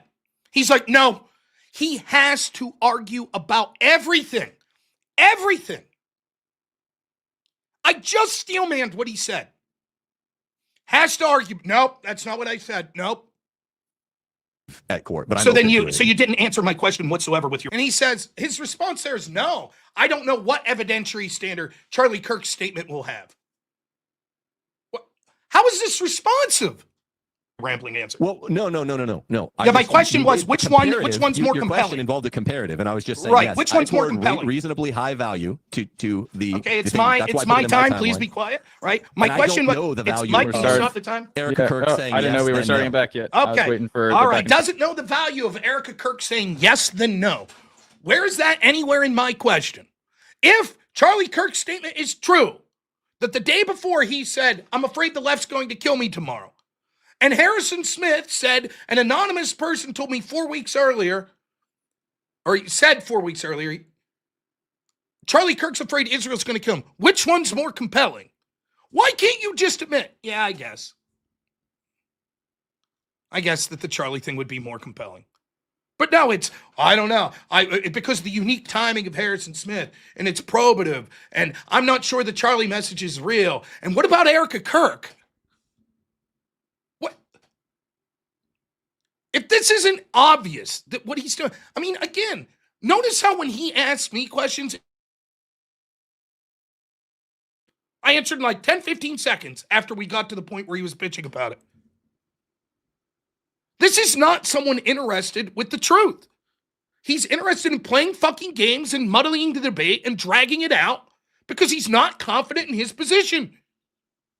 And officially starting it back. If your now. answer, okay, we're starting. If your answer is officially, I didn't even attempt to answer your comparative question. wasn't my Instead, answer. You just said that. My question No, was I that didn't it's say comparative question. Which one's more compelling? And you said, oh, my answer wasn't speaking to the comparative nature. You just said that. In other words, you filibustered and gave an answer that had nothing to do with the question. I'll try That's one not more what I time. said. If this, now we're what, 4 minutes on this section? 4 minutes trying to drag out of this guy. If Charlie said, I'm afraid of the left, and Harrison Smith said, someone told me Charlie was afraid of Israel, which one would you put more weight to? 4 minutes in for what should be the most obvious fucking answer in the world. But he doesn't want to say it because he's afraid that it hurts his case. Why would it? It's just like debating Pisco. It's the same fucking thing. Just fucking gaslight and drag it out and argue over and over endlessly about nothing. This doesn't even hurt his case that much. He just can't give an inch on anything. It's fucking ridiculous. This is Charlie Kirk's words. What would we put more weight to? That's not what I His said. words the day before the killing, who he thought was going to kill him, or Harrison Smith saying an anonymous person told him he was worried about Israel? Which one would you put more weight to? All right, we restate the question that we were at 4 minutes ago. Which one would you put more weight to? His answer? Right, and I asked you, because I was unsure. Can you just answer the question? Could you give me a clarification on the second thing, which I'm less familiar with? See, I admit the few parts. Why can't you of this just whole answer the debate that question? I'm unfamiliar with. I ask you. I thought I was under the impression that Erica Kirk had said no such message. Why don't you just existed. answer?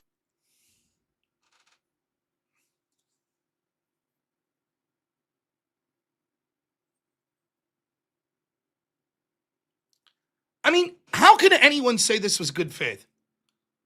How can anyone?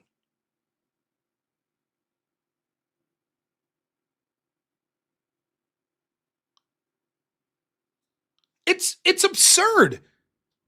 I So the have his question, phone. why don't you just answer the question? Charlie Kirk said the left's going to I kill can't me ask a tomorrow. clarification question. Charlie Kirk said the you left's can. going to kill me tomorrow. Can I please? Pretty Yeah, please. absolutely. No, Mike says sure. Let him ask. Okay. There we go. Was I allowed to ask questions, by the way?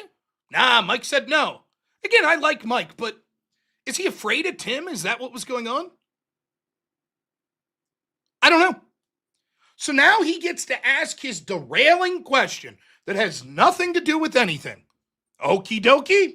Just to be clear, I was not allowed to ask any questions whatsoever during his cross-ex. That was the rule. Well, I mean, clarification questions I think are a little different. This isn't a clarification question. If you stop the time, I'll explain what's happening. What he wants to do is impugn Erica Kirk, saying Erica Kirk said that didn't happen. My question is, if this text is true, right? He knows that. He doesn't need to clarify, but Erica said that there wasn't a text. Now, I'm happy if we... Here's why it's a clarification question. It is not a clarification. Here's why it is. We heard your theory, man. Now, here's why it's a clarification question.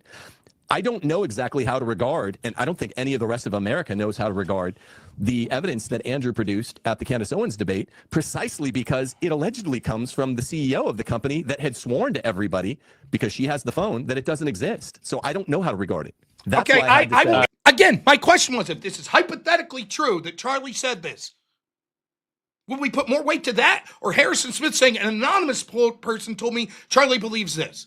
Well, I don't know how to evaluate this because I don't trust Erica Kirk because of things she said in the past. So you can't answer the hypothetical. Answer this. I will answer this, but it's not pertinent. One, I said if hypothetically this is true, can you answer it? You not understanding a hypothetical puts you in ground with the same people that don't know how to answer how they'd feel if they don't have breakfast today. Congratulations. Secondly, when it comes to the Erica Kirk thing, what specifically was said was Candace had a meeting with Erica Kirk where Candace then came away from that meeting and said, I talked to Erica. Erica told me the problem was she was just looking at the iMessages on his phone. However, upon reflection and hearing Candace making these accusatory statements, they looked at his Signal and Telegram, which Erica didn't know he had, and actually found this message to Dan Flood. And that message said that he feared for his life from the left. Candace Owens put that out a day or two after her interview with Erica Kirk. Candace then later said, but my deep source tells me that it wasn't a Signal message, it was actually an iMessage. What Andrew released seems to be a Telegram or Signal message, thereby confirming what Erica Kirk told Candace Owens and Candace Owens admitted to way back in December when they had the meeting. So again, it's irrelevant to this specific point. The question the whole time was, if Charlie Kirk said the left is going to kill me tomorrow, will we put more weight into who that likely killed him than an anonymous person telling Harrison Smith 4 months ago that he was worried Israel was going to kill him? Why can't you just answer that question? Then I would say... So what are we on? About 6 minutes now? On if Charlie Kirk said the left's going to kill me, and Harrison Smith said an anonymous person told me Charlie Kirk's worried Israel's going to kill him, which one would we put more weight to? We're 6 minutes on, roughly. I asked the question again, 6 minutes later. If those messages are verified later, even though it's they're hypothetical not verified now, then I would put equal weight on them, and they're concomitant with my view that both Israel, using a leftist, their typical tactic, killed him. I think. There you have it. 6 minutes to get him to say equal, which is exactly what his first argument was. And when I was like, that's absurd, we had to fight for 5 fucking minutes afterwards.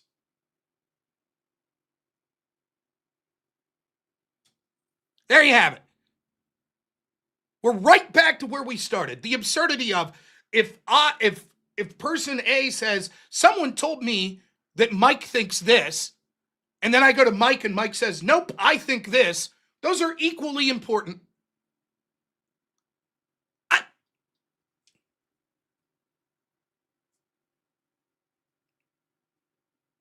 It took 6 minutes. He fought. When I fucking first brought it up, he said neither of them, blah, blah, blah. He was implying they were equal. And 6 fucking minutes of spinning our wheels to get right back where we started. This is what I'm debating these motherfuckers.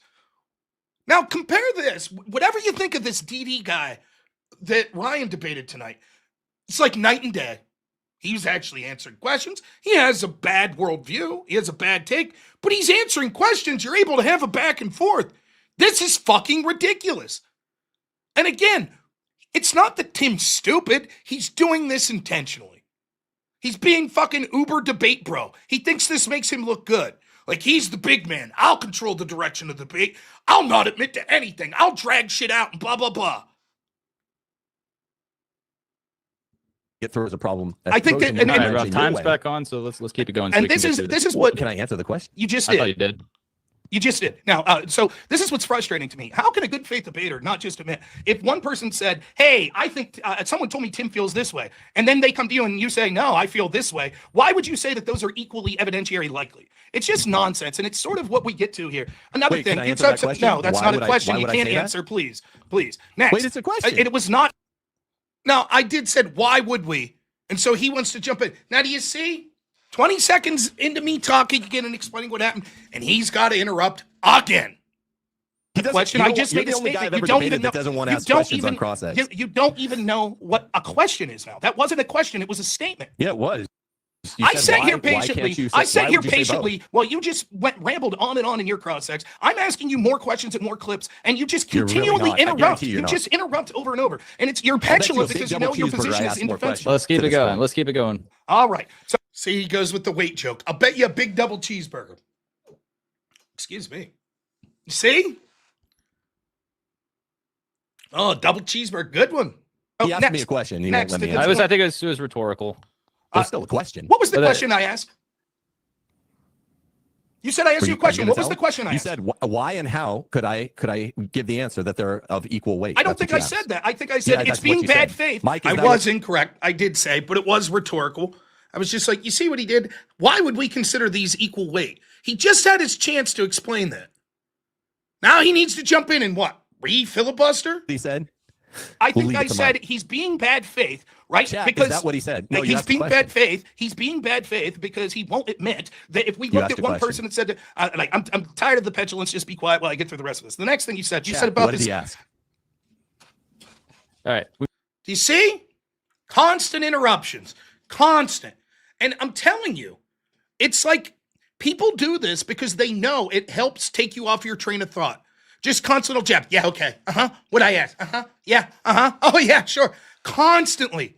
The entire time. I sit there patient, not interrupting. It's constantly with him. Maybe we can just leave that behind us for a second. Treat it as a rhetorical. I'm sorry, Tim. I do just want to get through Rob's time without, any interruptions or meta conversations here. And then we'll get to an open discussion, or we'll move into the Q&A, which you guys, I'll be reading whatever you send to James's PayPal. I have that, so I can see y'all's. Let's get into the realm of reasonable suspicion. Can you tell me, like in 15 or 20? So you notice that I just made a big point there that totally gets lost, which is again another part of the point of this. Dude, you're so bad faith you can't admit that one guy's saying I'm afraid of this and another guy saying I think that guy is afraid of this aren't equal. You take the word of the specific guy more than the guy saying some other guy told me he thought this. That's absurd. That shows that this isn't someone engaging in good faith. But all of that gets lost because of the meta and the fucking... And that's what he wants. Notice, he had to control his 30 minutes. He controlled it like the big man. I wasn't allowed to ask questions. He controlled the direction. Me, the entire time, it's been fighting. We had to stop the clock. He's interrupting. He's doing this. He's doing that. He probably talked damn more as much time so far during my cross-ex as I did. And it's all designed to make sure that the audience can't hear or think about the points that I'm making. 20 seconds. What's necessary under the standard you're citing for an investigation into reasonable suspicion? The articulable facts that would raise suspicion in the mind of a reasonable observer. If Charlie Kirk did say that he thought the left was going to kill him, and we can see that left-wing groups like Act Blue were financing organizations specifically go against Charlie Kirk, wouldn't that rise to reasonable suspicion that they could be involved? Yes, but it's not a disjunctive syllogism. I'm saying both the left and Israel. Okay, so you would acknowledge that there should be an investigation into Act Blue, the DNC, etc. I mean, I'd be fine with it, but I don't think there's as much reasonable suspicion in the mind. He'd be fine with it. That's a different claim. I should have pointed this out. This is a weakness of mine. That's different. Saying I would be fine is different than saying we should. It's ridiculous that we're not. Of the objective observer as Israel. There's so much means of opportunity. Okay, how about like groups that he criticized, like the ACLU? Reasonable suspicion? Probably not. No. Why not? I don't know. What would be the means, motive, and opportunity of ACLU? Well, they have tons of money, so that would be means. Motive would be that Charlie was one of the biggest people that went against what they stood for. Opportunity would be that they could communicate with people online, just like you're suggesting Israel could. Yes, but it's much, much weaker. I mean, it's whoa. How many people Where's has the the threshold? ACLU killed this year? Where's how many the people threshold? has the ACLU kill every decade? Now notice his standard was all we need from reasonable suspicion is means, motive, and opportunity. Remember at the end of his cross-ex, he was like, I'd like to hear Rob talk about the left-wing organizations. Okay, so we're getting there. So as soon as I outline, okay, the ACLU has means, motive, and opportunity. He goes, yeah, but how many people have they killed? That wasn't part of reasonable suspicion. You said it was merely means, motive, and opportunity. You didn't say character.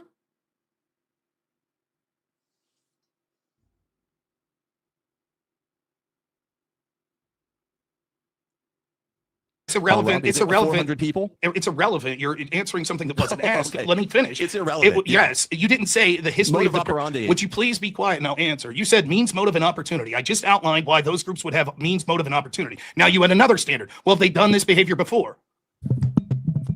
Where's the means or opportunity of like a political action group to carry out a high-end political assassination? Means would be maybe the motive. Yeah, okay, the means or the great. opportunity. Okay, so we concede motive. Great. Means would be just like you're saying. All Israel had to do was start chat groups to be able to talk to someone to convince them to do that. They would have the means to do that. They certainly have the finances. They certainly have people that work at those organizations that are prolific online, including in spaces like Discord. Let me finish, please. And opportunity would be the same. Again, what you're talking about is we need to invest. Remember, when you're talking about they instigated, all that means is that someone was in Tyler Robinson's ear suggesting and prompting him to do this, presumably on social media.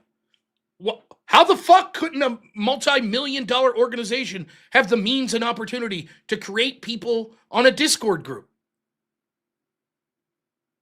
Of course they would.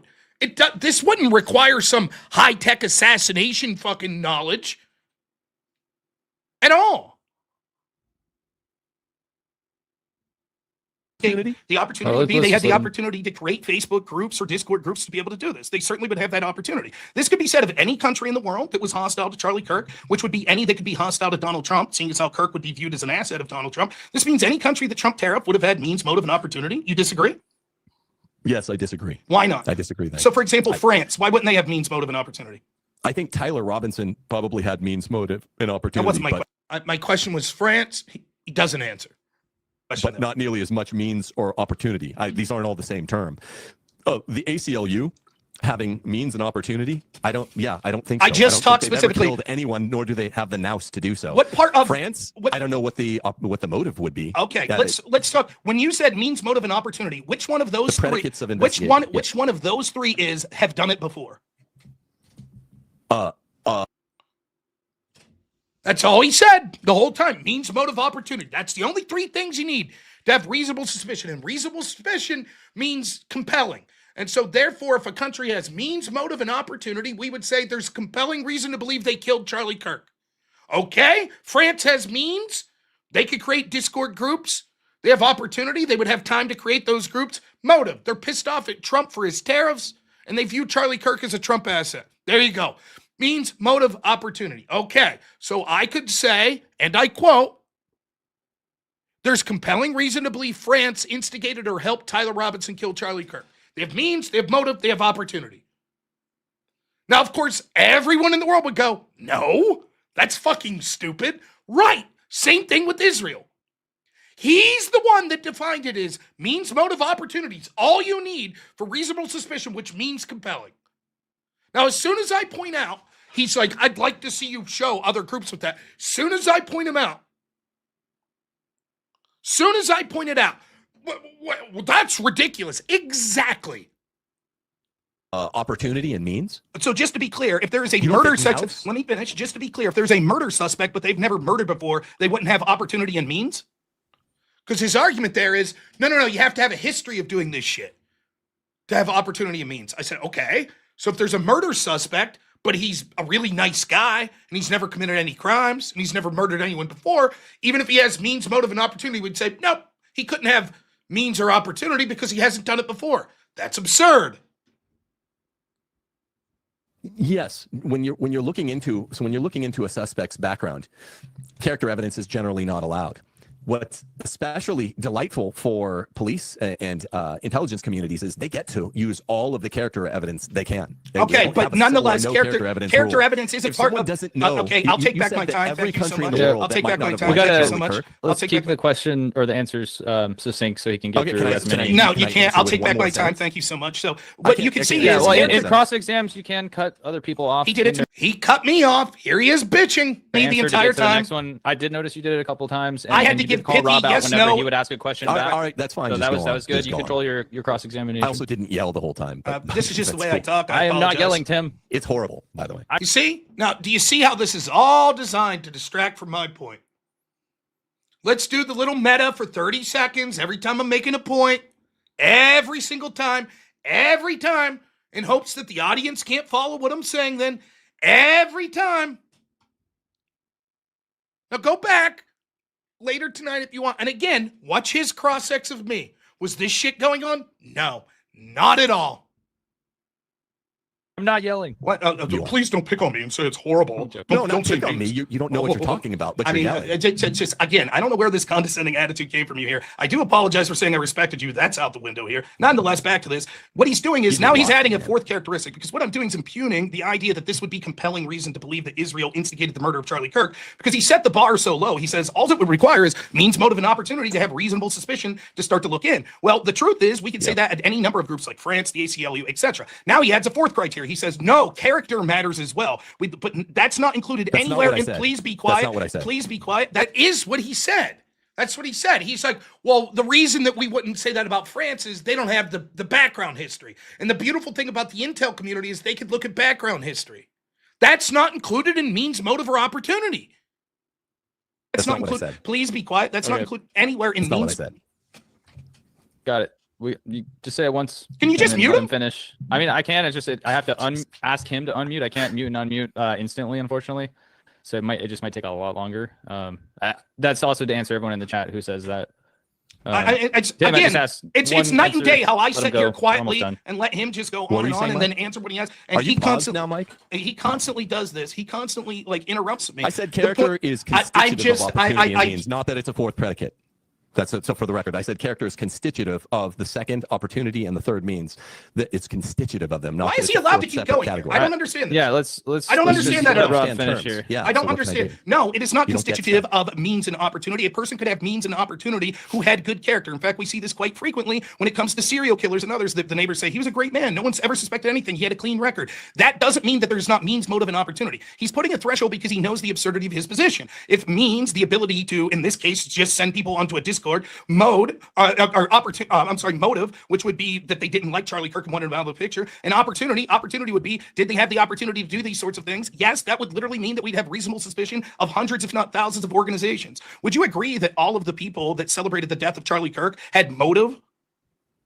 No. Why not? If they celebrated his death, they were clearly happy. That would imply motive. Because of this thing called chronology. That they're dicks. They celebrated after the fact. That doesn't mean that they're suspected on being a part of his murder. Again, what you're doing is conflating. I didn't say that they would be suspected beforehand. I said, would they have had motive? That's a different point. You jump to the conclusion and say, anybody who doesn't like someone doesn't have motive. Yes, anybody who celebrates their death. Speaking, no. Please, as a predicate. Please, be quiet. Please, let him keep going. We'll get into much more. Can I answer here in a second? No, anyone if he wants you to. Honestly, that's kind of how the cross exams. You said this. I mean, again, do you see this? It's night and day. He's constantly talking over me every fucking time. Precedent for how the cross executive works. Please be quiet. Right? Yes. Anyone who would be willing to celebrate a violent assassination would have clear suspicion of motivation, that they were happy that person died. Right? So we can see that there were tons of people on the left and from left-wing organizations that would have had this motive. When it comes to means and opportunity, he's so vague about what it is that Israel allegedly did. It could literally mean they went online and they were instigating people to do this through Discord chats. Well, that sort of means and opportunity could be done by anyone who has access to Discord. The next question I have: at what point do you think, in your theory, that Israel decided they wanted to kill Charlie Kirk? Like, give me a rough month. This is, I don't have a rough month. I told you this is a predicate of an investigation, and this was specifically ended the investigation.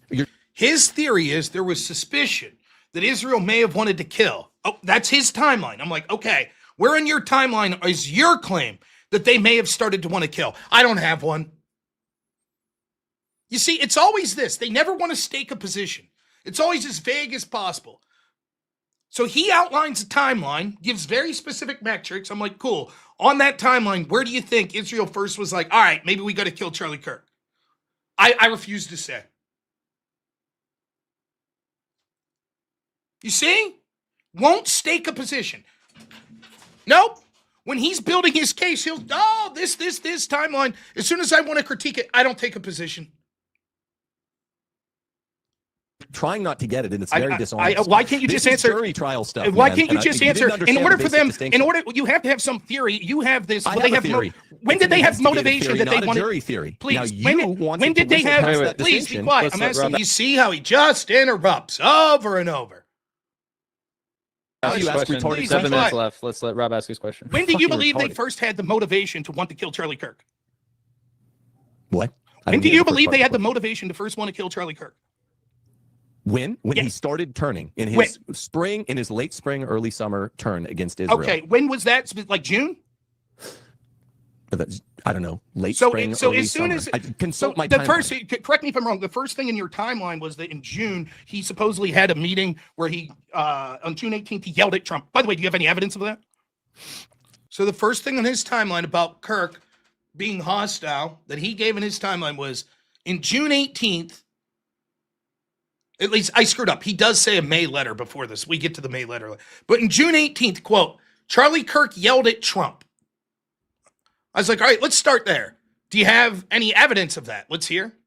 I would say that starting in October of 23, if you're graphing his enthusiasm, it was coming down gradually, and then it seemed to just spike precipitously in any evidence of the summer. June 18th yelling at Trump? There's you evidence yes it went or no? badly. One of the staffers said it went very badly. An anonymous staffer. No, Trump yelled at him, not the other way around. What I have is finally he said Kirk yelled at Trump. Now he says, no, Trump yelled at him. His evidence is some staffers said that. All right, there you go. That's the level of evidence we have. There was this blow-up meeting in the Hamptons in August, right? That seems to be where this shit started, right? When he announced Tucker Carlson would speak in Hamptons. Okay, when? I said late spring, early summer. Give me the incident. What was it in late spring? All I got is you saying... It wasn't an incident. It was in his publicly documented rupture with Israel. I don't believe... Public documented rupture with Israel. Where? That he had a publicly documented rupture with Israel. Please let me finish. Please let me finish. That he had a publicly documented rupture with Israel that would have brought them to the conclusion they must take him out. In fact, he was continuing to say, please let me finish. Right. See, so I asked him, where on the timeline? Oh, I don't know. Then I'm like, I don't think so. I read the timeline. I just asked you where on the timeline. It's your timeline. Why can't you say, I think in June 18th, when Trump was yelling at him, that's when Israel would have been like, we might have to do. No, he won't say it.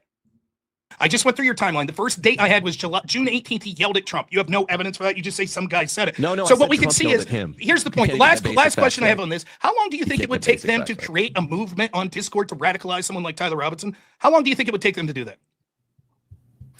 Well, since there's evidence that hasn't been investigated that they had looked it's not into the question. Tyler How long do you Robinson's think? name months before. How long do you think it would take them to do that? I don't know. Give me an estimate. I don't know. One day they fish around. If someone's particularly months. Weak-minded, maybe a month, maybe 2 months, a month. maybe 12 months. Given that in August, great. Given that August, think it would please, take? maybe 12 months. He says, maybe 12 months it would take them to radicalize a guy like Tyler Robinson. Let me finish. Given that in August, Tyler Robinson already had a Dremel and was dremeling these things into the bullet, how would it even make sense that this timeline that Israel would have had time to radicalize him? What do you mean? You think he could only... So if you're saying in June, it may have taken up to 12 months, and your theory is Israel picked out Tyler Robinson and radicalized him, and we know that fucking Tyler Robinson was writing shit into a bullet and clearly planned to kill Charlie in August, where did Israel find the time?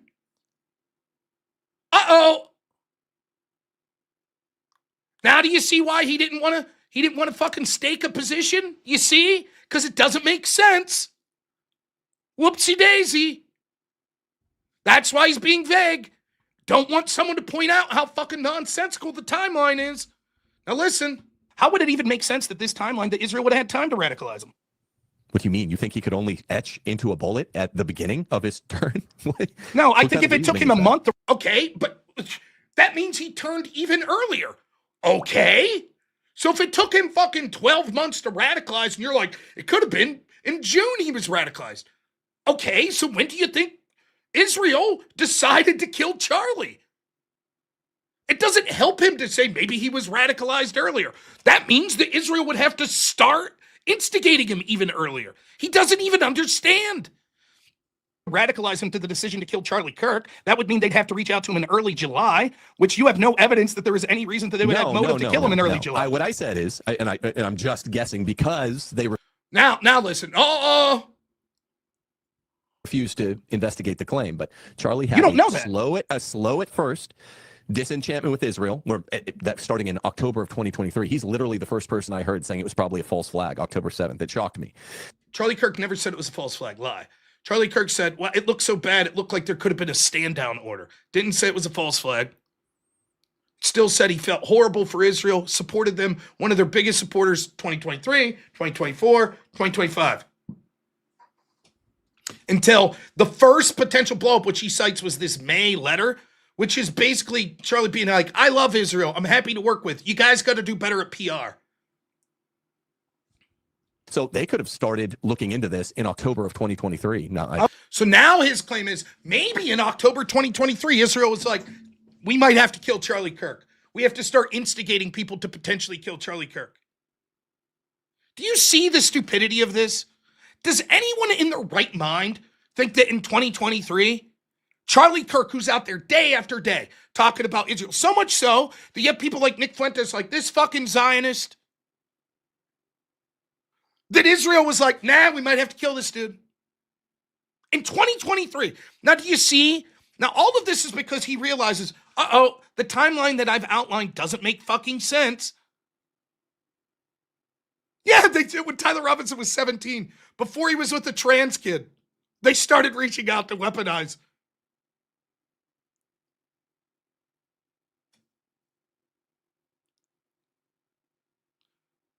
Is there anyone in good faith that's going to say Israel probably started online operations in 2023 to prep assassins to kill Charlie Kirk?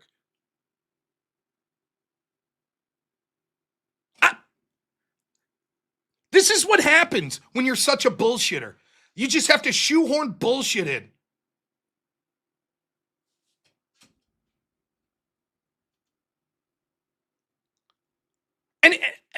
But it doesn't matter to people that are, Israel must have did it.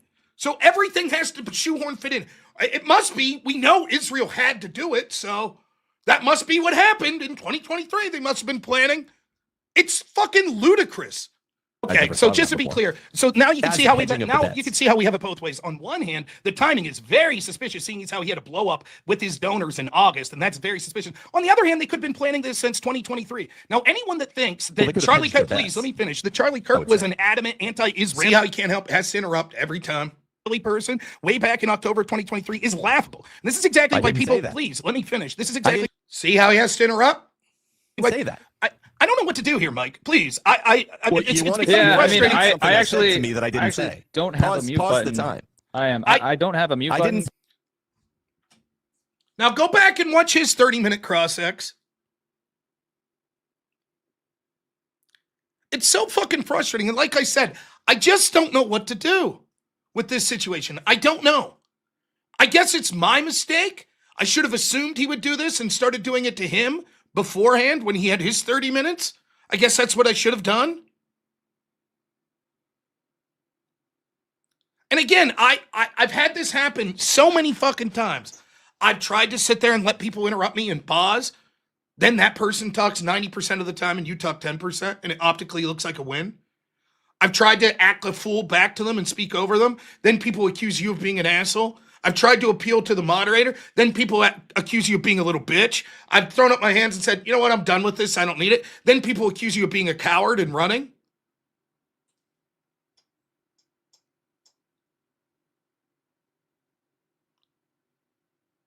Now, if it's not evident that I sit there the whole time, the beginning through his half hour, I sit there quietly. I answered a little. When he raised a stink, no, your answer's done.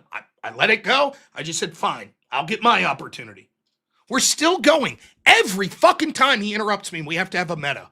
So, and I never said he was wanna- I never said Charlie Kirk, even by the end of his life, was rampantly anti-Israeli person. Did you say that in 2020? absurd. Did you say in October 2023 they could have started to want to kill him there? Yes. As a Okay, means of now hedging their pause. bets Me if the saying asset turned me against sa- them. Okay, now pause. Yes. Then me I didn't say saying he was anti-Israeli. me saying that he was saying anything that was anti-Israeli enough to want them to kill him in 2023 is laughable. start You saying, considering, please, yes. you see this? Just look. Look at how fucking ridiculous this gets. Anti-Israeli person. Did you say? All right, it's 24 minutes 5 seconds. In 2020, absurd. did you say in October 2023 they could have started to want to kill him there? 5 seconds, I talked. 5 seconds. Yes. As a Okay, means of now hedging their pause. bets Me if the saying asset turned me against sa- them. Okay, now pause. Yes. Then me I didn't say saying he was anti-Israeli. me saying that. Okay, now we're 24:19. He was saying anything that was anti-Israeli enough to want them to kill him in 2023 is laughable. start You con- 6 seconds. 6 seconds is how much I get. 6 fucking seconds.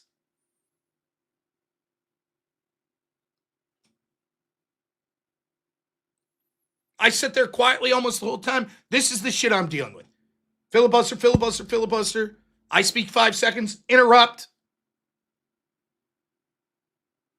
6 fucking seconds. And basically he's admitting what I said was accurate. It's ludicrous to think that they thought Charlie was saying or doing anti-Israeli shit in 2023 to decide they wanted to kill him. That's ludicrous. And he has to interrupt the whole time. I didn't say that. I never said that. Blah, blah, blah. I said, I didn't say that you said he was super anti-Israeli. I said you said that they thought he might be to the point where they had to kill him. Oh, yeah. Okay. That was my point. Why did you need to interrupt? Saying, please, if he would turns you all the way please around. be Let's quiet? try Would to you not please talk be over quiet? Just He please wasn't be asking quiet. a question. talking. He wasn't finished talking. Well, I'm going to ask the same of Rob when you're going, but we are No, just you trying to finish. I'm saying I will ask Now, Rob. do you notice the point I'm making? Once more, out the fucking window for the audience. He just, every time I'm like, okay, you just made a ridiculous point. Let me explain. Would you, then Mike has to step in. Then the whole point is lost. The same as I'm asking you, because we're about to move into a little bit more open so that I don't have to say, just answer the question, keep it short and go on. This will be more between the two of you. And then we'll have to do a little bit more self-control both ways to hear. Meanwhile, the thought that's in my head, when this happens and you got to listen to him speak, then the moderator speak for like 40 seconds, then I got to try to get back to the fucking point I was trying to make. each other out. It's not both ways. It's one way. No, I'm saying when we're on the open It's dialogue. both. Yeah, it is one way. You're right. First, It's supposed no, Tim's literally like, no, it's just one person interrupting. Me. I've never seen someone so fucking delusional and lack self-awareness.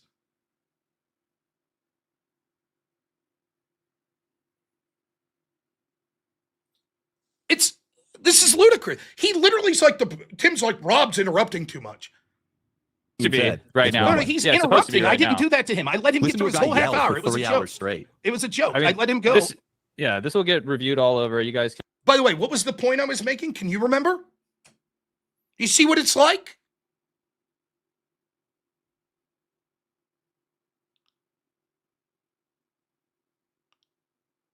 It's very hard, even if you're a competent debater, to maintain your train of thought and the point when this is happening every 5 seconds. hash that out after the fact. I don't want to talk too much about it right now and try to say who's doing what. I just want to get through this last 3 minutes so that you guys have a little bit more fluidity here. So the point I was making is to even consider that it's a possibility that in 2023, where Charlie Kirk was one of the biggest advocates for Israel, that Israel perhaps started planning to kill him there, lets you know just how weak this theory is. Now, the reason, notice how important the timeline was when it was to create suspicion on Israel. But when I point out that even that timeline would be ludicrous to think that there would be time to reach out to anonymous people online, find Tyler Robinson, weaponize him.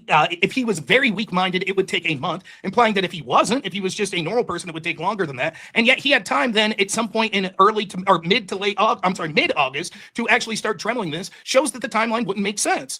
Again, there is no evidence whatsoever that anyone Israeli or any other foreign asset looked into this. Now, what he'll keep relying is, but that's because we didn't investigate. Your own admission is that, yes, there was an investigation. You just don't know what it was or what entailed. You're just like Joe Kent wanted more. Joe Kent's admitted, will you acknowledge this, that in a recent interview, Joe Kent said he's not saying that there was anything that was actionable that showed that any foreign assets did this? Okay, doesn't want. Yes, doesn't want. You see? He bitches I'm not asking questions. I finally get 40 seconds to outline something. I ask him a question. Huh? Did you ask me a question? Because he knows it'll take more time for me to have to repeat the question. You see? Engage with the question? No problem. No, so I will take that as an admission that either one, he's checked out of the debate because he knows he wasn't doing good, or second, that he doesn't want to engage with it. Either way, that's fine. So Joe Kent did say that, and we can pull up. Please be quiet. Please be quiet. So we can pull up the transcript. Please be quiet.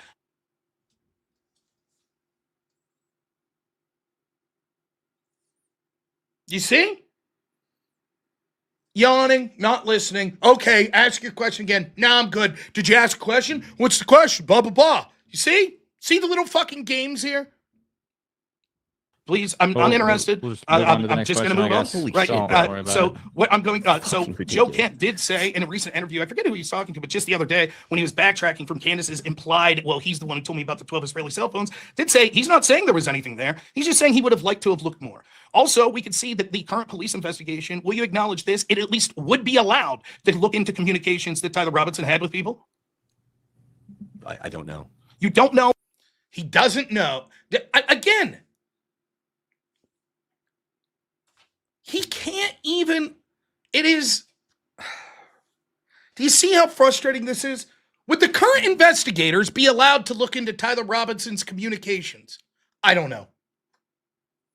Now, does anyone believe a man that went to law school, apparently, doesn't know if police investigating someone for murder is allowed to look into their communications? Does anyone believe he truly doesn't know the answer to that? But here's what he knows. The default is never give Rob an honest answer. Always drag it out. I don't know. Or answer something different. And then make me re-ask the question 5 or 6 times so that he can keep filibustering out and I don't get to go anywhere with my section. That's the whole game here.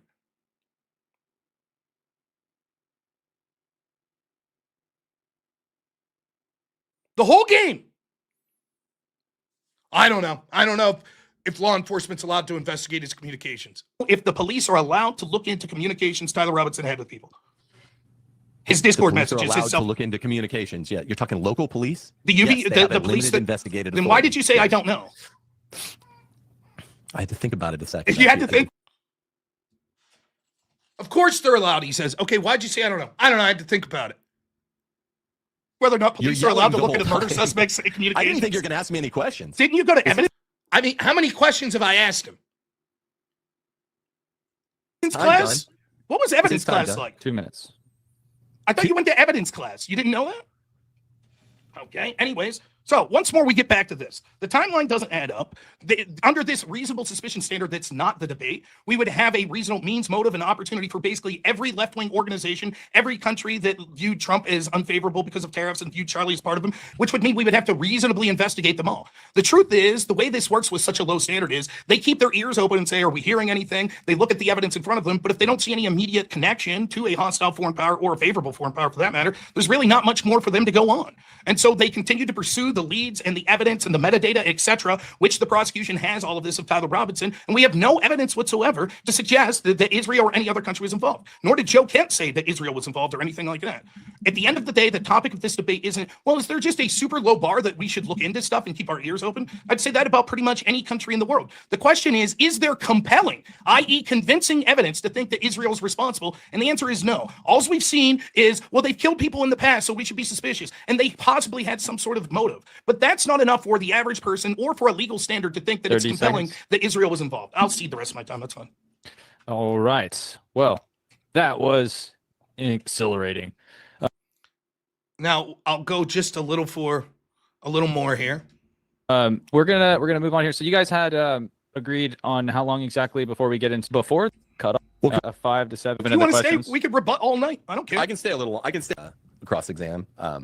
I'd love to just have a quick back and forth with fast answers. Okay. Like what my fast answers I gave during your cross-ex. Now he just wants fast answers from me. You see? He needs fast answers. You know, like I did during his cross-ex. That's what he would like. When I wanted fast answers for him, it's, this is ridiculous. Do you see? No. Okay, like something real fast different. answers. Okay. No, without some guy sounding like he's eating a cheeseburger, yelling the whole time. Well, Like, I'm just sorry. Fast answers. And I'll try to. I thought we weren't calling names. So I thought, please don't call me a I dick. didn't call you a cheeseburger. I said it sounds like you're. Oh, yelling the I whole get time. it. So if I said, not that you're a dick, but you're a guy that looks like you take dick up your ass regularly, that's not calling you names, right? Well. And this is where it begins. I let the first cheeseburger comment go. Oh, I'm not calling you names. I'm saying I didn't say you look like a cheeseburger. I didn't say you are a cheeseburger. I said you look like you are eating a cheeseburger. Okay, fair enough. No. Oh, I saw that smirk. It just Is shows that- you're a did white that trash titillate kind of you? guy. Are you It titillated shows by you're that, a huh? trashy, sleazy kind of guy who No. sounds like a cartoon character. I sound like I Chat sound. saying God just made let me this, this way. let this Got anything continue, important but I to don't want to say? get the channel taken down. Let it continue. But here's the thing, man. You came in, you didn't understand that there were real bare legal standards. That's not true. I understood that. And so you started. That's not the using question of the terms debate. that you didn't understand. That's not true. You didn't and so you understand your got mad terms. and you said that I was being condescending. Again, you didn't understand the different standards of evidence. That wasn't the debate. That's not the debate.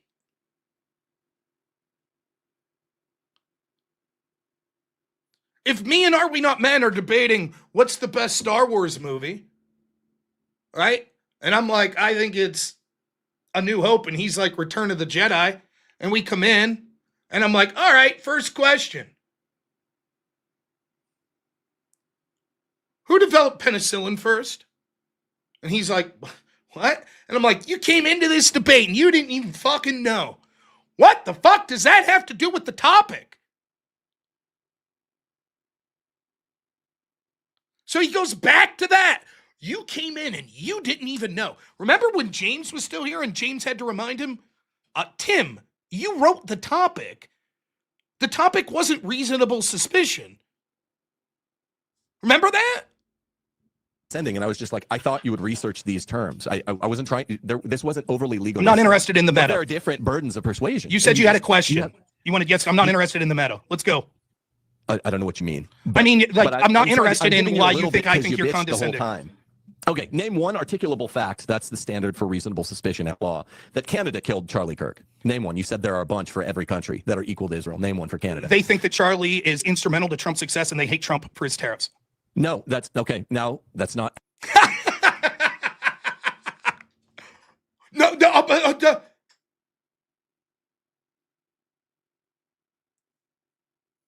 That's motive. That's all he's talking about. Motive. Notice how I answered like that. Didn't need to sit there. What'd you say? No, I don't know. Blah, blah, blah. Wait, ask the question again. Bam. Ask me a question like some gotcha. Bam. I give it to him like that. Look how shook he is. And that there were real bare legal standards. That's not true. I understood that. And so you started. That's not the using question of the terms debate. that you didn't understand. That's not true. You didn't and so understand you your got mad terms. and you said that I was being condescending, and I was just like, I thought you would research these terms. I wasn't trying. This wasn't overly legal. I'm not interested in the But meta. there are different burdens of persuasion. You said you had a question. have- You want to guess? I'm not interested in the meta. Let's go. I don't know what you mean. I mean, like, I'm not sorry, interested I'm in giving you why a you little think bit I 'cause think you you're bitched the whole condescending. time. Okay, name one articulable fact. That's the standard for reasonable suspicion at law. That Canada killed Charlie Kirk. Name one. You said there are a bunch for every country that are equal to Israel. Name one for Canada. They think that I never said equal to Israel, but Canada killed Charlie Kirk. Name one. You said there are a bunch for every country that are equal to Israel. Name one for Canada. they think that Charlie is instrumental to Trump's success and they hate Trump for his tariffs. No, that's okay. Now that's not accurate because What's not accurate? Yes, that is accurate. That is accurate. No, that's not accurate. Wait. Because at law, I answered a your motive question. is Now defined answer as a mine. reason I answered governing yours. Now likely answer. action. I answered yours. Now Name answer one mine. articulable I fact answered yours. that Now answer Mexico mine. killed You Charlie said, Kirk. real quick, you said no, that's not true. So let's go through them one by one. Are they pissed off about Trump's tariffs? Yes. Do they And- think and that Charlie's at law, instrumental in sir, helping Trump? Everyone who dislikes someone is not a suspect. Why That's not? the They have means, primary motive. Anyone who has fallacy in your entire anyone- stupid position. That's His position. Do you see? Rob's position is now he's filibustering again. His position was means, motive, opportunity. That's it. That's all you need for reasonable suspicion. Okay, he just acknowledged Canada had motive. Do they have the means and the opportunity to set up a Discord group? I'll ask you in the audience. Do you think Canada, as laughable as they are, would be able to stop making maple syrup for 10 minutes and set up a Discord group? You think they'd be able to do that? Oh, I guess they had means and opportunity. There you go. Canada. In. See how he instantly's like, that's ridiculous. I agree. That's why this standard is fucking ridiculous. That's my entire point. You're making my fucking point for me. You've set the bar so low that we would say thousands of organizations and groups would have means, motive, and opportunity. And therefore we would say there's compelling reason to believe they murdered Charlie Kirk. That's stupid. everyone who disliked Charlie Kirk, that everyone who disliked Charlie Kirk, any leftist country, left-leaning country, has means, motive, and opportunity to murder, and that's simply not the way that means, motive, and opportunity are defined at law. That's not an actionable, sequenceable reason that they would act and benefit by a murder. They do. I'll outline it. Actual sequential reason. They see Trump's continued push for tariffs as hostile to their country. They see Charlie Kirk as one of the biggest advocates for Trump. If Charlie Kirk was no longer there, they anticipate that Trump's fortunes would decline in the midterms, which means that tariffs would be taken off the table by Democrats in Congress. That's sequential. That's means, motive, opportunity. No, but that's not viable in the mind of the reasonable man for killing someone. Oh, neither is. Now, just to be clear, he made the argument that in 2023, what Charlie was saying could be viable for thinking Israel started to plan to kill him. When Charlie was being accused of being one of the biggest Zionists in the country. That was his argument. In 2023, Charlie Kirk, who's called a Zionist by every right-winger that hates Israel, that Israel may have looked at him then and said, you know what, now it's time to kill him. A reasonable man would come to that conclusion, he says. But a reasonable man wouldn't come to the conclusion that Canada would be willing to kill someone over tariffs that are crippling them economically. Who determines what the reasonable man... You see all of a sudden how the standards are different? I thought we just needed means, motive, and opportunity. Now it's not enough. No, that's not enough. See, do they have any TAO under the belt? Now, notice how we switched from... Do they? I don't know. I really don't know. But they're not known for doing that. Please. Now, I would like to make my point. I would like to make my point in response to that. The country. Now, see how he just got a filibuster? I can't get a word in edgewise. You see? You see? He makes a stupid point. I proved using his own standard why it's ridiculous, and now he knows it's ridiculous, so he moves the goalpost and just won't shut up.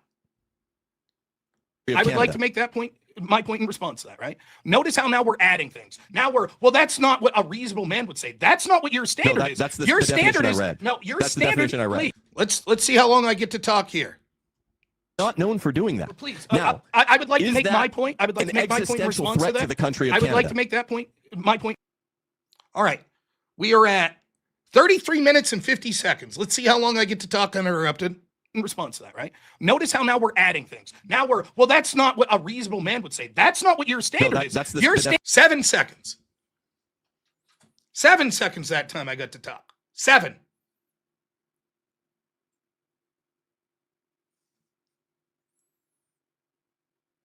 The entire fucking debate. And you'll see, I start doing the same to him eventually. I'm like, all right, fuck you. If that's how it's going to be.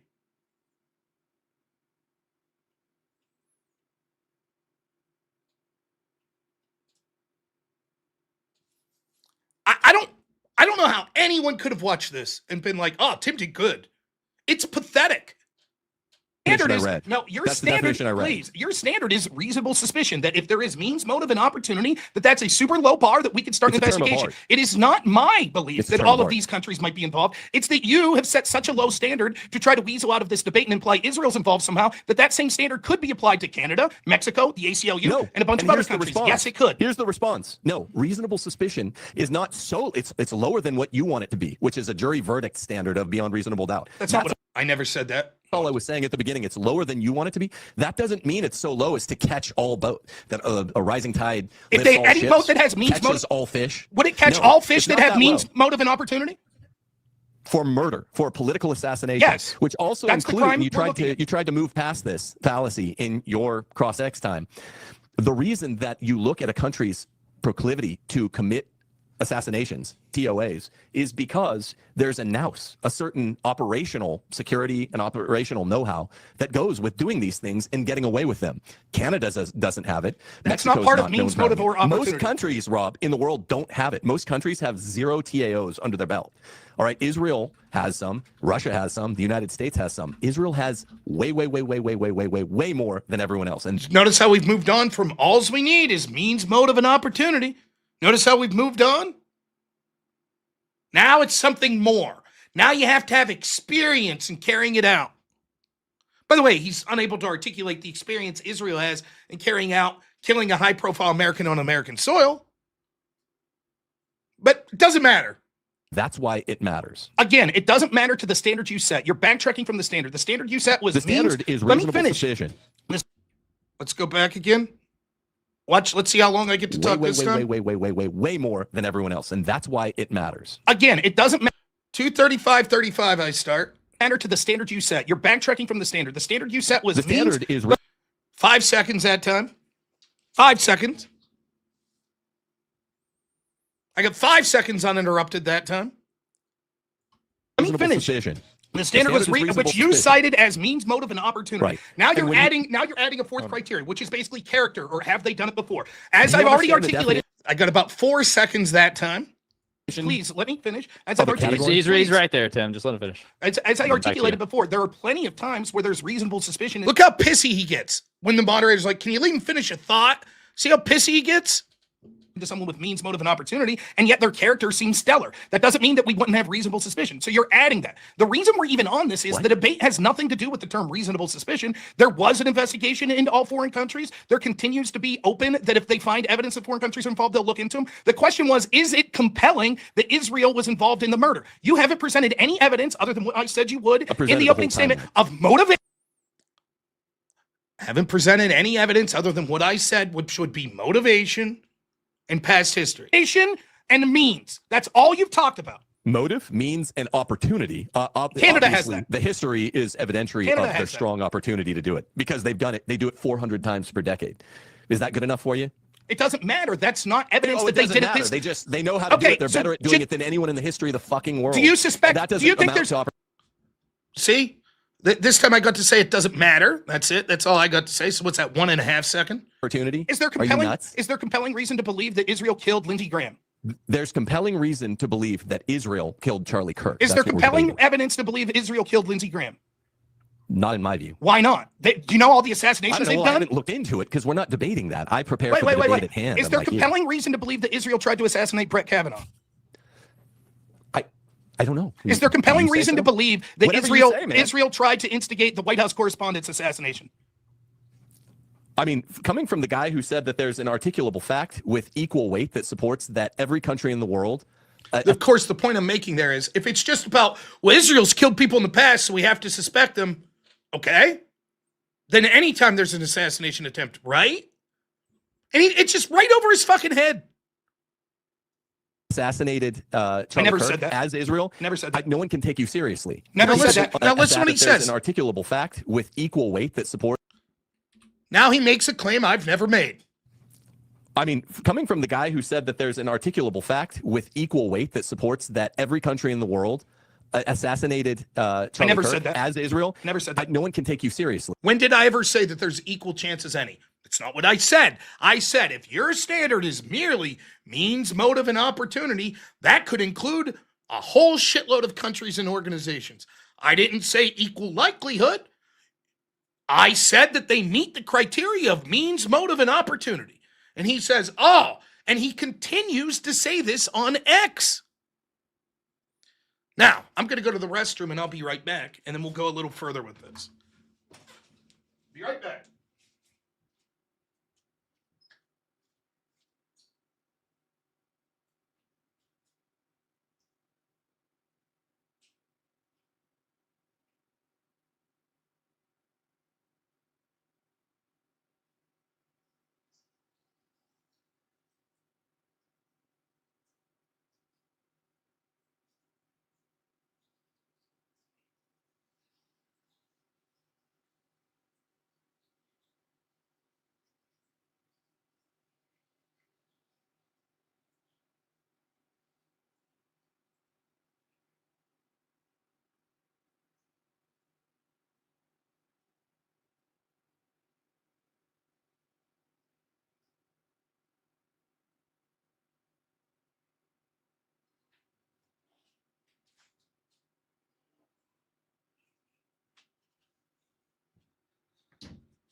Now, you can basically see how that went. Let me bring up a couple things.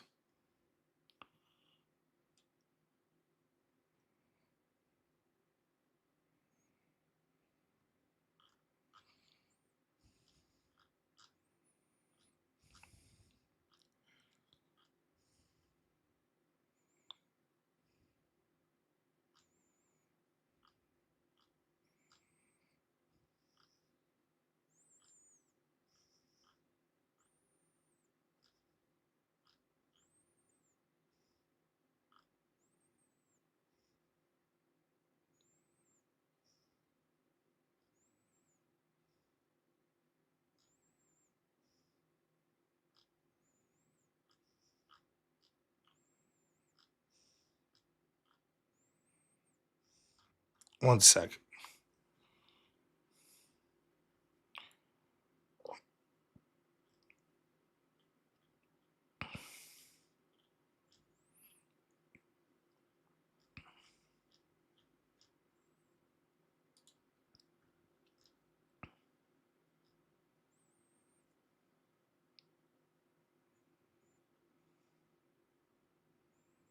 All right, here we go.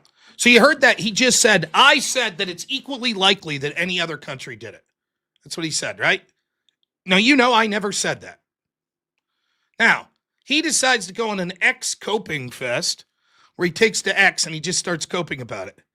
Here, robnoerr makes an ass of himself by A, likening Israel's highest targeted assassinations number to any other country, and B, doubting Israel does it more than the U.S. I didn't liken it.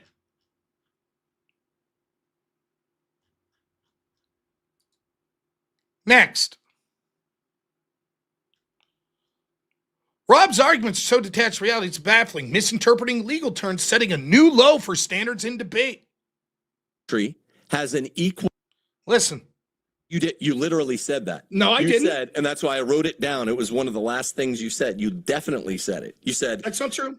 Every country has an equal a nexus to the Charlie Kirk assassination because any country that doesn't like Charlie Kirk probably killed him. That's not what I said whatsoever. I said if the standard is so low that it's just means, motive, and opportunity, that could be pretty much any country in the world. I didn't say they all have equal motivation. Not that low.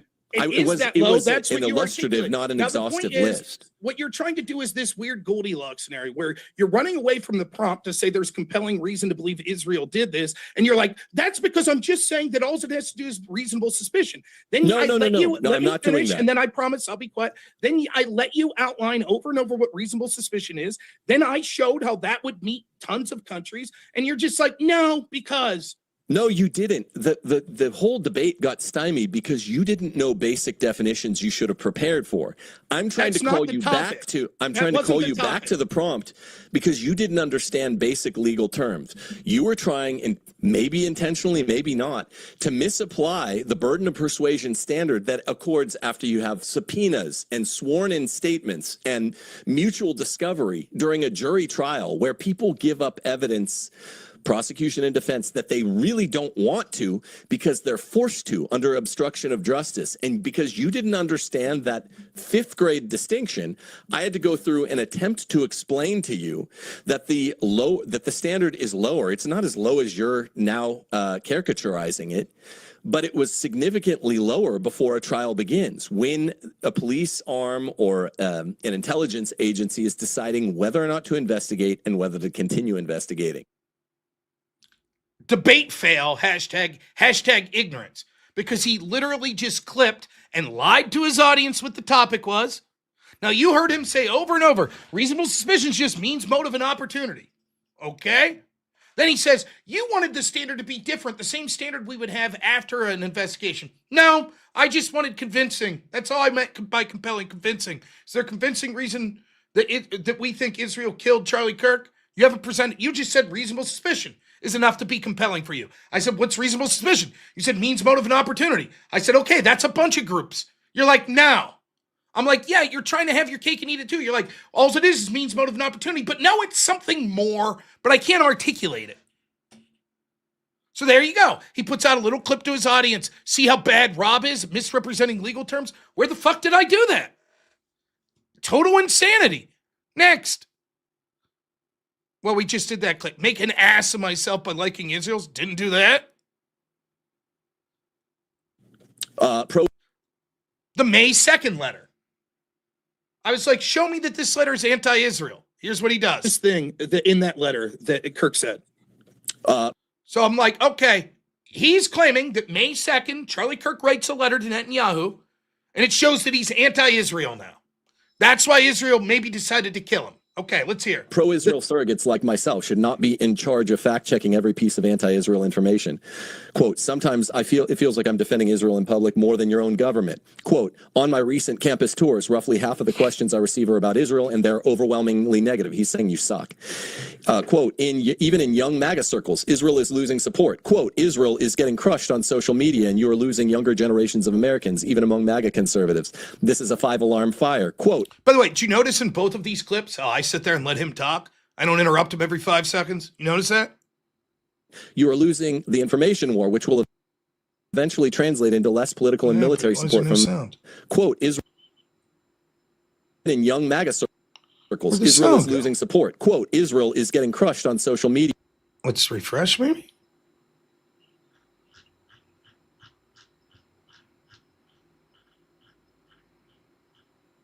In that letter that Kirk said. Did my headset come out? What the fuck happened?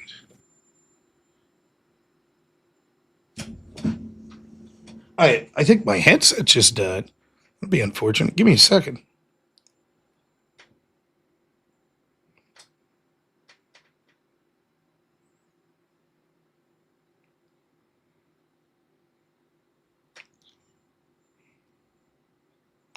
No, it's just this. Pro-Israel surrogate. Israel is getting information war, which will eventually translate into less political and military support from America. Quote, Israel needs to take the lead. In your closing statement, you said that we're going to keep working with them. Dead wrong. Quote, no more dependence on subcontractors. Quote, influencers like me can promote your content, but Israel needs to create it in Israel. Quote, he repeatedly uses urgent language, communications, intervention, 5-alarm fire, crushed. It's brutal, like I said. But you could go with so all of bullshit story. Give me the cuts off my response where I'm like, yeah, all that saying, I'm allies with you. You guys need to do a better job with PR. That's not saying I hate you. Right? Now, an astute viewer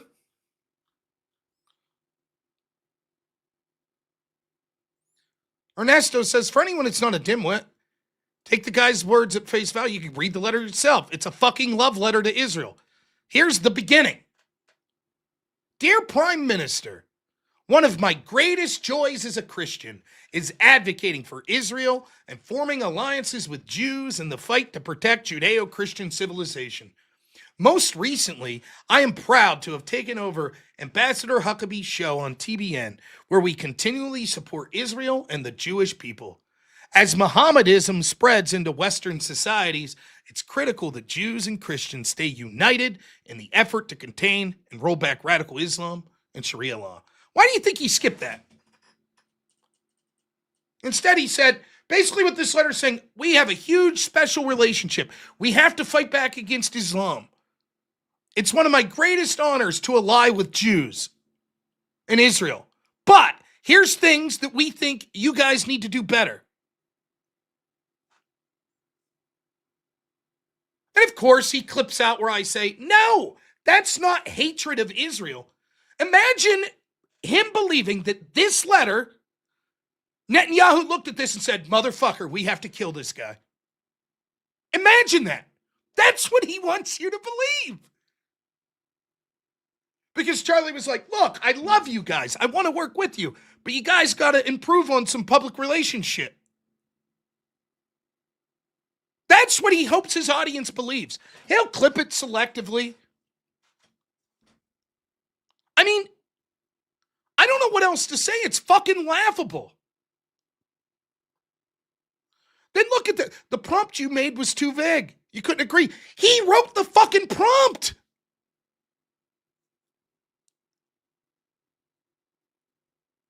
Now, this is one of my favorites. They made this with AI to show that I started it. It was a civil start for the first 46 minutes. No, it wasn't. It wasn't at all. He was being a dick, as all of you, basically all of you said. This is AI. Then I went personal first. I think you're lying, I said. I did think you're lying. Then it turns ugly at 2:13. When the fuck is that? I don't, like, these times don't even make sense. They literally just prompted this into a fucking AI. I called him a dick. Tim called me white trash, trashy, sleazy. Complete meltdown begins. Tim started. Tim's the first one that talked to the moderator. Please let me finish. That's one of the things I said. You keep jumping in. Moderator has to step in. He cried to the mods first, still complaining. Rob went personal. You see this?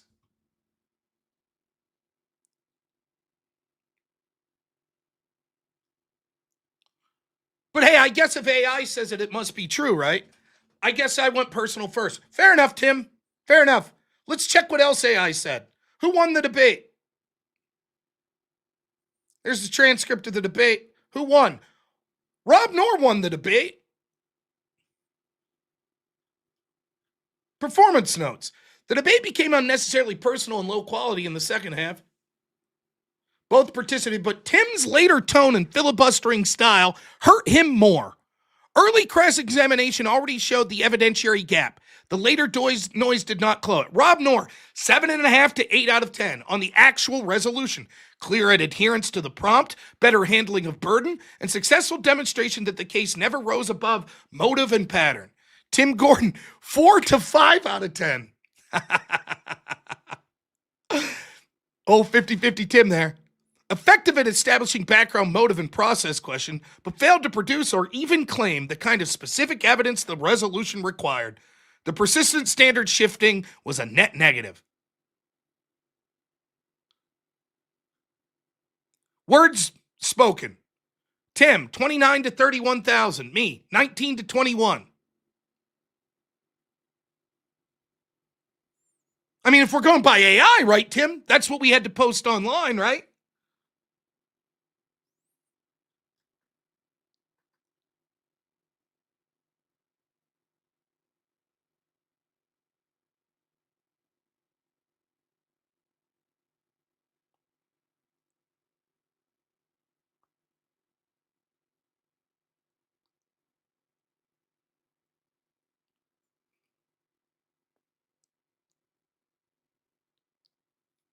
Who interrupted more?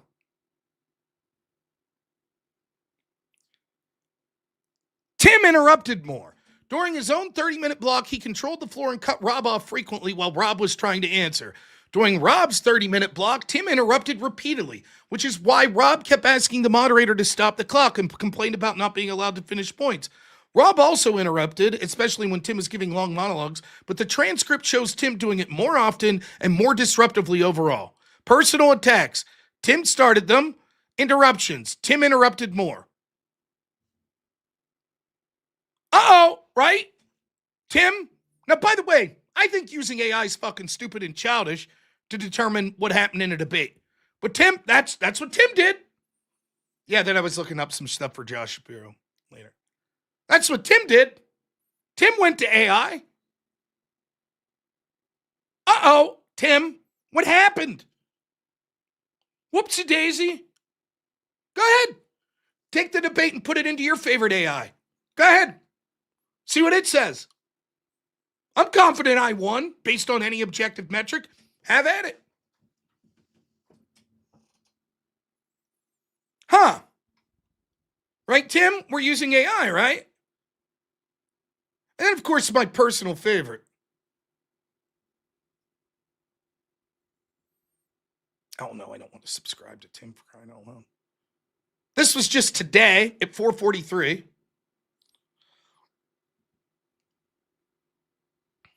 In our debate, Robnoerr said I was lying when I cited that in Alabama versus White, it distinguishes that reasonable suspicion standard qualifies as compelling evidence at a lower standard quality of evidence than probable cause standard. Below, I will ask ChatGPT and Grok it. Is that what happened?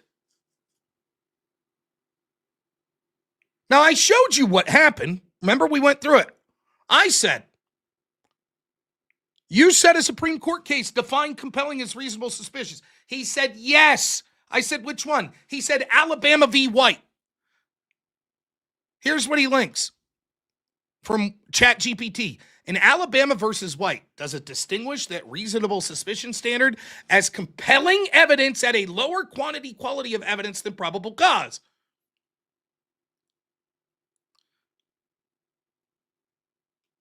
Notice how he frames it there? He's just saying, is reasonable suspicious lower than probable cause, and throws the word compelling in there. Yes, says ChatGPT. Blah, blah, blah. And then it goes on. Reasonable suspicion, less demanding, probable cause, maybe blah, blah, blah, blah, blah. Then he asks Grok.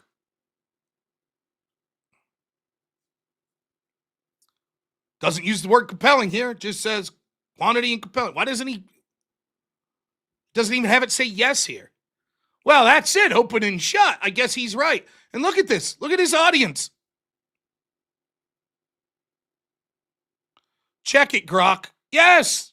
Holds exactly this. Reasonable suspicion less demanding than probable cause. Notice it doesn't say anything about compelling. Whether compelling is a lower evidentiary standard at reasonable suspicion versus probable cause. IQ gate, says Tim. Look at his audience. Here, we'll get to that in a second.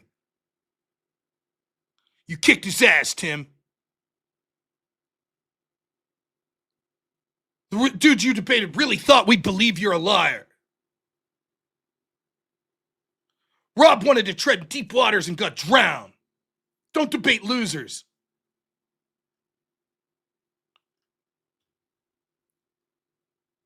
Here's Ernesto.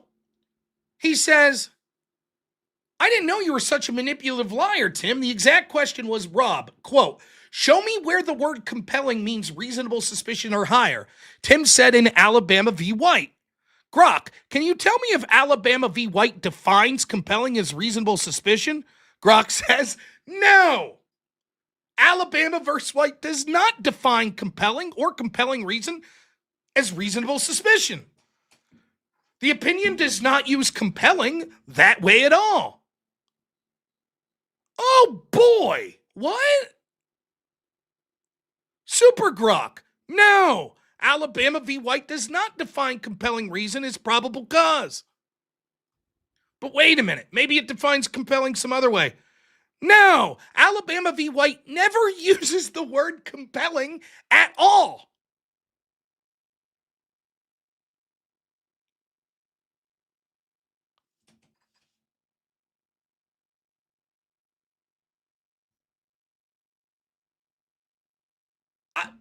I don't know what to say. It's not enough that he fucking bombed the debate and acted like a total goof. Now he's going to X. Even today, he's been coping every day on X. He goes today and is like, oh, Rob said I was wrong about this. And again, reframes what was said.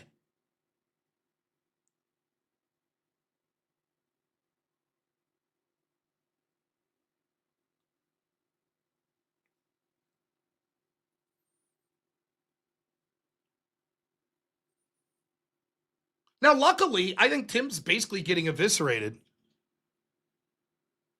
pretty much everywhere. He has excuses for that, too. I wasn't live streaming it. If I was live streaming it, I would have did better in the polls.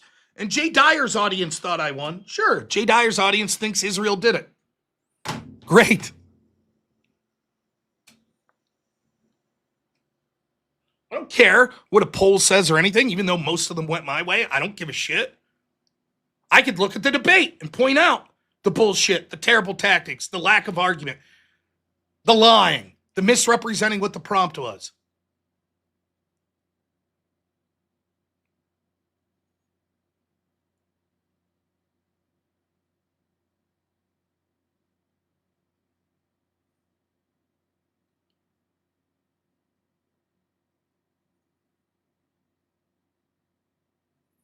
Imagine that I ask you this. Like, let's see if I can make the analogy for compelling. I'm going to just, this might not make sense.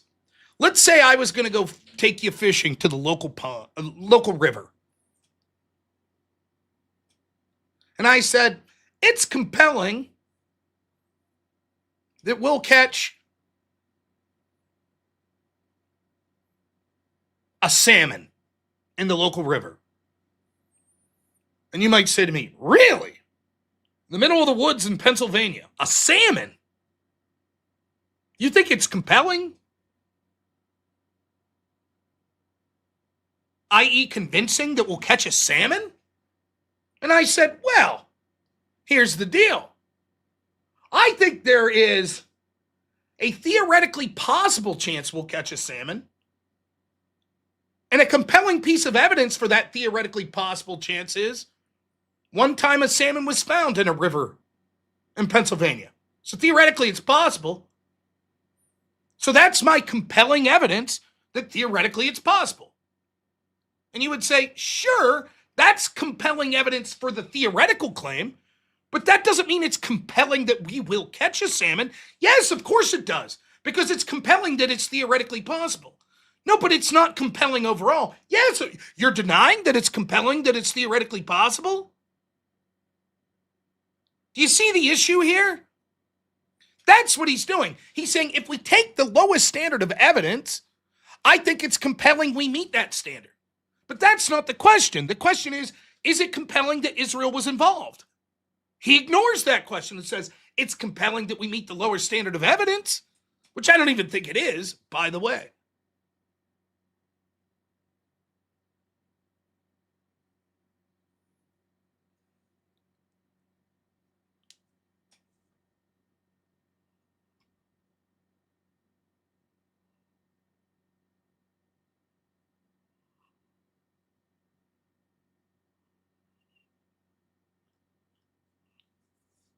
So, I mean, it was just a fucking mess.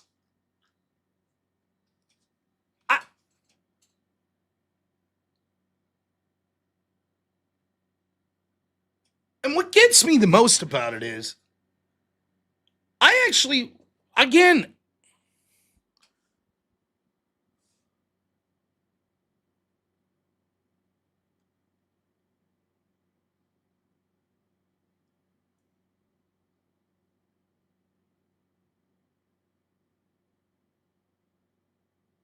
what the fuck's going on with my audio?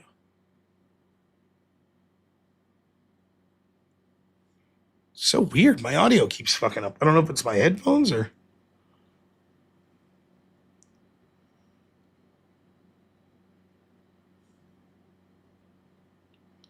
I think my headphones are shit in the bed. Can you guys hear that?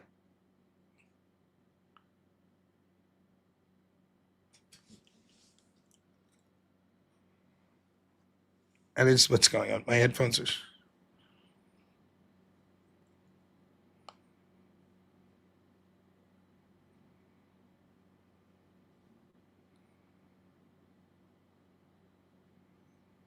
Now, I remember how I started this debate.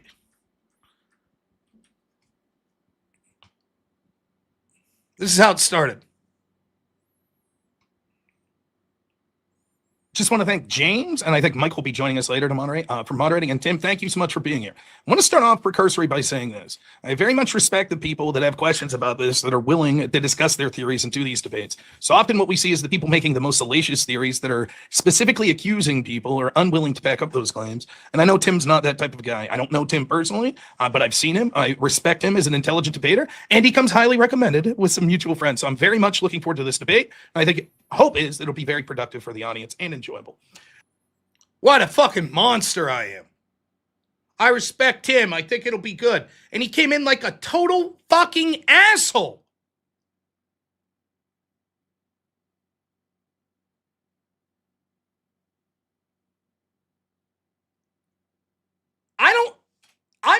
Like, is that just how he debates? He's fucking horrible.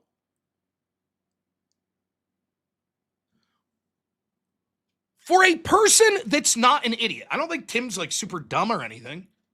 I don't think he's like a genius. But for a person of at least average intelligence, that may be top 3 worst performances I've ever seen. Like, literally. Horrible.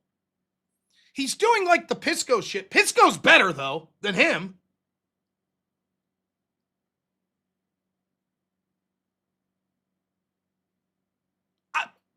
Horrible. I'm still shocked at how bad he was. He's probably smarter than the guy Ryan debated today. But the guy Ryan debated today, way better debater. Way better. Didn't constantly interrupt, allowed Brian to talk, then he would talk. He engaged with the back and forth. And I'll bet Tim's way smarter than that DD guy. Doesn't matter. Terrible debater. Terrible.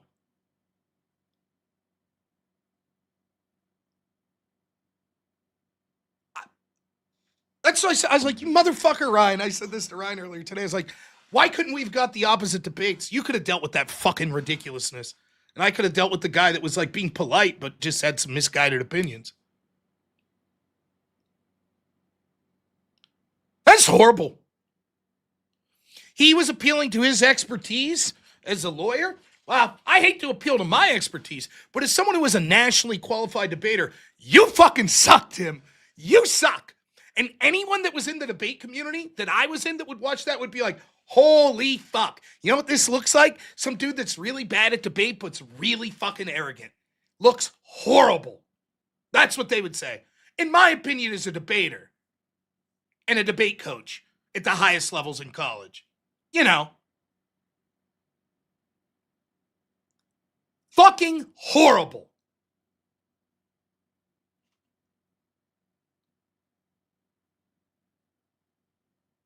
You didn't defend your position. You immediately tried to change the topic. You tried to filibuster. You were a condescending asshole. You constantly interrupted. You whined and complained. And then when the behavior was reciprocated to you, you thought it was outrageous. Pathetic. And the worst part about the whole fucking thing is it makes me look worse by fucking comparison. Because instead of having a coherent debate where we could talk about the facts, where I would have shined, I had to fucking deal with these bullshit garbage tactics the whole time and try to muddle through it. And that's on me. I need to get better at being able to muddle through that shit. That's totally true. I'm better when we can have a conversation and a back and forth. When it gets like this shit, I don't know. I try. But it was more than enough to fucking crush you.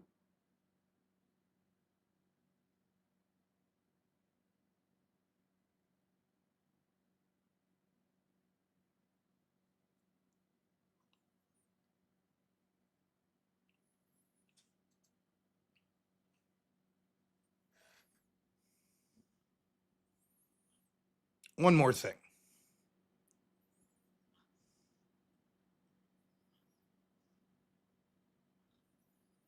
What the fuck?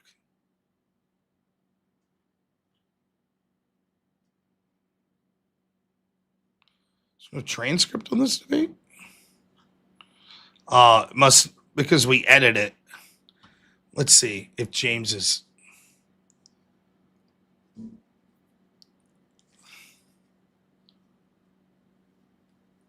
version was up.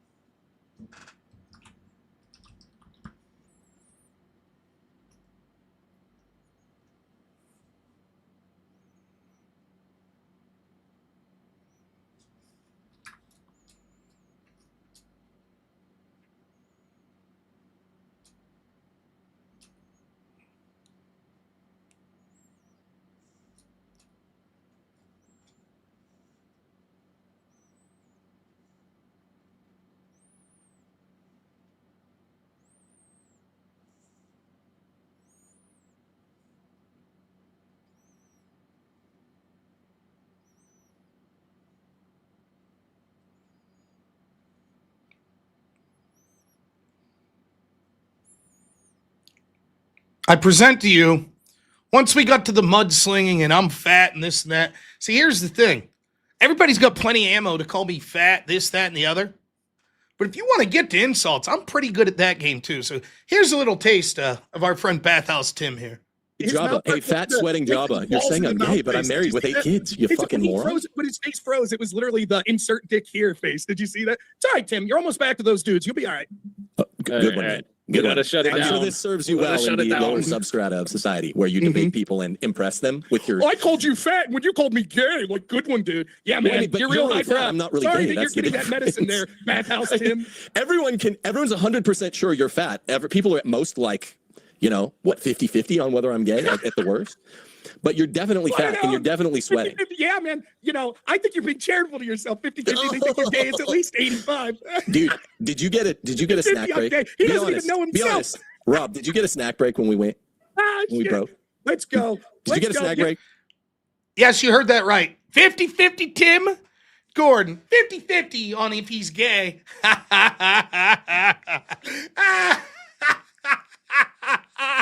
Oh, 50-50 Timmy.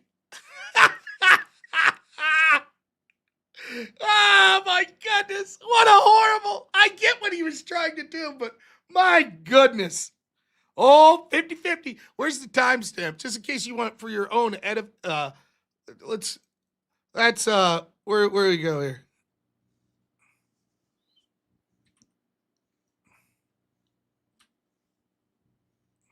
Look at you.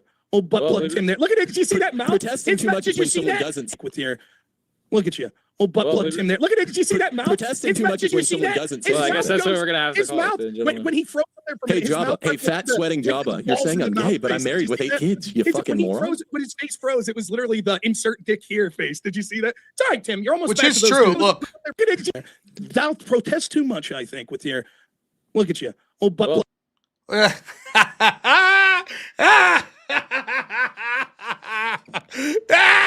at him. As soon as he got into a pause position, his mouth just went into the familiar position. See that?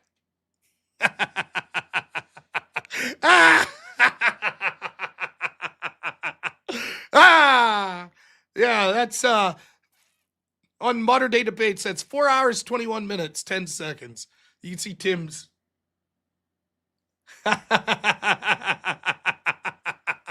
50-50 Tim. 50-50. Old Bathhouse Timmy there.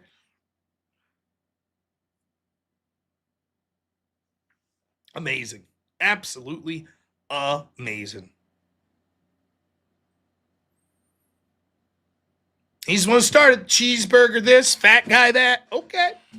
No problem. I'll take the 100% fat. Yeah, fuck right, truth or vote. Rather be 100% fat than 50% gay. Absolutely. Oh, 50-50 Tim.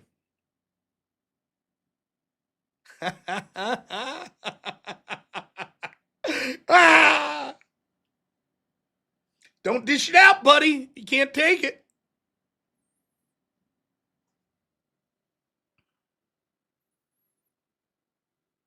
That's the worst part. Not only did he get beat substantively in the debate and come in like a total fucking dickhead and prove himself to be a moron, so much so that his own fucking chats and shit are like, what the fuck was this, some of them? He actually lost the insult war tremendously. Absolutely tremendously. Then he took to AI. Look what AI says. Yeah, ask AI who won the debate. Ask AI who interrupted more. Uh-huh.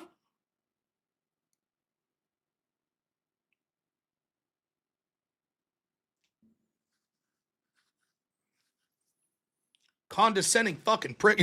You debating people at bars and shit. Yeah, man, you're right. I'm a redneck. I'm not a big man like you, Tim. You're right, buddy. I'm sure you're fucking talking up a lot of fucking high, powerful men when you're in the bathhouse with them. I'm sure, man. It's probably a strata society I'll never be into. I guess I'm cool with that. I like my friends at the bar, my lowly rednecks. Yeah, they're great.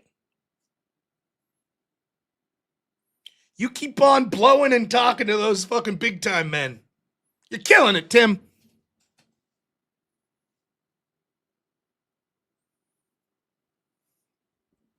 Come at me with that arrogant shit. You're right, man. I'm fucking as low class as it gets, motherfucker. And I just wrecked your law degree having ass.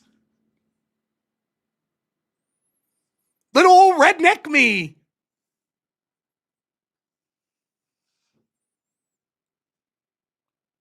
Now you go ahead, Tim. Do another cope stream and do another fucking go to X for the next 4 days and fucking misclip shit and try to convince with people that are paying attention that you did really good.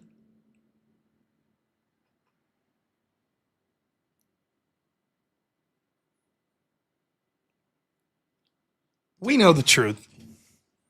You don't have shit. It's a damn shame. Now, before we get to the rest of the super chats,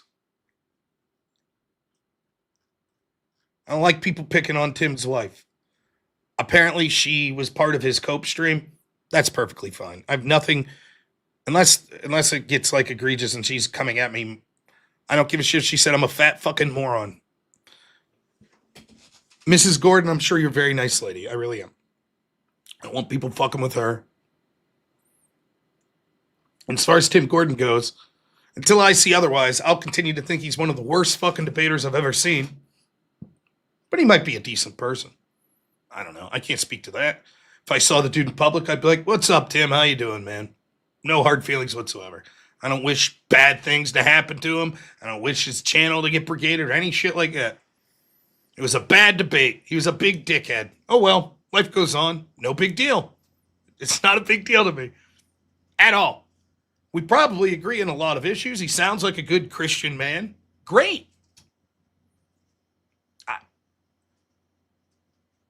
I'll exchange it. He calls me fat. I'll call him gay. I'll give my honest opinion how he fucking sucked in that debate. It was a condescending asshole. But that's it. I separate that from no hard feelings at all as a person. I really don't give a shit. I don't think that performance hurt me at all. There's some people that might be upset that I was using some crude language. I apologize. I thought I was reciprocating. But, you know.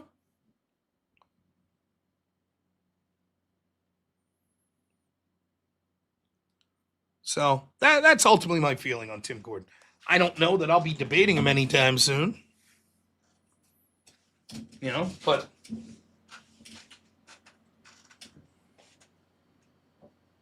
if anyone asks me my honest opinion, I'll be like, that dude fucking blows. It was one of the worst debate performances I ever saw.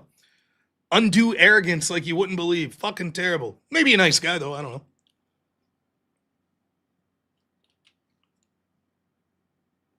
So, but that's it. That's the debate.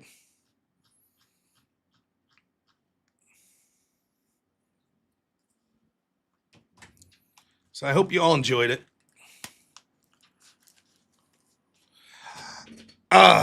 Yeah, he kept saying I was sweating. I was like, well, I actually, for a fat guy, am not that sweaty, believe it or not. I get some pit sweat here and there, but like tonight, I've been yelling tonight. Look, I don't see any sweat. I don't know. I guess it's just a general fat guy thing. Either that or his eyes were tearing up, so he was seeing water because the ass beating he was getting. I shouldn't say ass beating. I wouldn't have fallen to old 50-50 Tim there. He might take it the wrong way.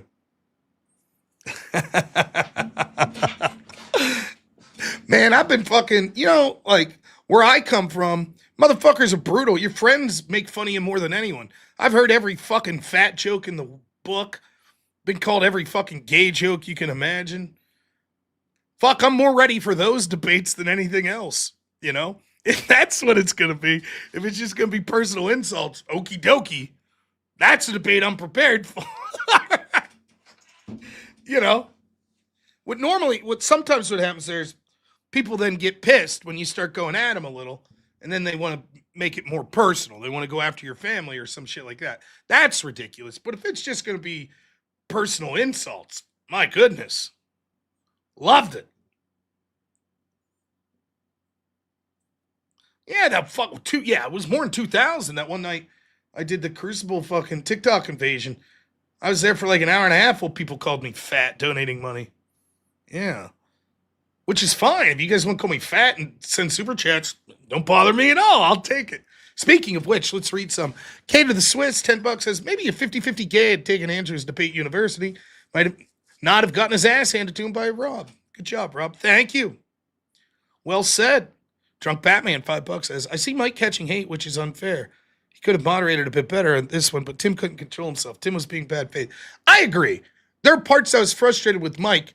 Having said that, I don't know that any moderator could have done better, because if Mike would have muted and had a heavy hand, I think Tim would have left.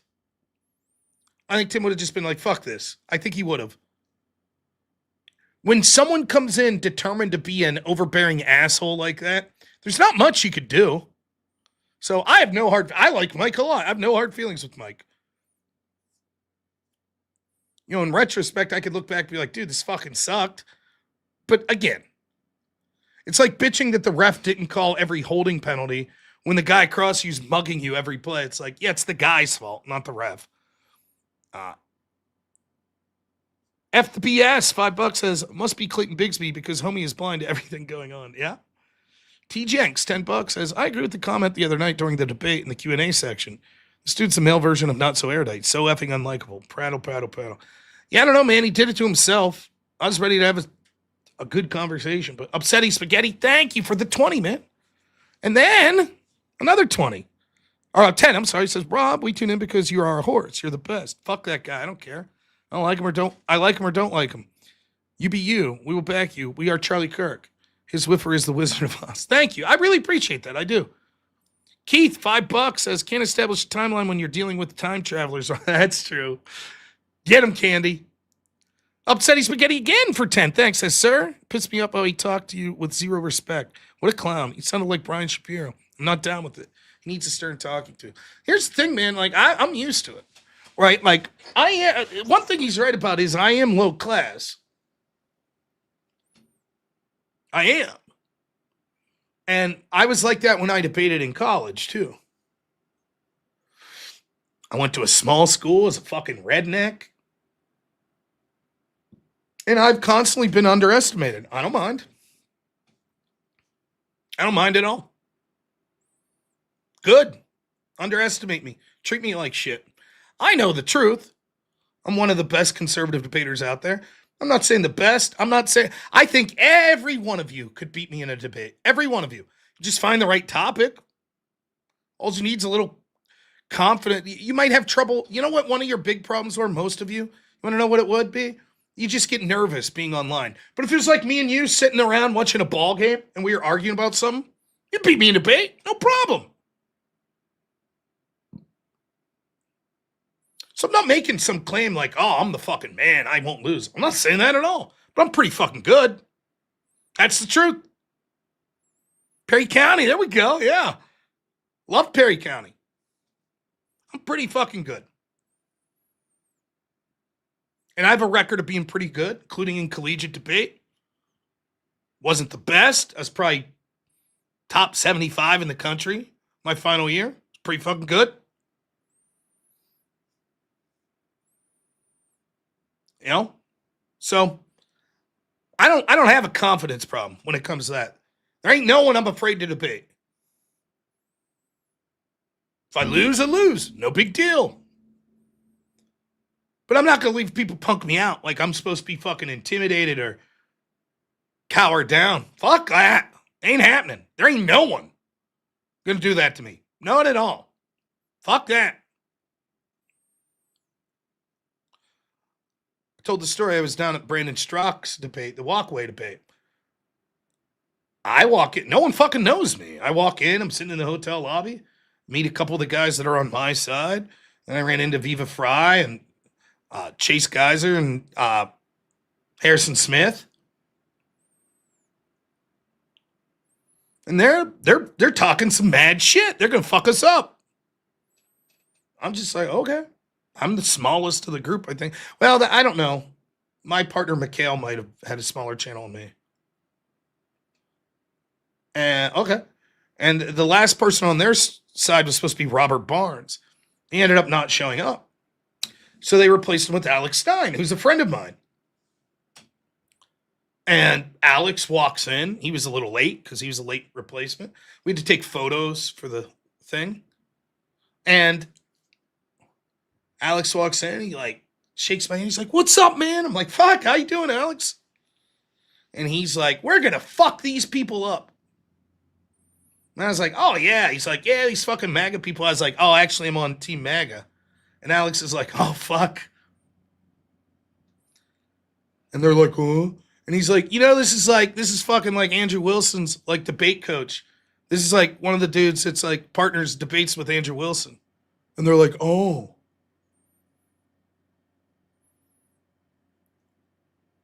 I wasn't bragging. I just sat there like, "Okay, yeah, you guys are going to fuck me up. We'll see. Let's see it." And when we got in the debate, it's basically me on my side talking the most and Viva Frei on their side. And it was evident from the fucking get-go. It was like, okay, Rob's taking the fucking lead on his side. I don't give a fuck if I got the smallest channel or not. I don't give a fuck. I'm going to win this motherfucking argument. Viva thinks he beat me. I think you could judge for yourself. But, But the people who know. It's like, I remember when Brian Shapiro asked Destiny, "What do you think about robnoerr?" He thought Destiny was going to say something. He's like, "Rob's a liar, blah, blah, blah. But man's he hard to debate," was basically what he said. He fucking knows. They know.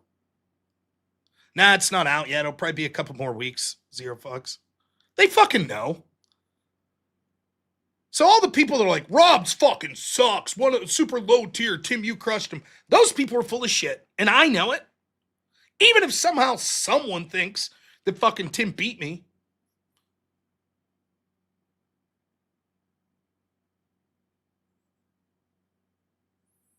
There's no way you could be like, "Rob's just like a really terrible debater." They fucking know. And so for me, it's like, I don't have anything to fucking prove.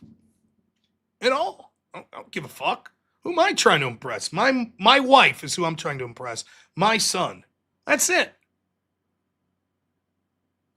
From the bottom of my heart, man, look, I know people might not believe me. I don't give a fuck to ever meet anyone famous. I don't care. A celebrity, a musician, a politician. I just don't care.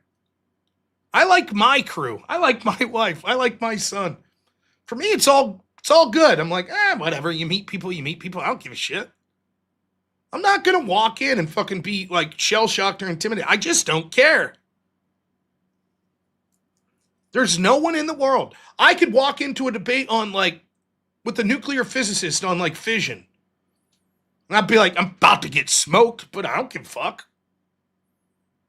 And then when I lose, I'll be pissed and I'll research a lot of it. But I'm not like worried about getting embarrassed or getting shown up. I'll hold my own. I trust myself.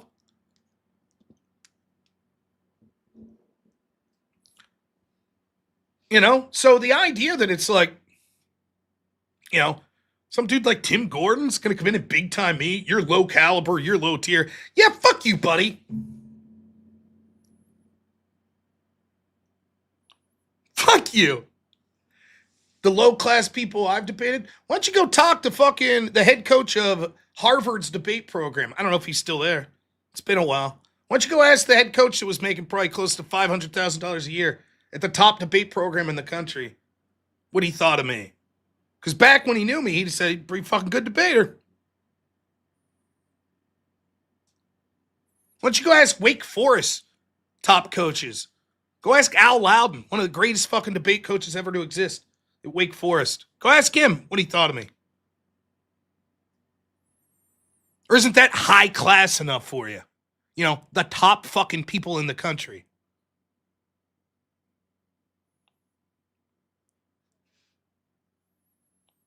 But you're right. I spend most of my time talking to dudes at the bar and shit. True. Guilty. I actually don't go to the bar that often. But yeah, you get the idea. Rednecks. Sure.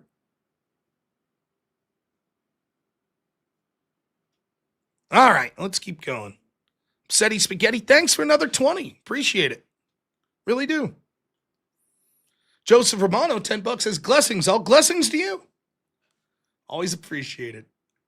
Truth Revolt TV, $5 says, "Charlie was also critical of Trudeau. I would deport Justin Trudeau. That guy sucks. So Canada would have more motive to do it than Israel." Yep. Upsetty Spaghetti, 5 gifted memberships. Thank you. Incredibly generous tonight. Excuse me. Blaster bought $2 says, I'm just tired of Jacebergs at this point. Me too. And, I'm getting to the point where I always caveat it because I am critical of Israel. Like, I really am. But it almost feels like back in the day when you'd have to say, look, I'm not racist, but... And now it's flipped on its head. Look, I'm not, like, in favor of Israel, but...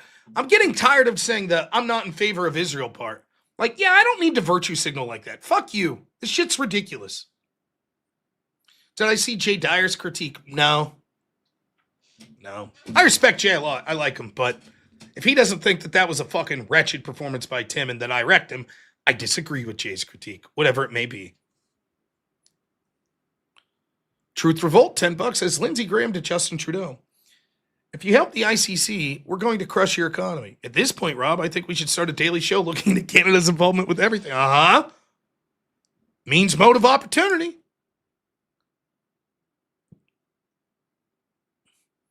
Upsetty Spaghetti, $20. Thank you.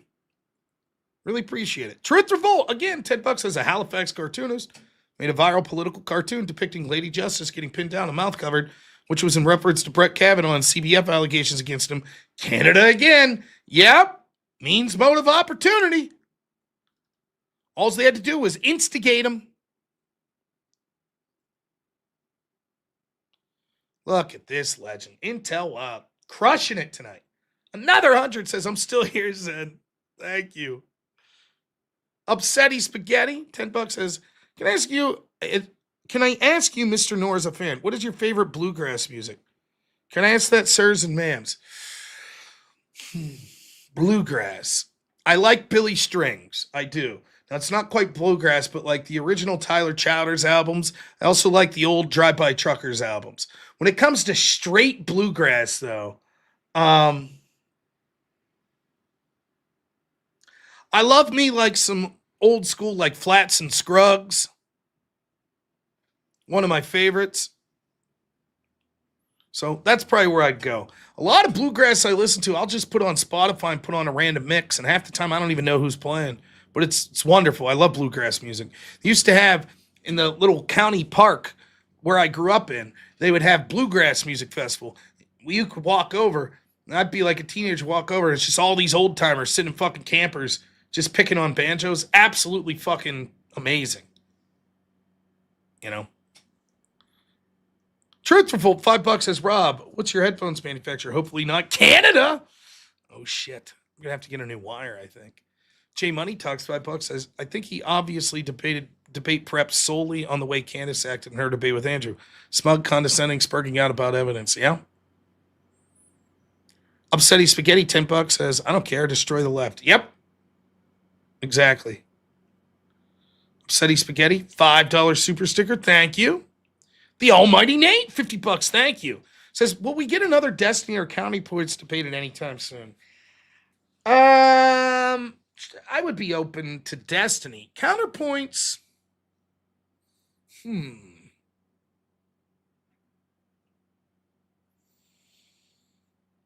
don't know. You see, here's the thing that people don't understand, right?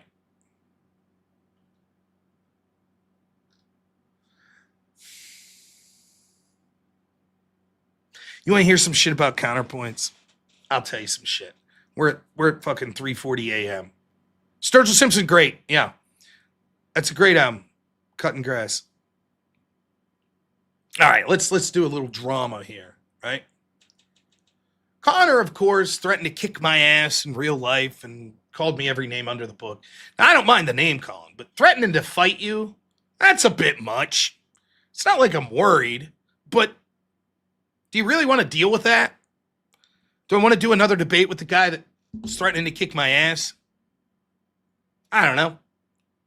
Seems like that's a good spot to end it, right? Now, here's the thing. I don't like Conor at all. Conor's brother called into my show one day to talk shit. And my take on that is, I don't really want in the family drama of Conor. So I'm aware that he separated from his wife. He's divorced.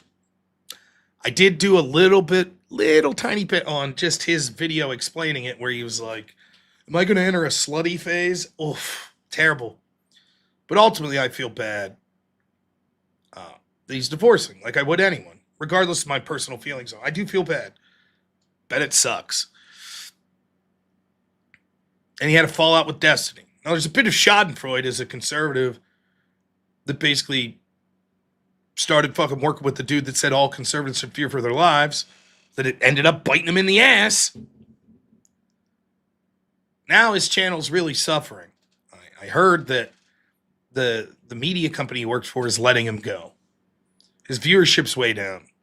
Most of his views were probably Destiny people. So the question I have is, at this point, wouldn't me debating just help pull him out of that irrelevancy? Why would I want to do that? Now, I know that's maybe a shitty way to look at it, but sometimes I think what people don't understand is, at some point you just say, I don't need to deal with that person. I don't need it. Maybe it's a person who gets almost no views now. I don't need to reference them. I'm beyond it now. And I don't mean big time, because I'll talk to people with no fuck. I take call-ins. I'll talk to people without a channel. I'll talk to people with 1 or 2 viewers. I don't give a shit. It's not that. It was like when Vosh had the whole horse thing come up. And that dude was running from a debate for me all the time. And then people were like, oh, Vosh might debate you now. I'm like, no, thanks. I don't want to help him move on to something else. Let him stew in his horse juices, right? Let him go.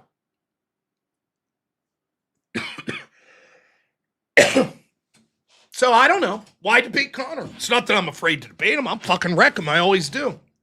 But why do it? Why help him out? I'm good. Now, there is one, and this is going to get really ugly, but there is one caveat to that.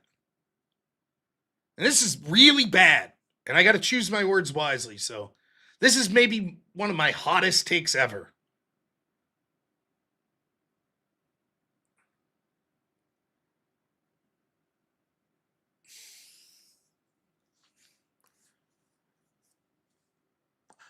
I don't want Conor to harm himself.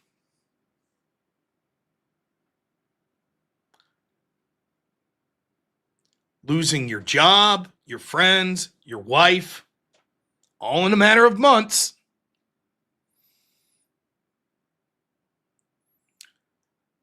People that have been police officers sometimes have a history of harming oneself. That would be really bad. And if I could intervene to help alleviate that, I would. I would forgo any personal animus. I would say, fuck that, man. Yeah, let's do a debate. You come on my show once a week. I don't care. I would. I mean that from the bottom of my heart. But I don't know that that's where it's at. And it's shitty of me to think that that's even a possibility. So I'm just going to go with no. I don't want to debate him. But if I knew, I would probably reach out. Be like, hey, man, is there anything I could do? But assuming that's not the case, and I have no reason to suspect it is, other than just knowing that it must be very painful to go through all that shit at once. So without further evidence, I'll be like, fuck you, I don't want to talk to you. If that makes sense. But I'm very conflicted. Because that's not a joke at all.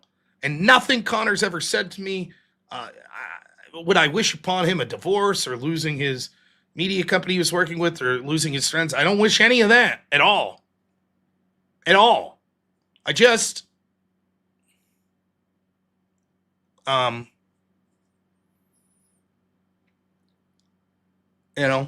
I don't particularly like the guy. And to me, it's like, okay, you dug your fucking hole, man. In my eyes, you sold out the right to be buddies with Destiny, and it didn't pan out. Sorry.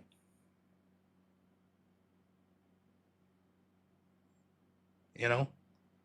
But it is a weird thing. It really is. I fucking hate to think that. And if I was Conor and I wasn't thinking that I was going to harm myself at all, I'd be like, fuck you, robnoerr, for even thinking that. Fuck you, you asshole. Who do you think you are? And I would get it if that's what Conor thinks about me saying that. I really do. And I would say, good. I hope that that's not the case. You could say, fuck me. I don't care. But I would be lying if I didn't say that it's... Man, it's been a rapid spiral, it feels like. Maybe not. Maybe the dude's very happy. I don't know.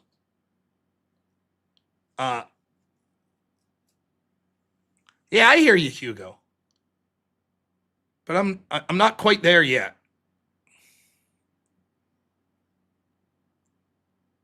No. But that's it. That's my honest answer. And, you know, with Destiny still has something to offer me. He's bigger than me. I like wrecking him in debates, so it's personally beneficial to me. But, I don't know. Depends on the topic. Decadia, $5 as if one thing got me heated. It's this doof trying to disparage Black's law. Like, that is literally the most cited and influential legal writings in the U.S. Yeah, it was so weird. He's like, well, Black's law. Like, okay. Didn't you go to evidence class? And then Jenna Ferguson. 7 months says, love you, Rob. Just say fuck Brian Shapiro. Fuck Brian Shapiro. How about that? You know, how about this? I got you. He harasses women in messages, has a weird infatuation with men's organs. He's a syndicated radio host, and it's all about respect. He's Brian Shapiro. Yes, the mushroom gobbler himself. Of course.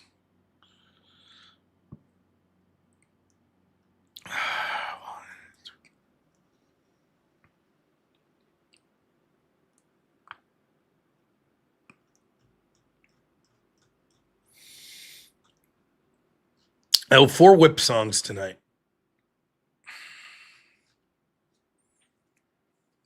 Four whip songs. They'll all be miserable. Each one will be worse than the other. Brief rundown if you're new to the channel. There's a stupid Lord of the Rings cartoon in the 80s or late 70s, and it has this song where there's a whip, there's a way. My audience made a bunch of AI versions of the song, had me, and now they pay money to get me to play the song at the end of the night, and it's stupid and the worst, but I actually make decent money with this because my audience likes to fuck with me. So that's where we're at. Yeah, it's only 4 $100 days. So if you donate $100, we'll spin the whip wheel. $150, you could pick your particular song from the wheel. And $200, we could create a new version. Please don't make me create a new version tonight. It would be a mess. Anyways, other rule, once we start the whip wheel, which is now, every time we get over an even $100 mark, that becomes another song. So in this case, a $53 donation would be another whip song because we get to $1,400. A $100 donation would be 2. One for passing the 1,400, one for the $100 donation. Great, we got it. I hate this. Ugh. That's the real way. Like, if you're debating me and you really want to insult me, the fat thing's one thing.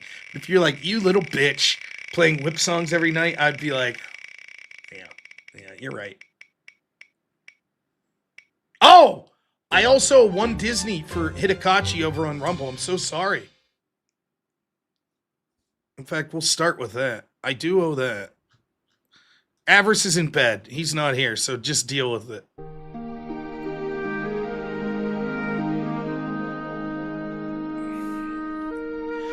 Where there's a will, there's a way. Where there's a whip, there's a way. We don't wanna go to war today.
We also made it over $1,000, so I owe. Oh man.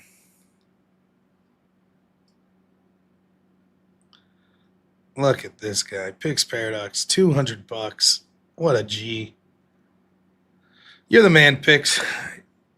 2 plus a Dolly Parton. You got it. Listen, though, I owe one more Disney for crossing $1,000. Might as well fucking play it now. Number 2. My life at 4 a.m. I can't believe this is where I am. Unbelievable. Where there's a whip, there's a way. Where there's a whip, there's a way. We don't wanna go to war today, but the Lord of the Lash says, nay, nay, nay. We're gonna march all day, all day, all day. Where there's a whip,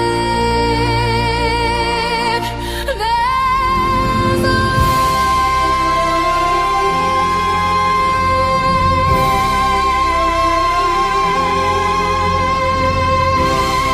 Where there's a whip, there's a way.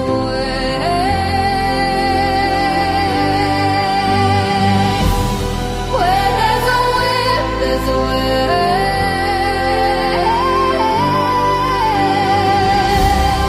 Where there's a whip, left, right, left, right, left.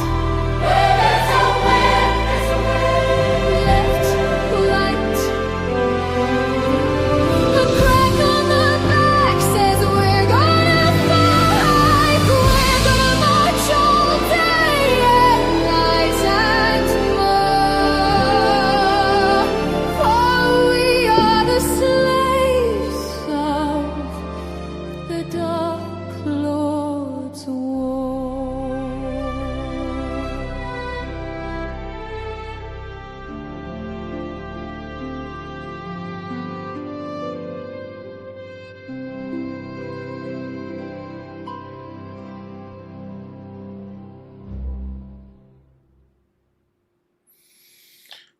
All right, Witch House, and then we're going to get to Dolly.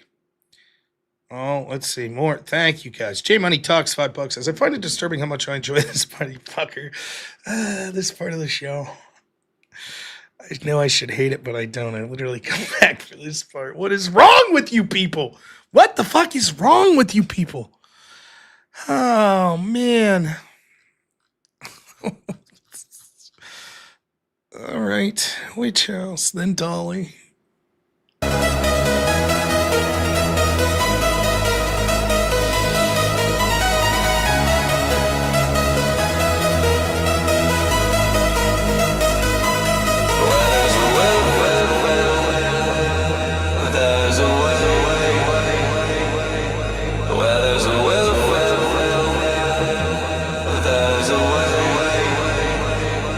We don't wanna go to lunch tonight.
Dolly Parton version.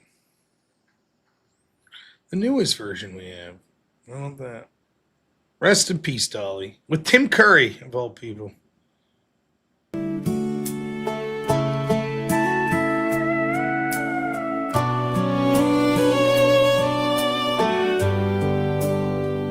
Where there's a will,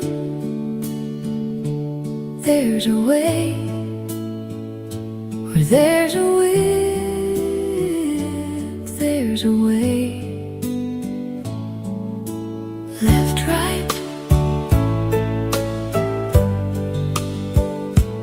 left, right. We don't want to go to war today, but the Lord of the Lash says, nay, nay, nay. We're gonna march all day, all day, all day. Where there's a will, there's a way. Where there's a will, there's a way. Where there's a will, there's a way. Where there's a will,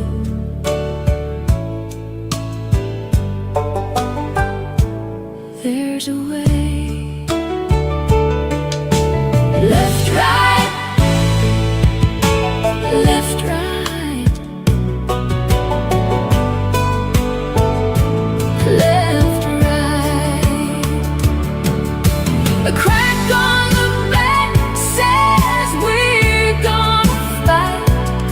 We're gonna march all day and night and more. For we are the slaves of the Dark Lord's war.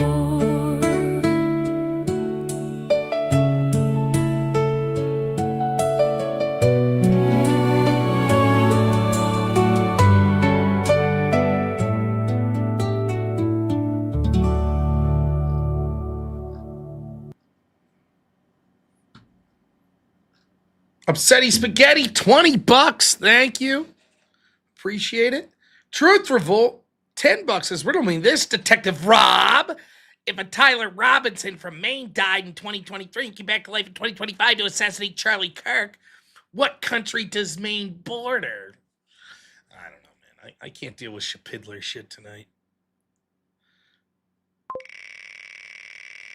The Shapidler's too much this evening. All right, 3 more.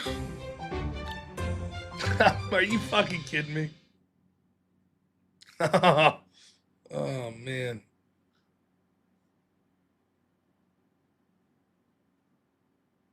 All right, I guess it is what it is. What are the fucking chances? Suffer, everyone.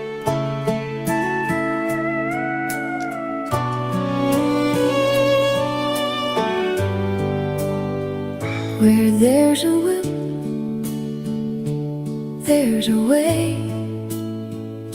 Where there's a will, there's a way. Left, right, left, right. We don't want to go to war today, the Lord of the Lash says, nay, nay, nay. We're gonna march all day, all day, all day. Where there's a will, there's a way. Where there's a will, there's a way. Where there's a will, there's a way. Where there's a will,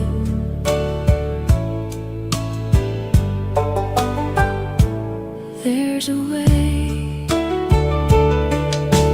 Left, right,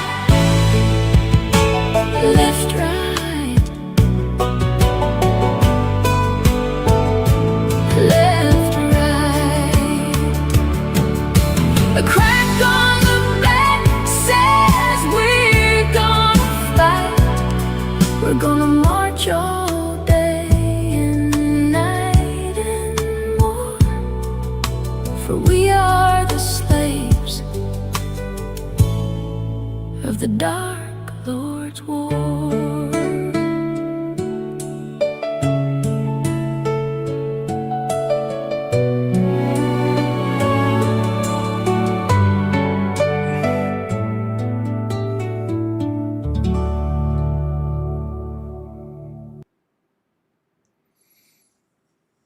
Horrible. I mean, Smee Emu King. Thank you for being a member.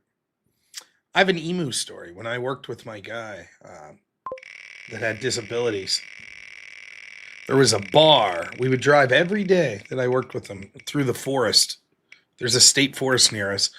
And there was a bar halfway into this forest. It's called the Naughty Pines. And they had an emu outside in a pen. And we would drive and we would park, and my guy would sit in the passenger seat and I'd turn down the window and he would talk to this emu every day. And I mean, this was 4 or 5 years. We'd do this every day I worked. We'd drive up, see the emu, talk to the emu. And then they moved it to a zoo one day and he was bummed out. But man, that was a really important part of his life. He loved that emu, man. It was cool as shit. Pretty cool.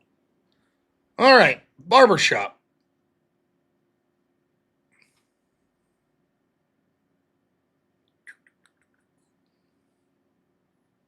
There's a whip, there's a whip, there's a whip, there's a way, there's a whip, but we don't want to go to war today, but the Lord of the Lash says, nay, nay, nay, we're going to march all day, all day, all day. Where there's a whip, there's a way. Where there's a whip, there's a whip, where there's a whip, there's a whip, where there's a whip, there's a way. Where there's a whip, there's a whip, where there's a whip, there's a whip, where there's a whip, there's a way. Where left, right, left, right, left, right, left, right, left, right, left. Where there's a whip, there's a whip, where there's a whip, there's a whip. White, love a do white, love a da da ba da ba, love a do ba ba da do ba, do do do do ba da do ba, da ba do ba ba, da ba do ba ba, da ba da ba da ba da ba da ba do ba do ba do ba right.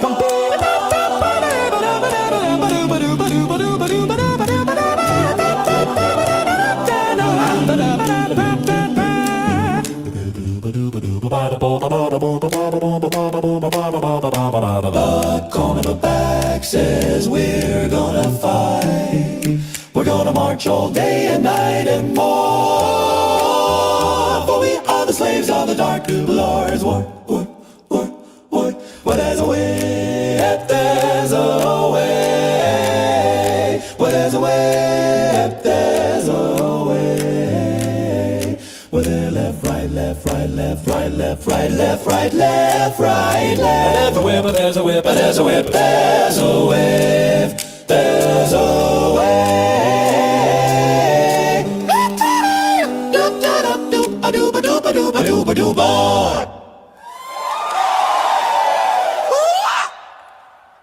Smee Emu King. Rob. It's pronounced emu. You bastard. I told a great emu story and you had to correct my pronunciation. What a bastard. But okay, fair enough. Emu. I almost mispronounced it as much as Candace. I'm a yinzer. What do you want?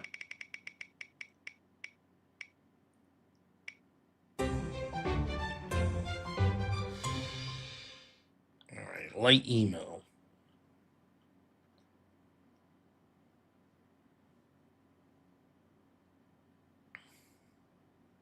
There's a way where there's a whip, there's a way.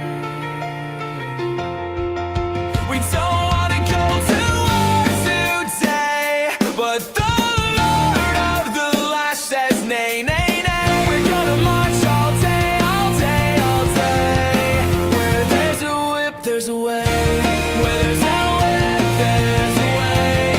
Where there's a whip, there's a way. Where there's a whip, there's a way. Left, right, left,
popping kazoos. There's a whip. There's a whip. Well, there's a whip. There's a way. There's a way. We don't want to go to war today, but the Lord of the Last said, nay, nay, nay. We're gonna march all day, all day, all day, all day, all day. There's a whip. Well, there's a whip. There's a whip. There's a whip. There's a whip. There's a whip. Well, there's a whip. There's a whip. There's a whip. There's a whip. Well, there's a whip. There's a whip. There's a whip. There's a whip. Left, right. Left, right. Crack on the back says we go down to fight. We're gonna march all day and night and more. For we are the slaves of the dawn. Lord's war. There's more. All right, last one. This is it. Last song. I guess unless someone donates more. We're at 4:11 a.m.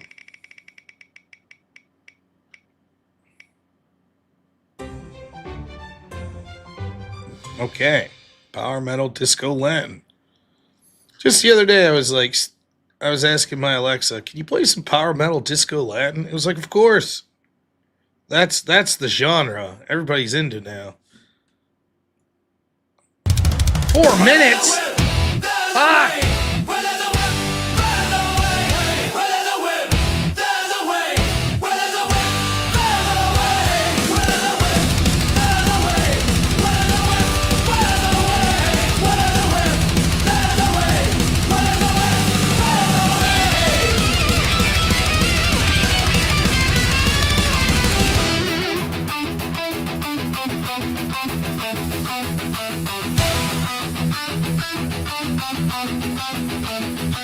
We don't wanna go to war today, but the Lord of the Last says we're gonna march all day, all day, all day.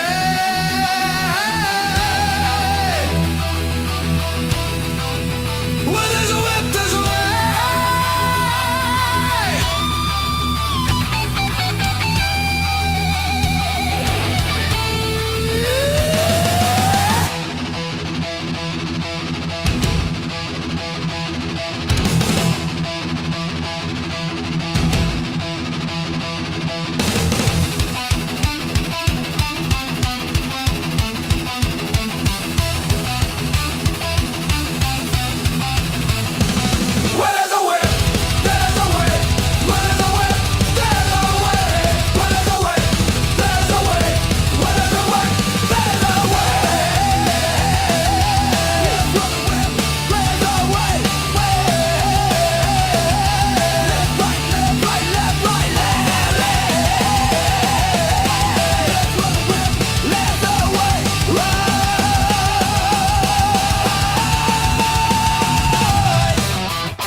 Wandering Construct, $20 says, don't forget the +2 bonus whips for picks.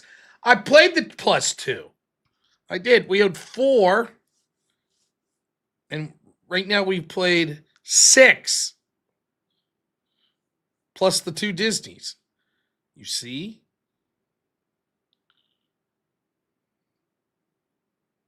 But that does, you actually did take us over 1,600. So that's another. We have one more. I'm on it. Don't you worry. I know what I'm doing. How do I? No, wait. I don't know how to get this off. There we go.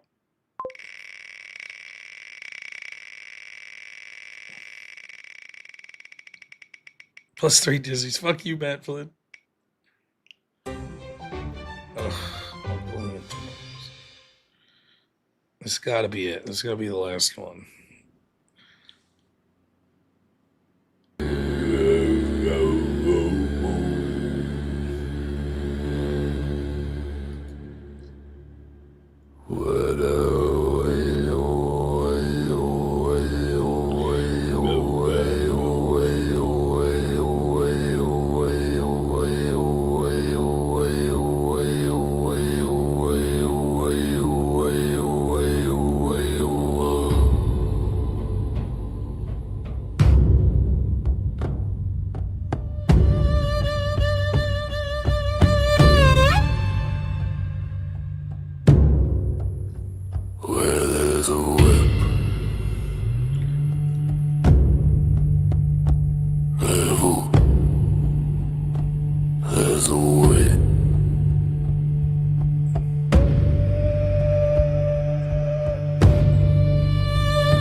There's a way.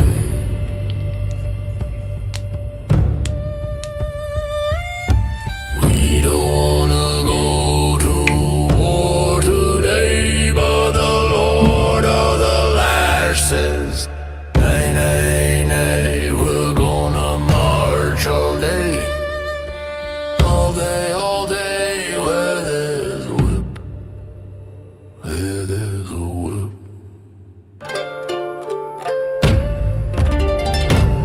There's a way.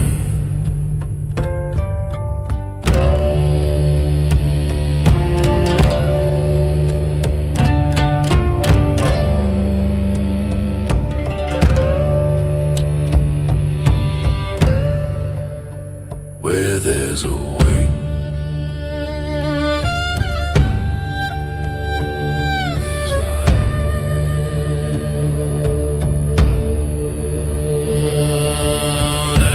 Left, right, left. Where there's a whip, there's a way. Left, right.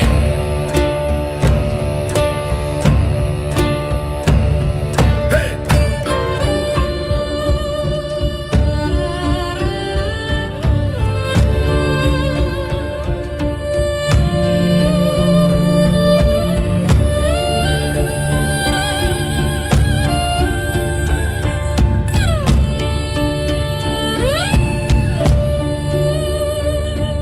A crack on the back says, we're gonna fight, we're gonna march all day and night and more. For we are the slaves of the Dark Lord's war.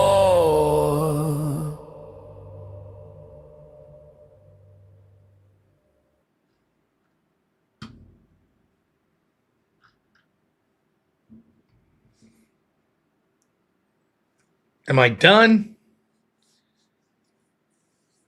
I think I've made it to the end of the night. Have I done it? We're gotta be the end, right? Gotta be.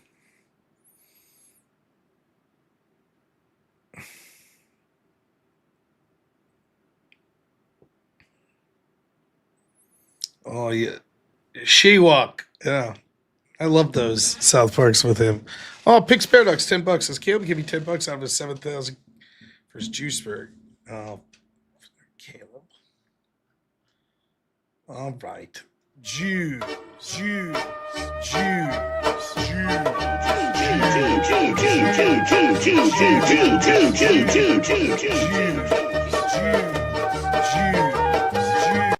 Now I'm good.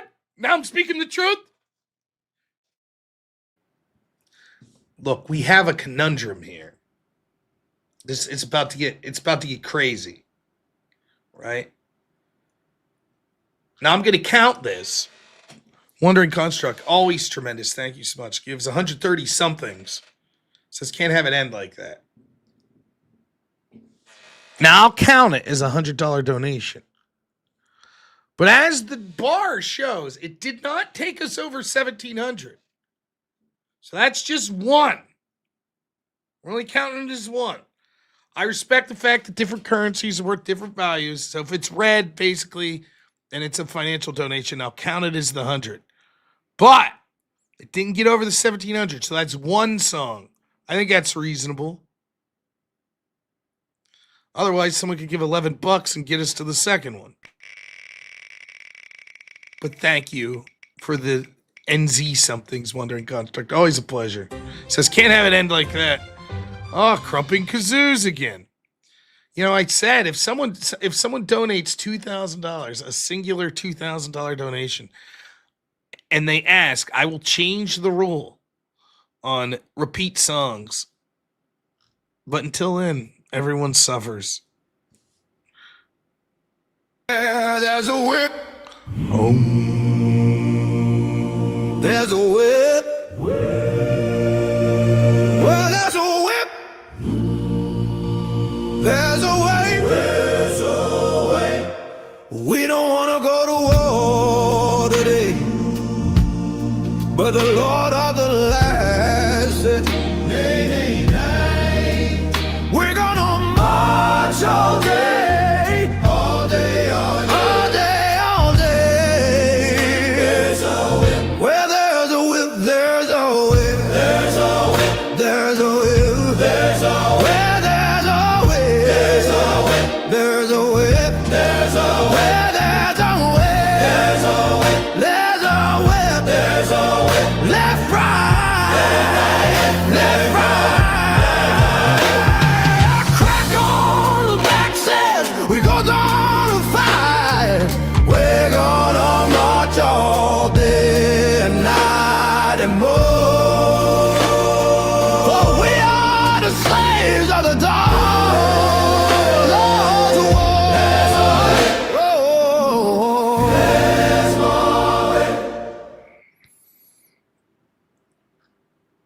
Pix Paradox gives $20. Thank you. Wandering Construct, 20 something, says yeah, conversion. Don't worry about the conversion. Smee Emu King says no semantics, Rob. And then King in the North gives 11, says I have no positive evidence for it, but I think this money may be yours, Rob. Fuckers. All right, that's one more. Brutal. People love the Rob. That's horrible. Well, that looks like R&B.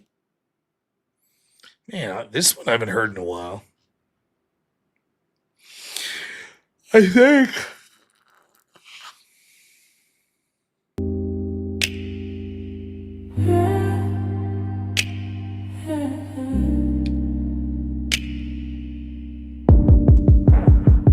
Where there's a way, there's a way. Oh, we don't wanna go to war today,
We're $65 away from another one of Keely's. Whip to debate ratio. It's not good. It's not good.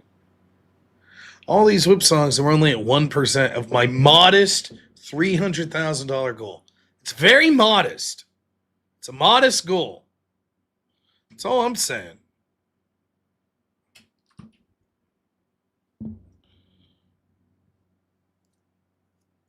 Just a bit of a modest goal.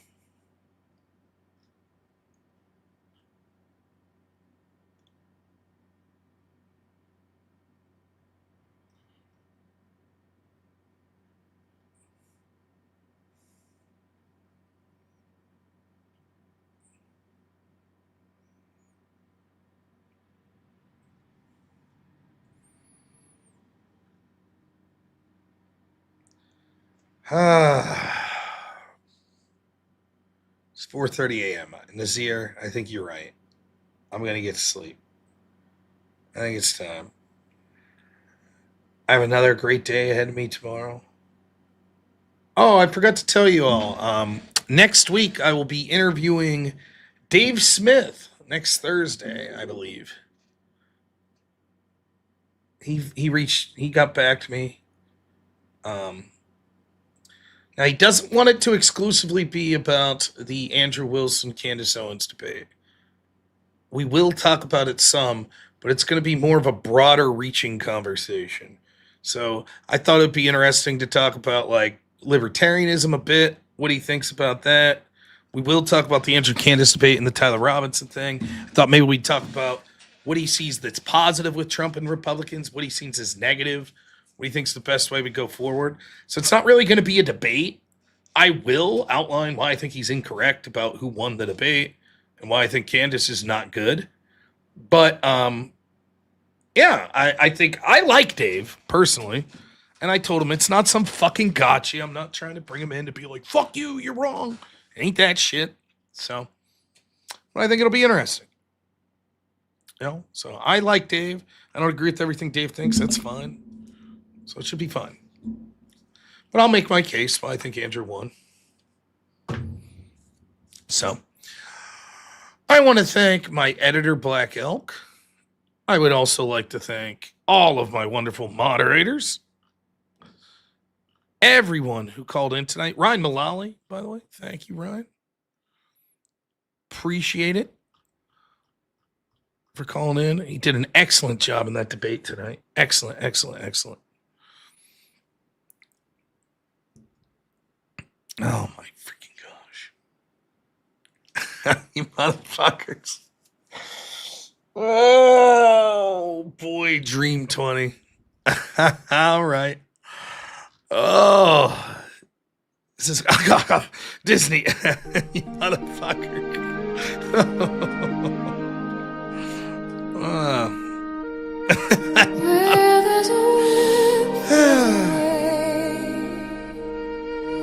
Where there's a whip, there's a way. We don't wanna go to war today,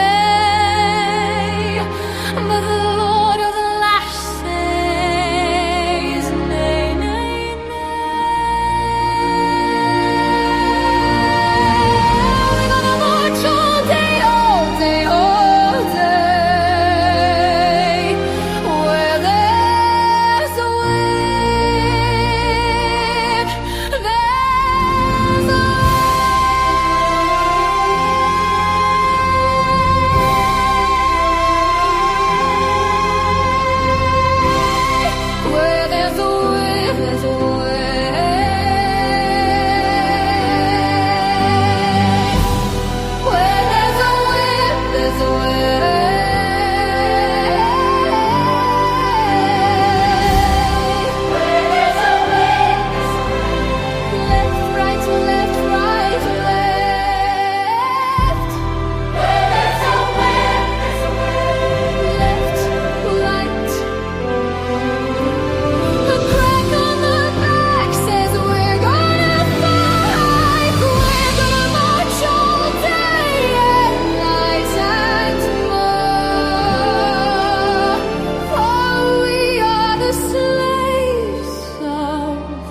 All right. I have another whip song.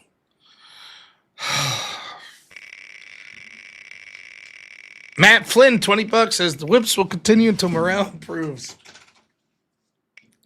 Morale is not improving. It is not.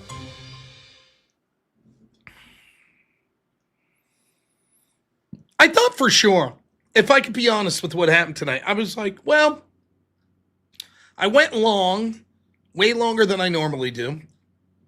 So most of the whip people will be in bed. So I'll play the couple I owe, and then I'll get out of here. That's what I thought was going to happen, and I very much misjudged.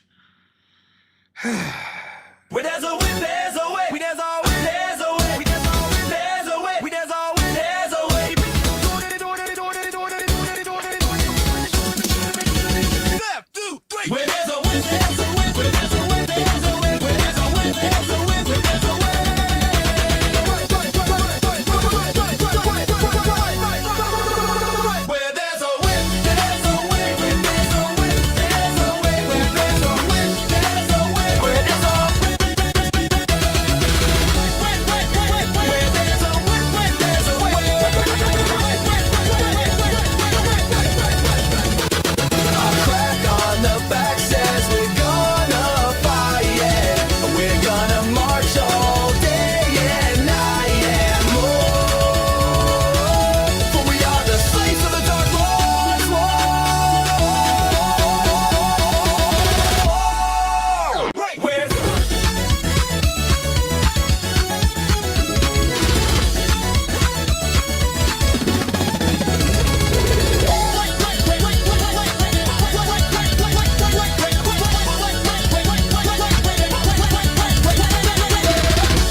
Smee Emu King says we will continue to mock until morale improves.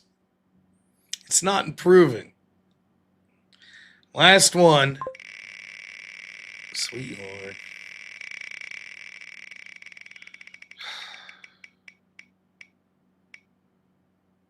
Lord. Of course, a long one. Great. Do people have homes, beds to sleep in?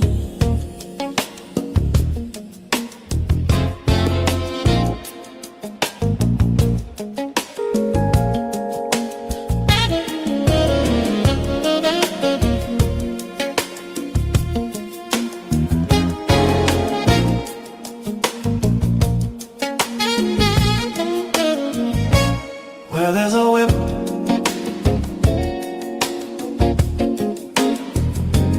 There's a way. There's a whip.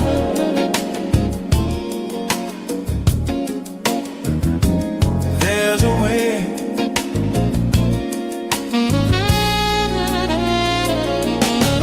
We don't wanna go to war today, but the Lord of the land said, nay, nay, nay, nay. We're gonna march all day, all day, all day. Where there's a whip, there's a way.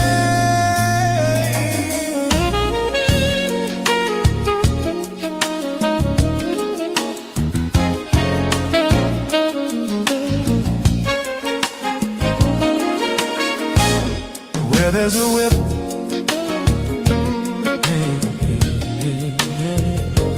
there's a way.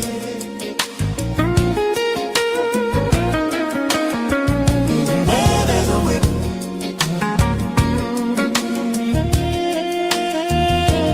there's a whip.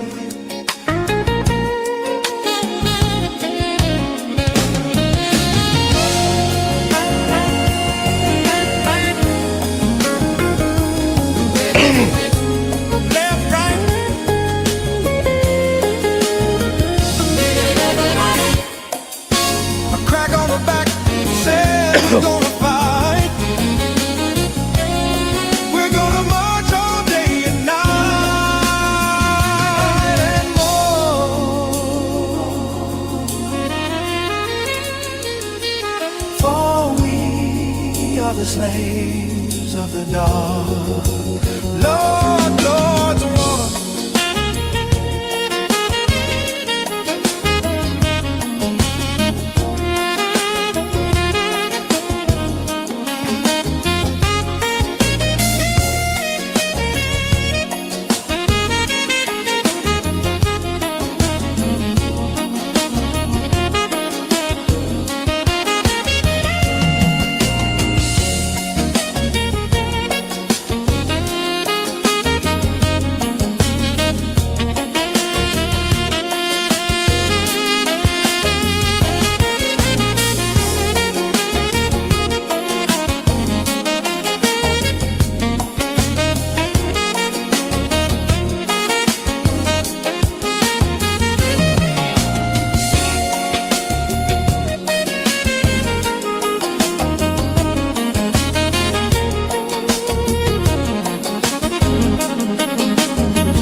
Mangozy, $10 over on Rumble says coffee time. Sorry, Rob. All right. I think we're good. We're officially $84 away from a community. I don't think we're gonna make it there. So allow me to say one more time. I enjoyed myself this evening. I could have been in bed 2.5 hours ago. That would have been all right, but I have a fun day tomorrow. I think I'll be doing the extravaganza.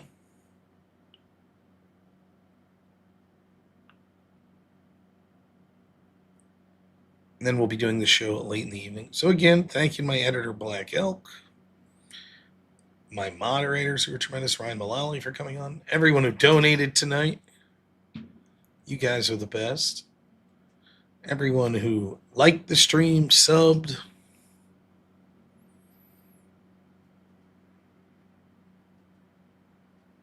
Just watched.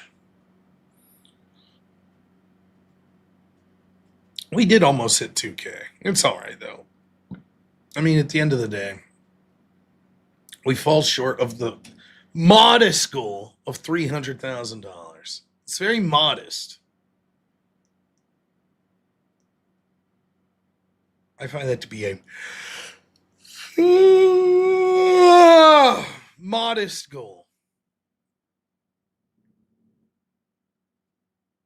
Someone's probably right now like, you know what? I have an extra $300,000 sitting around. Here you go, Rob. Have that. I'll be like, thank you. I'll take that money and buy a gazebo. That's what I would do. All right. I am going to go to bed, though. So you guys have been incredibly generous. Thank you.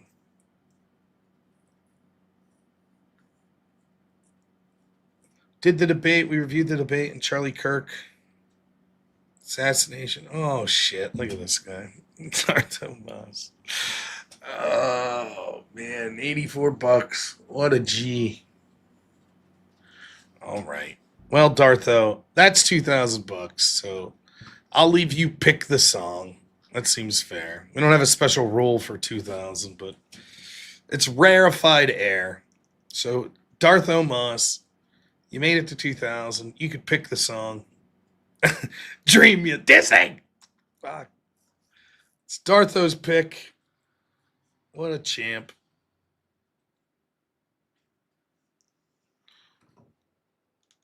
Looks like Disney's the consensus. Oh, there's a wolf jazz from Alexander. You're not going to make it easy on me, are you? Let's see what Dartho says. Oh, he's deferring to me. Wow. Okay. I get to pick which one I want. Interesting. Okay.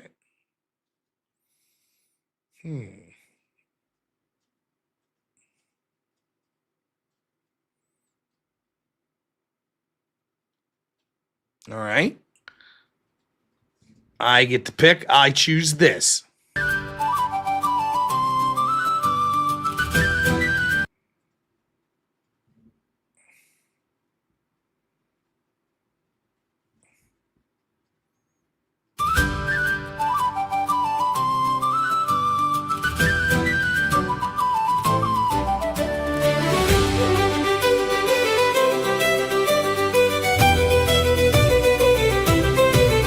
Where there's a whip, there's a way. Where there's a whip, there's a way. Left, right, left, right. We don't wanna go to war today, but the Lord of the Lash says nay, nay, nay. We're gonna march all day, all day, all day. Where there's a whip, there's a way. Where there's a whip, there's a way. Where there's a whip, there's a way. Where there's a whip, there's a way. Left, right, left, right.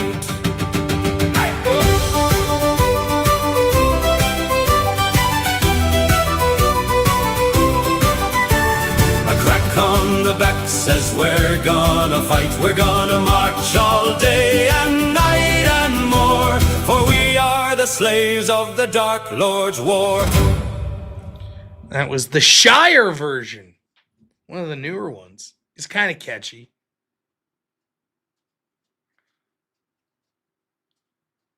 All right, listen. I don't want to put pressure on anyone.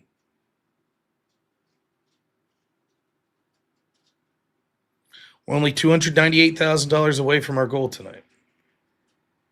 I think we can get it in the next 5 minutes or so. A quick $298,000. You can send it on Cash App at $robnoerr. Send it real quick, and we'll head to bed for the night. I'll be back tomorrow, all right? Just a quick, what's a quick $298,000 between friends? You know, seems reasonable. That's, you know, I don't think that's unreasonable. Yeah, Rumble, you need 90, I think. Yeah, that's where you're at in Rumble. Well, wait. No. Rumble needs 10, 20. Rumble needs 80.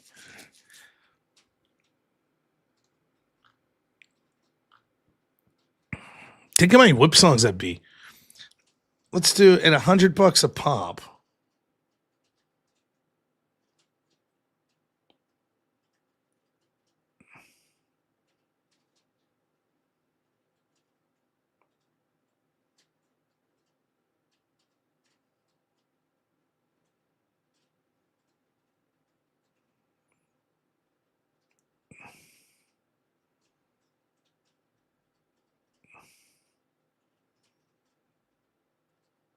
That'd be 3,000 whip songs. What do you think? Let's say 3,000 whip songs. Let's say on average 2 minutes per song.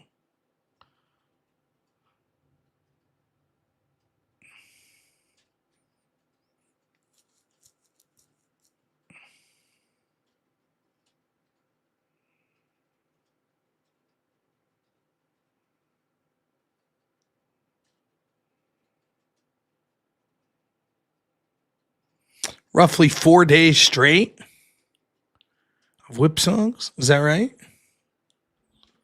Oh, Glicks, you psychopath. $80 says whip it good. Oh my gosh, over on Rumble. All right. 4 days. I would hope that whoever sends the 298,000 will be like, no whips needed. Oh, the Dino Boogie Woogie.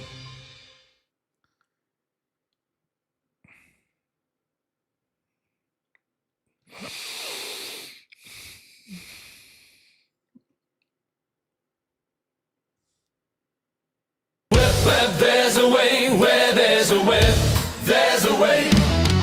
We don't want to go to war today, but the Lord of the Lash says nay, nay, nay. We're gonna march all day, all day, all day. Where there's a will, there's a way. Where there's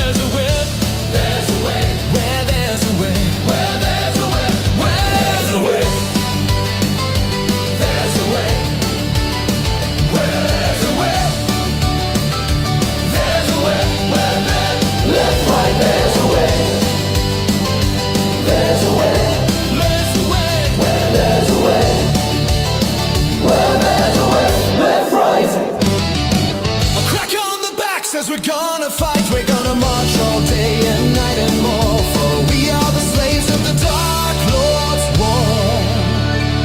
Where there's a whip, there's a way. Where there's a whip, where there's a way. Left, right.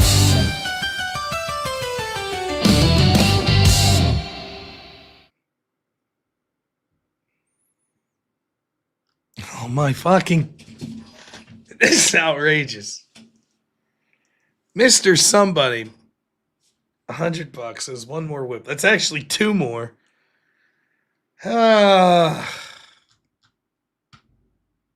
Motherfucker.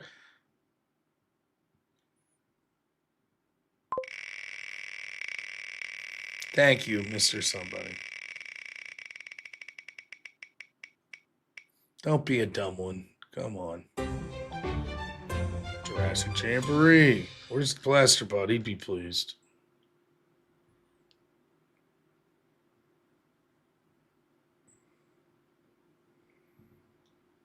There's a way. There's always there's a way. There's always there's a way. There's always there's a way. Left, two, three. Where there's a way, there's a way. Where there's a way, there's a way. Where there's a way, there's a way. Where there's a way. Where there's a way, there's a way. Where there's a way, there's a way. Where there's a way, there's a way. Where there's a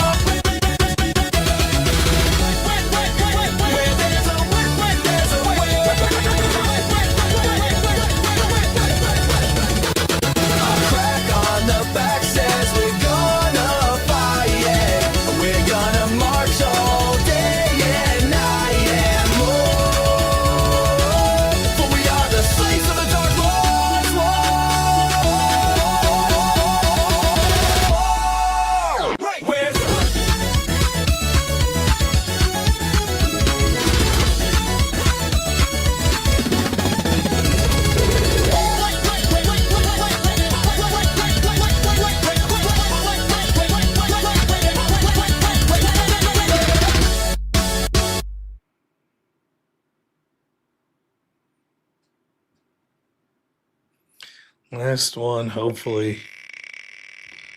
Mercifully, the last one. Oh, Pix Paradise, I missed this. $2 says, what's the 25K sub prize? I don't know. I haven't decided yet. I gotta. Oh, look at that. Dino Boogie Woogie again. We're getting all the dinosaur ones tonight. I gotta come up with something. I'll come up with something.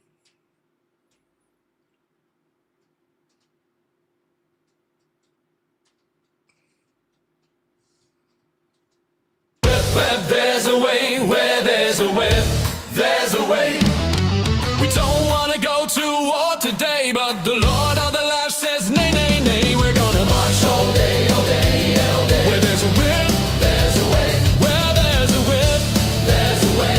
Where there's a way, where there's a whip, where there's a way. There's a way. Where there's a whip, there's a way. Where there's left, right, there's a way.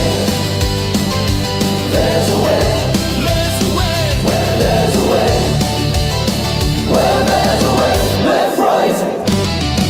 A crack on the back says we're gonna fight. We're gonna march all day and night and more, for we are the slaves of the Dark Lord's war. Where there's a whip, there's a way. Where there's a whip, where there's a way. Left, right.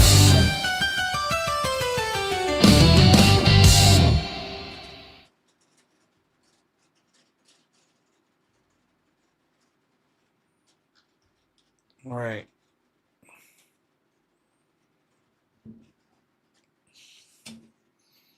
I think I'm done. Mercifully. Thank you guys. Super nice. It's almost 5 a.m. So.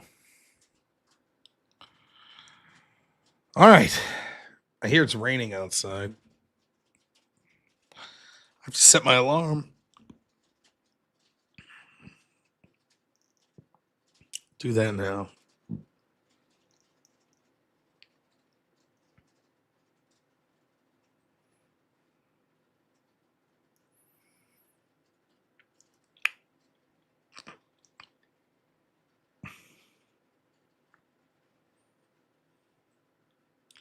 Holy shit, I got a pile of deep messages.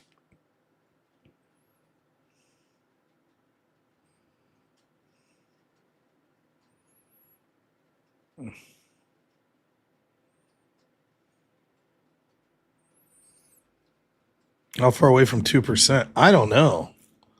It's probably over $3,000.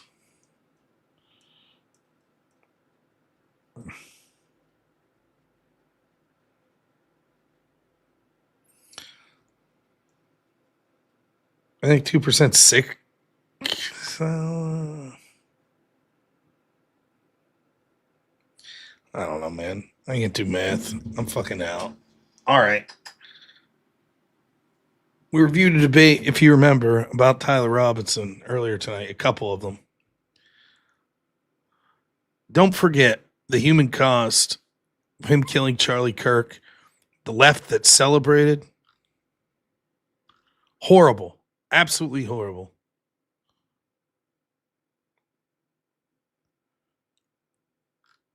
So say a prayer for Charlie and his family tonight, please. Just take a moment to think about him. Thank you, everyone, tonight. I appreciate you all. I'm going to go get some sleep. I guess I should find someone to raid real quick.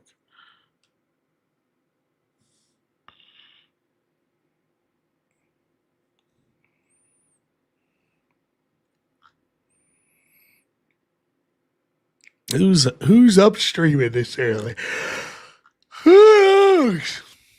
Man, Speakeasy's on. Let's raid Speakeasy. All right. All right, guys. Thank you so much. I'll see you all tomorrow. As always, have a good one. Only in America is it possible to say, you know what, I don't like the way the country is going, and to do something about it. Take that risk. Take that leap of faith. Stay involved. Trust God and act obediently. Romans 12:2 verse. That God will use all things for good for those who love him. It's bigger than you. I want you to remember that. It is bigger than you. It's bigger than me. You are here to make somebody else's life better, the pursuit of liberty and freedom. You know what gives me strength?